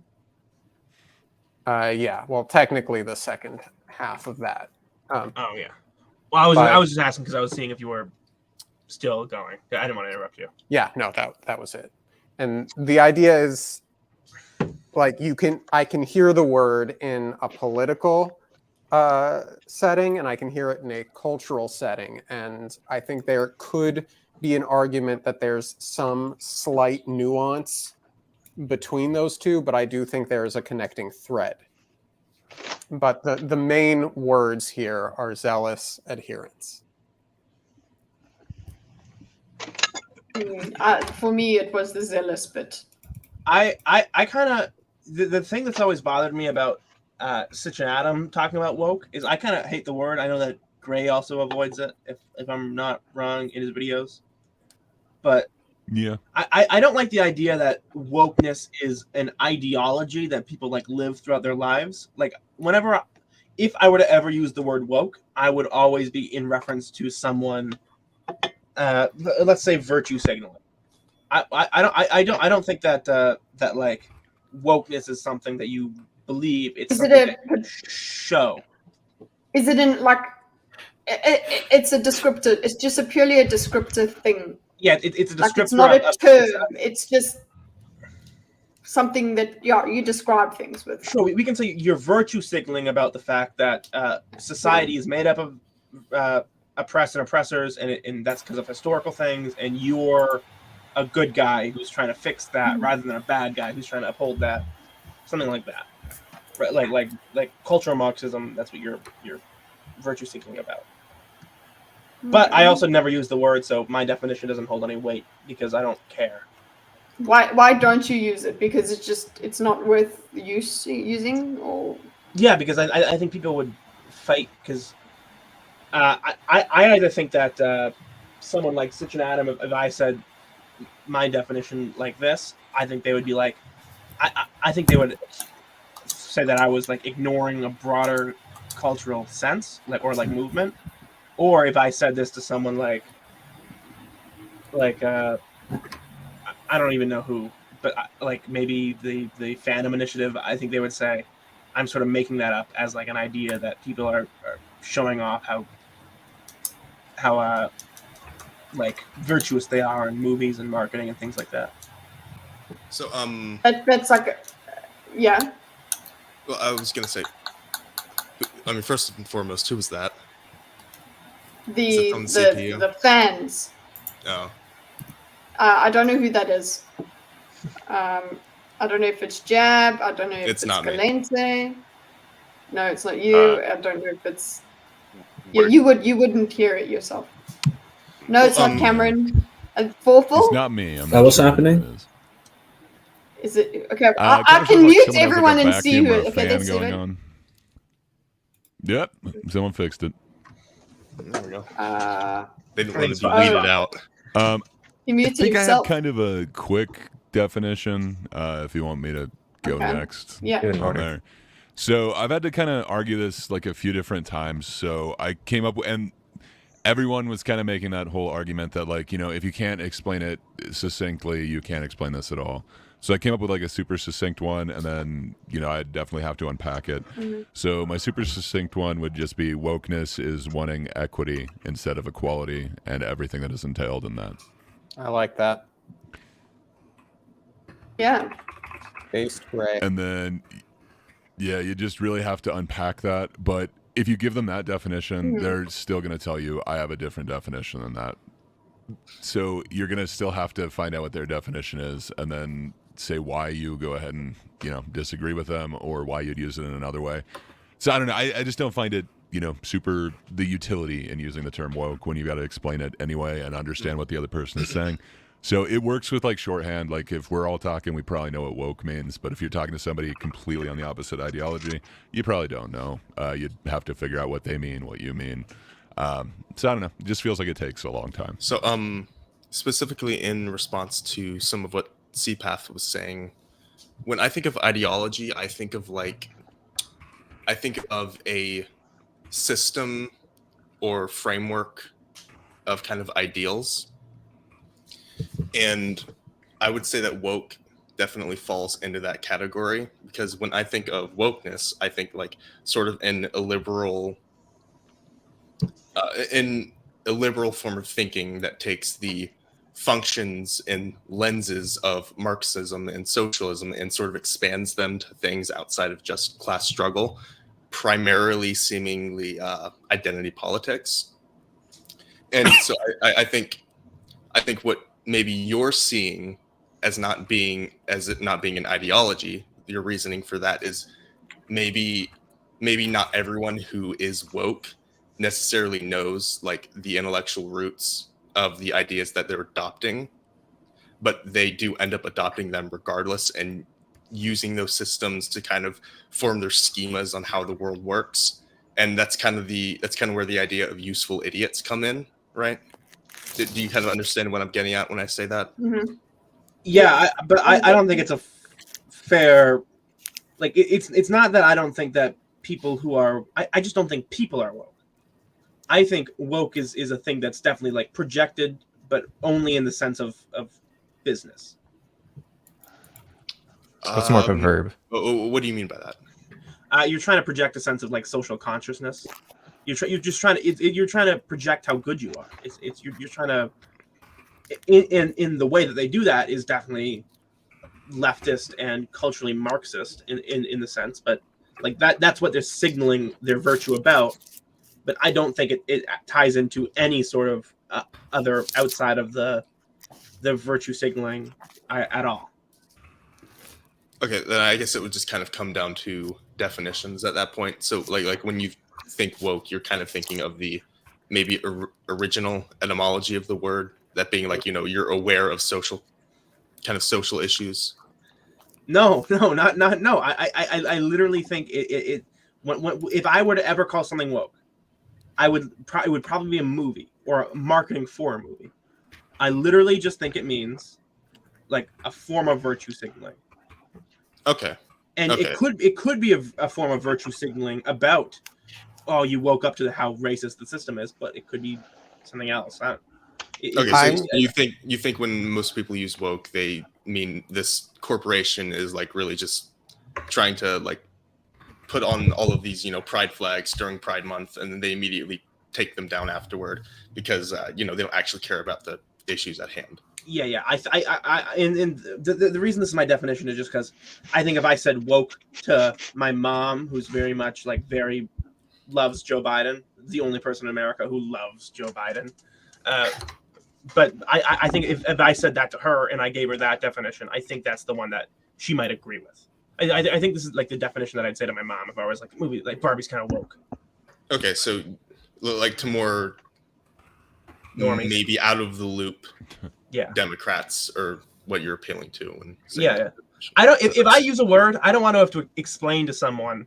Well, no, you see, because Marx's economic view is that the world was all that there were the oppressive capitalists and you can expand that. You can expand Marx's economic view to cultural. In that case, in America, it would be the black people who are the oppressed and the white people who are the oppressors as a class. It's sort of like a caste system, but racial. Like I don't want to have to go into all that. I am seeing a lot. I guess that kind of goes back to what Gray was saying. Was like we all understand. We can probably all offhand understand what we're saying when we use woke within kind of like our small little epistemological bubble that we're all in. Oh yeah, if you called something woke, like we'd all kind of. Well, there are a lot of overlap Or there is a lot of overlap between all of our definitions. I think mine's a bit different from these in some ways. Like I see it as more following the original meaning. So when I hear people describing something as woke, I see it as more of an ironic appellation towards people saying, you think that you are aware of society and you think you've woken up to the realities of the system. And so it's sort of a mocking term in my mind to say to someone, you think that you're woke. Well, I think we should woke start calling certainly, it certainly had, I think, a different meaning when it first came into existence than it does now. No, but I think that the use by, let's say, non-SJWs, I think, is a mockery of people thinking that they are aware of social issues, even though they're just being Marxists. Yeah, but I think it was like black slang in America first, Yeah. and then it was like conspiracy theorists. Yeah, you're slang. aware of the systems against you and whatnot. Yeah, but conspiracy theorists started using it, and I think after conspiracy theorists started using it, like 9/11 truthers probably used woke. I would say like, and then you would lob that accusation at someone like, what you're saying here is a conspiracy. Like you're essentially saying that that the entire United States legal system is against you because you're gay or trans. I think when you throw that accusation, you're saying, listen, you're a conspiracy theorist. More that your observations of reality are incorrect, but yeah, similar. Sure. Yeah, I wanna it's true because ask- conspiracies can be true. But For FAwful, what's it? FAwful and Gallente's answers. Did FAwful leave? No. He did, Oh, unfortunately. he did. He did long ago. Hey? Well, he was in chat. He's in chat, so he can give them there. Gotcha. Gallente. I think that it is if we're talking about the term woke as it's being used in common parlance right now, right? It's often used as an insult. And I don't think that this is what people mean when they say it, but I think it's the phenomena that they're harking to.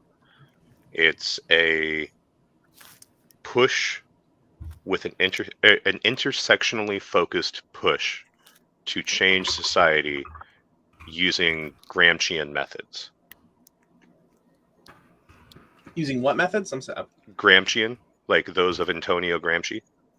Unfamiliar with that. How do you spell that? Yeah. Unfamiliar with that. You control society through culture, right? Yeah, his idea was that if you influence how culture How you expresses spell itself, I think just CI. That's really good. Gramsche, I believe. Grassy. I'm pretty sure it's. But SCI. yeah, Gramsci believed. Yeah, It's Josh SCI. got it. Yeah. It's his belief is that if you influenced culture enough to make people feel like they should think a certain way, then you can socially design how people interact with each other and how they think. It's basically just the political version of gaslighting, like the actual definition of gaslighting, not this colloquial. And isn't that the origins of critical theory? Is that right? Critical theory is comes from a same school of thought. The idea that really Horkham. It's not Gramsci, but he had some dealings with it, like critical analysis. just the idea that culture influences how society functions, I guess. Is Gramsci's If you whole philosophy control was more about culture, then- controlling the society through Yeah. culture. So if you control the culture, control society. But the thing is, culture is not engineered that easily. It's woke is a very sanctimonious organic. sort of Same- like this is how you same should way- think. Yeah. Same way language works, right? Language, arguably, that's why people don't want to police language, because then they're policing thought, right? That's the whole one of the discussions. So I think Gallente's. Oh, sorry. Yeah, keep going. You think Gallente? Oh, I think your definition is why people say they don't like politics and stuff. I think what they're actually saying is, I don't like this sort of sanctimonious Gramscian control of what I should be thinking, because they like Game of Thrones, it explores multiple ideas or something like that. Mhm. Whereas you can really obviously see when the author is just hammering an idea home and saying this is the way things should be. Well, And- yeah, but the difference is people that say, if you say I don't like politics in my media, I don't think anybody means like, okay, so there's a, you know there's a difference between something being like a doylist and something being Watsonian, right? So the difference there is it comes from Sherlock Holmes. You talk about why did something happen in the plot. The doylist explanation is this is why the author put it in. The Watsonian explanation is this is why it happened in the world. And when people say that, they mean they don't like doylist politics. They don't like when the author is inserting their politics into a story. But I don't think people mean I don't like Watsonian politics, meaning I think people like in-world politics. In-world politics, yeah. So there's a difference between in-world politics, like in Game of Thrones, like Stannis trying to take the throne and whatnot, and out-of-world politics, which is the White Walkers as an allegory for climate change. I think you can still insert real-world politics without it being overbearing. Ham-fisted. Yeah, but I like. And you can still explore an idea without taking a side.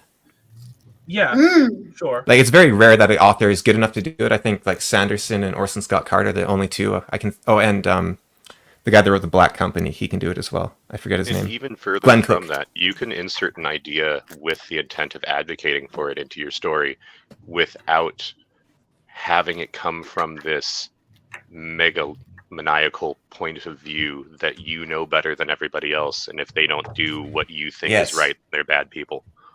You leave it there on the table for it to be seen. You're just like, here's the idea, you do what you want with it. There's FAwful! We can get FAwful's answer. Hey, I thought FAwful fell asleep. Did you fall asleep? I think it's okay for an author to advocate for something in a story, like as long as it doesn't interrupt the story. Like if the story comes first, then in Game of Thrones. Oh, that's the next thing. In Game of Thrones' case, like White Walkers as an allegory for climate change. I mean, like George R.R. Martin is like he's a leftist, he's a feminist, but he writes amazing stories, and the White Walkers actually enhance the story. He found a way to advocate for his politics in a way that makes the story better. Yeah, you can enjoy the story without now agreeing. And many of us would say, listen, climate change is not the White Walkers coming to kill everybody, but I can still see his point, and the story's still good. Mm-hmm. Okay, just while we're here, diegetic, you know. Yeah. FAwful, what is your definition of woke? No, I don't really have a definition. It's just one of those things, you know, when you see, which I know isn't helpful. But if I had to sum it up, it would be through. It's not like a lifestyle; it's through actions, and it sums up, say, the actions of a certain political belief being expressed. Like I would say, like there are things I. Critical praxis. Yeah, basically. So there are things I look at in modern day, and I would like shows I think are. I would classify as quote unquote woke writing, which has like my old dead horse, She-Hulk, in the fact that it expresses the way it's written is like a lot of products of its time and of certain people's beliefs that portray itself in a certain way. Yeah, that's not helpful. No. There's certain characteristics then that you. Yeah, there's certain characteristics. Like they say, the character will mess up. The character will mess up and fuck up, but nobody ever holds them accountable. They quickly. You see this in a lot of these types of products where, like, they'll quickly address something and then just ignore it, and any character development, like these shadow touching of those topics. Yeah, that goes with the kind of. Okay. That sounded like a screaming child. Sorry. That was just Jab's computer. Oh, okay. Hey, Jab, your chair is sounding good, by the way. Yeah, if I had Jab's chair, I've got restless legs, so I mean, I'm sure you can see I bounce a lot. I think I would die if I had. You guys would die if I had Jab's My chair is missing a wheel right now, and I keep tipping over because it's like a little please unlow. fall over. That would be hilarious. I've actually I've got a video where I've fallen over. But anyway, yeah, with the that kind of, I can see how you get to the thing of certain characteristics like not having consequences to actions and all of that becomes the idea, it becomes associated with woke, because all of the what do you call it, like all of the stories that have been written with this ideology in mind do that. They have this lack of consequence. So I mean, we've had it's really all encompassing. Because we've had many stories before that, like that. But it's something I noticed about, well, the people that go on Twitter and go off about their personal beliefs and what they're trying to achieve, and then you see in their works, it's this betrayal of quote unquote their beliefs, but really badly. And the main character, who everybody loves, when they do something, then there's never consequences. Maybe or lightly touch on something. Yeah, that I agree with just really badly, or won't discuss it. Yeah, or trauma cartoons, which are therapy cartoons as they call them. No, political theater. Nobody will respond to my comment, which is hilariously current problem. What are you talking about? This, yeah. Have you seen me in Shadow Snakes? Come on. Think of words as religion. See what that has done. Words as religion. That's a good point. I don't understand his point. Yeah. Well, like how my it's actually something off topic that I wanted to kind of bring up was like how certain people worship certain terms of words. Like you throw out survey and you throw out survey or those media buzzwords like that adds weight. Like my mind destroyed. Not just destroyed, but like when a newspaper says we've interviewed like. Okay, like when the vaccine stuff was going around, people going around like, are you against the science? Because science is the highest authority out there. Yeah. The science. Yeah, the science. He's right there. Well, I maybe this isn't what you were getting at when you said how people worship certain words or phrases, but I'm all over the place. So I am a big believer that words have weight, and there are some words that should be respected. Like we got into this in the this Thanos love Gamora thing. Like clearly, like the end thing was like, I don't like the idea that like this word is being used in that way, or the word hate. I'm very sensitive about. I don't think that we should just be throwing out the word hate willy nilly. Like I think it's or the word love in like the reverse, like love and hate. I think those are strong words. I don't think we should use them for things that aren't that strong. Hyperbole is fine, but I think there are some things I wouldn't even hyperbolize about. Yeah, I think, but like you're saying with like the words having like meaning or like weight to people, I think woke would have that to other people as well. Like when you think of the average person who considers themselves woke, do you think they would consider like most of our definitions part of that, or would they consider they have that lawn placard that like science is real, Black Lives Matter, like that sign, like what we believe in this house? I don't think that they're necessarily going to like say, I believe in Gramscian, I believe in his work about the hegemony. Like I just don't think they're thinking about that. Instead, they're thinking, Black Lives Matter. Yeah. I mean, do they consider themselves woke? Because you have the old definition from. So I'm kind of thinking of like my mom when I'm thinking of this. She definitely would consider herself woke. She's got one of those in this house. We believe science is real. Yeah, but she's that sounds like a person who's very, very far off. Like, my mom said something similar. I think that would be the average. With like woke as being a good person. Yeah. I think that's what a lot of people are kind of seeing it as, and that's kind of the problem. A lot of people would see me as woke just because I have blue hair now. I mean, they did that. That's what happened with like SJW. It's like, oh, you're against us wanting equality for everyone. Yeah, SJW that was the discussion with organized I think the majority of the discussion is going to be this is what I mean by woke. Well, that's not what woke means, and then they're going to give their definition. But the Where thing I think is you could just with- say, like, here are the ideas I'm against, and then to explain where these ideas are coming from and how they're being pushed. The thing is, what And then happened you with just them skip that is whole. If you gave them a disagree, bad that name. means Yeah. you're a racist. Yeah, A and I racist. don't believe in that false dichotomy, and here's why I don't believe in it. I think we just skip Me that neither. whole thing. But And we've touched I on the don't know. whole like adoption of science as being something valuable. You know, it's very frustrating to have somebody be so vehemently demeaning to you when you're saying, "Oh, you don't believe in the science about vaccines," but at the same time, in the next sentence, will deny biological sex is a thing. Hmm. Kind of like, Well, they have a survey, so they win.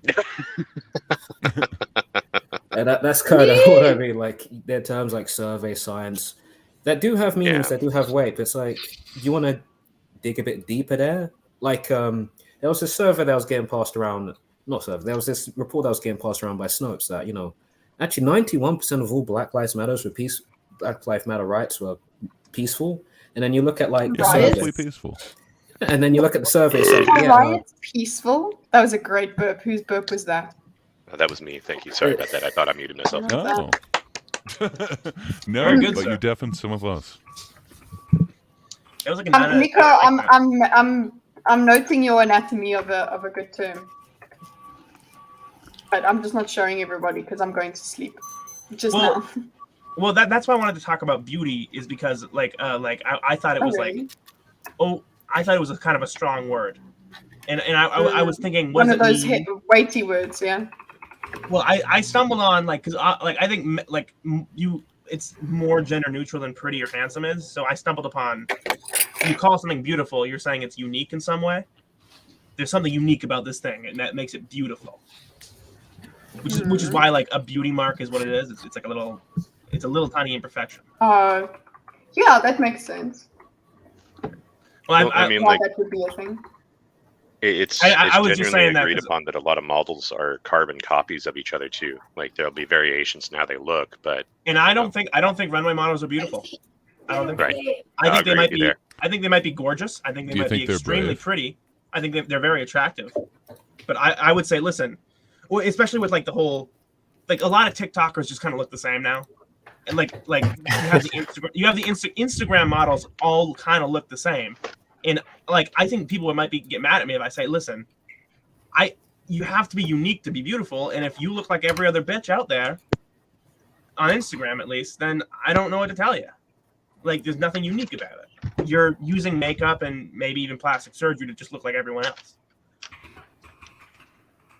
So I think we should, like, I don't think we should use the word beautiful synonymous with like very, very attractive. I think there's nothing wrong with using beautiful as meaning very, very attractive, but I do see the through line you're talking about. Well, it's an appeal to What beauty means to you, yeah. I'm making a sanctity argument in the sense that Yeah, the of course. word is a sacred word, but and if you don't feel the same way about words, it's like it's just a disagreement. But Well, I don't. I was just saying that because in the future, like I'm saying this now because I've gotten into fights where I've said, who's the very like Emily something, Emily Ratatouille. There's a model named Emily Ratatouille, something like that. If you know what I'm talking about. But in the her name is like stupid to pronounce. But in the book, in the book, The Case Against the Sexual Revolution, you should read it. My favorite book. The author talks about her, and she goes, widely considered to be one of the most beautiful women in the world. And I looked her up, and I was like, she kind of looks like a lot of other people. And I was like, maybe. You sure you didn't just look up Ratatouille the movie? It wasn't a rat. It was a woman. NPC meme walking down the runway with a rat under a hat. Emily Ratatouille, and she was like the most beautiful woman in the world. And I looked her up, and I was like, yeah. It was like, okay, she's maybe on like the more attractive end of like the most attractive people. So one of the most attractive people in the world, maybe. But I like, you look like she just has like surgery to make herself. Maybe she didn't have surgery. Maybe she just looks like that, but she looks like a lot of other models. Like eventually, like you have to have something unique about you, and if you don't, then you don't.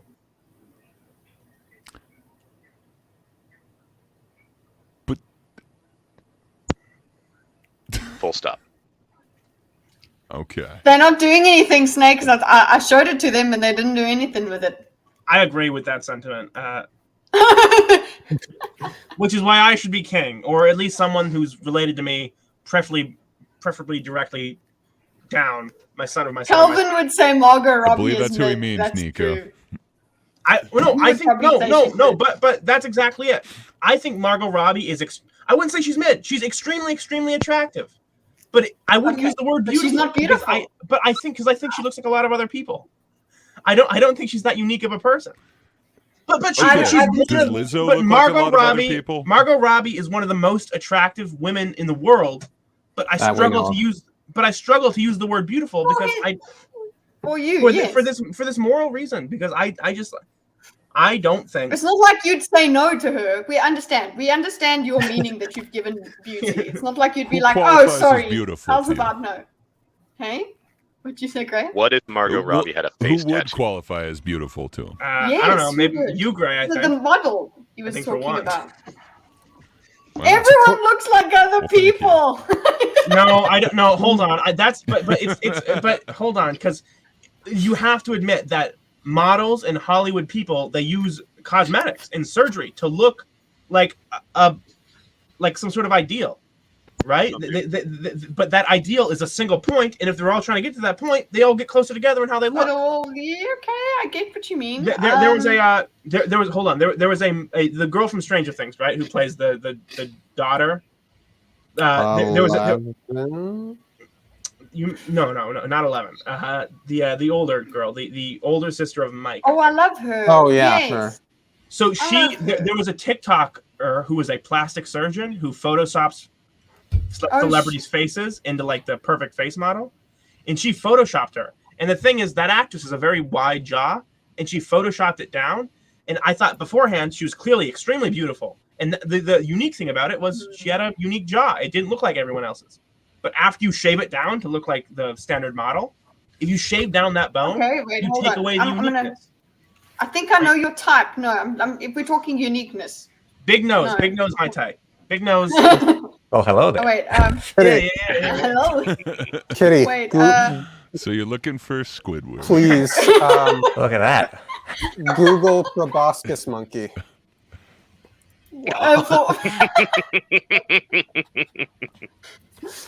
Unique jaw. How am I an insult? I literally just named. No. You're a Calvin. Listen, I do agree. I don't really there get are a lot what of people are insults saying about that Margot can Robbie. name people that they want to have sex with. But hold on. I'm literally. Listen, I said I think Margot Robbie looks too generic. Like she's extremely attractive, but too generic to be beautiful. And you said name an actress who is beautiful, and I said here's an example. Here's the example I'm talking about. Right? Okay. Because would you have a unique like look. this woman? There's a phrase. We're talking about unique woman. This is one of the most unique women. There's a phrase that is. What is it? Only ugly can be beautiful, which means exactly what I'm describing. It means you have to have something imprecise. Can you guys? Oh wait, I haven't added it to stream. Here we go. Sorry about this woman. I think she's so strange but beautiful. You need to control those planes. Listen, we all know what it is. Her eyes are huge and too far apart. Like I'm not gonna lie about that, but she is huge eyes. Dude, that's like the most attractive part about her. Yeah, she scares me. I love bug eyes. Mila Kunis? Really? You're telling me you don't like bug-eyed women? Listen, she looks like identical to my ex-girlfriend, basically. Come on, man, it's real life waifus. That was like a humble brag right there from who said that? Was it? No, I find it a very intense look. Like it's you're right. She's beautiful. It's kind of intimidating. She's unique. That's the uniqueness. I think bug eyes are cute. I don't know if I'd say beautiful.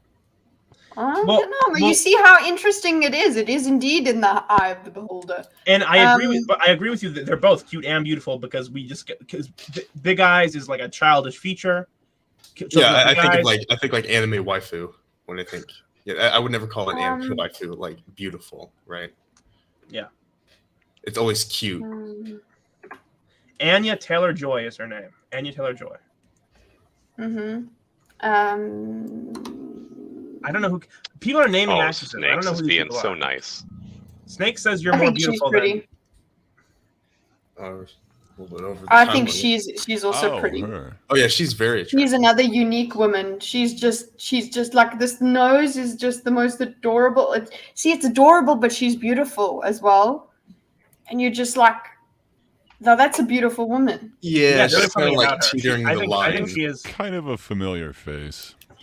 I think that her face is more unique than Margot Robbie's is, though. I think there's something about it. I think She's I would got like call an her Allison Hannigan pretty, not likeness to her. Pretty. You wouldn't Very call her elvish. beautiful. You see? But Yeah, also very elvish. Oh my gosh, yeah, we're gonna I'm be not talking. entirely sure. So Joe Rogan talked about this. He said that Cersei Lannister, she kind of has a weird face, but she's beautiful. But have you thought about that? Like, have you ever seen her without? It's very narrow. Yeah, her face is very narrow. Like, if you can look at her face and go, She's got a here's narrow the thing, face. She does have a narrow face. Sorry, what? I'm too busy looking at Liv Tyler. No, It's almost as pale as Kitty. See, that was an insult. Oh, thanks. Oh, okay. What was that? I do. Yes, there you go. There, look. You see, that's all you have to do the whole way through. I would compliment you, Kitty, but I don't want to commit a sexism. We appreciate that, Dorcas. Who was it? I went on somebody's stream and they were like, "Oh, was it my own stream?" They were like, "Congratulations on your transition." Oh shit! I think I was like, that's fucking good. That's like a joke I would make. Well, it's not that. I used to make that. I used to go on r/roast me, and I wouldn't even look at the pictures. I just type, "Wow, transition surgery is getting really good these days," and like in every single post. There you go. It doesn't matter what the person looks like. The most really backwards compliment. But I do have to address guys, an we error. do need to. Oh, we sorry. do need to get to sleep. Yeah. You guys need to go and work and stuff. I don't work today. If It has anybody been wants to fun. continue this Thank later. you. Yeah, go and jump on the Discord and talk and record it. Yeah, but And whoever give it to said me and I'll put it whoever on said the they channel. thought I would think Margot Robbie was mid, I understand. That was a meme. People said Margot Robbie was mid. I don't think it's true. I think that's clearly very mean. Does mid not mean What? middle or mediocre? Am I? Yeah. She's not. Yeah, she's one of the most attractive. Inadequate. Because I would call her fairly average personally. Margot Robbie. But I don't consider that an insult by any means. All right. I think that's a No, fair. Nico. Like, there is something about. To an attractive person. I don't want to keep going, but there is something about. I work the farmers market a lot, and I was sort of thinking that. I work at the farmers market. What's happening over there, Kitty? What are you doing? I was going to ask you if that's where you pick up women. Well, not very successfully. But well, I was gonna say like people that are coming out, at least I would say that I think it's a biased sample, because I think people who go to the farmers market tend to be more active, caring. Like, I don't think there's a lot of like golems coming to the farmers market. Like, Yeah. So maybe it's a biased sample. But if the girls that don't are know. like roughly my age that are going to the farmers market are like an example, then I would say Margot Robbie might be mid, but I think that's a biased sample. So I think I guess there's that, like who you're surrounded by. Well, but also like the farmers market versus Walmart, there's no comparison. like if you go to Walmart and you go, is Margot Robbie mid? And you look around, you go, no, she might be the most beautiful woman in the world, actually. Well, you go to the farmers market in Eastern Washington, you're going to find some people. You find some. You go to the farmers market here in Seattle, you will find some people. I don't live in a big city though. I live in like a town. Okay. With people in it. Also, keep in mind there are Okay, other ladies. qualities besides physical. Yes, let's go to sleep. Yes, but we do. But that is what you listen. That is what Yes, you yes. initially do. That's Value contextually an insult. Trump looks to an extent. It's something you need to be able to look at the person that you want to stay with for the rest of your life. That's all I'm trying to say. Yeah, that's really going against me in the looking for love category. They have to be able to bear my ugliness for like a long period of time. You're not ugly. It's no, it's no, you're not. I appreciate that. I'm not ugly. Like, no, you like we also don't have to be. That's just it's not right. With Henry Cavill in the world, there is no hope for anyone. If we have to look that way, all right. I can't have. We can't all be Gordon. I have basically no beard. I've got like 4 beard hairs in total, and I have this disgusting mop above my head. Like I can't be Gordon. It's unfortunate. It's beautiful. You should just get blue hair like Gray, and then you'll be cool. That's what I was thinking. I'd like a okay, guys. It's been awesome. Thank you for making my 100th video based. I don't know, funny. This was a fun one. Yeah, this was as chaotic as usual with many people in, but I loved it. And thank you. Gorgeous. You're all gorgeous. You're all breathtaking. And you may be more beautiful than Margot Robbie, actually. Yeah, there we go. Because depending on whose definition we're using. I prefer yours because I haven't actually know it. Yeah, let's do that. If it means that I'm better. I'd rather look at all 3 of the faces on screen than hers. So there you go. So what was I going to say, guys? I like the first Zoro. That's nice, Sparkles. You're all pretty. We're all pretty. Kitty, can you turn your head sideways for a second and go close to the camera? No, I don't want to. I don't. What? I want to see your nose. My nose. Yeah.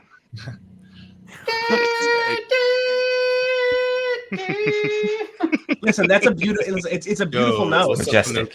And actually, remember when Lance debated Tim Pool, and he goes, "Do you think it's so? You think it's illegal? You think it should be illegal for minors to get rhinoplasties, which is a nose job?" And like anyone with half a brain was like, "Yeah, of course it should be illegal for minors to get like nose jobs because that's absurd."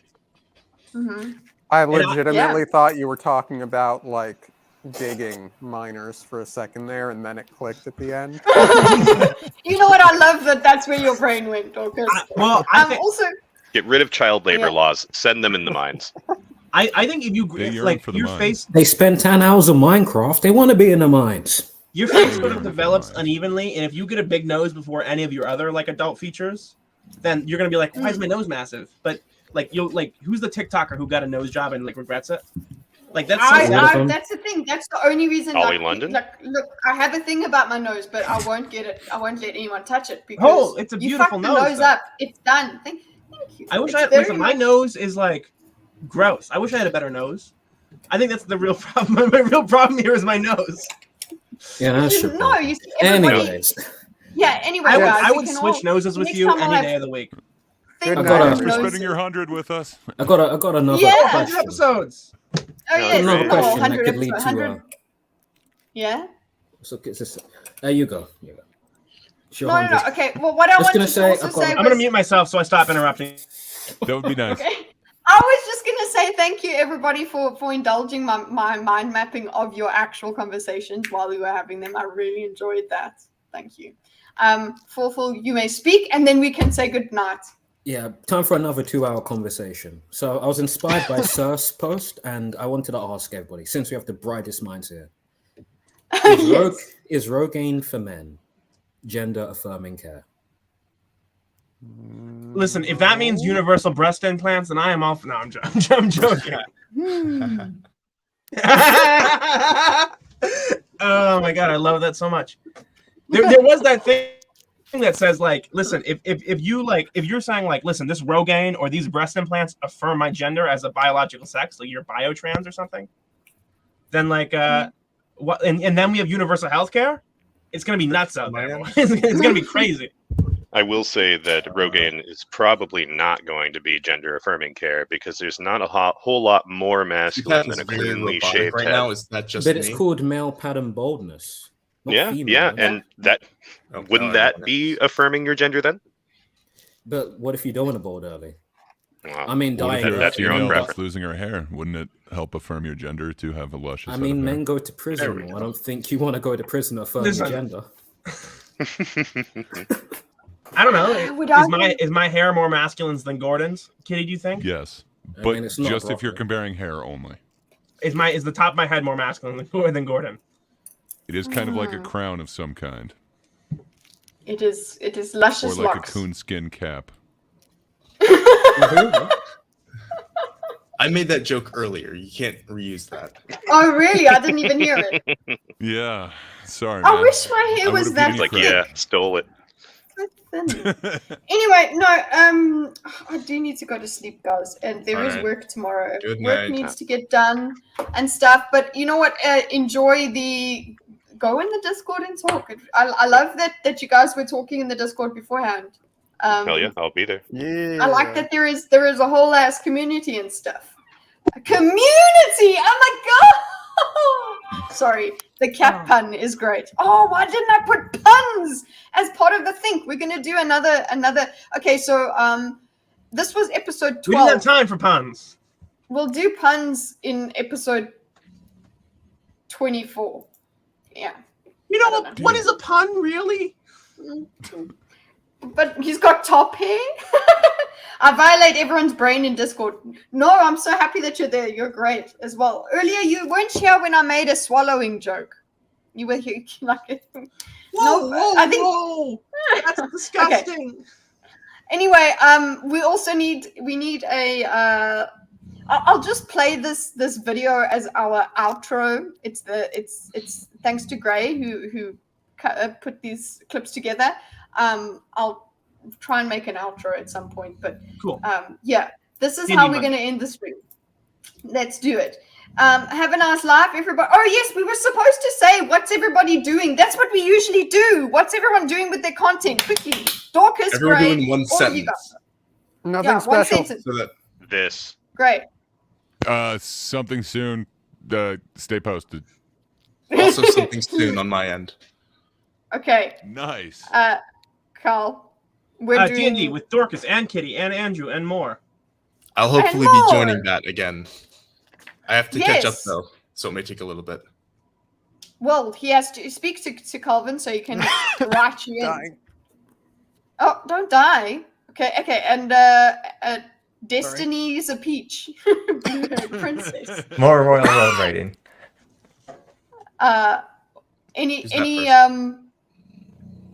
It's Cameron. No. Oh. Yes, it is. Hello. Hello. They've fallen asleep. Hello. Yes. What are you doing? Yes. Content. I already answered. What? A sentence. What did you say? I said more Royal Road writing. Okay, and Caliente is I'm doing are this you cool going- show called The Thinkers. Everybody in chat, check it out. It's dope. No, it sounds okay. Everybody who's here right now. I love this little Fawful? anime girl. Phil. What's happening? Well, are you gonna make content?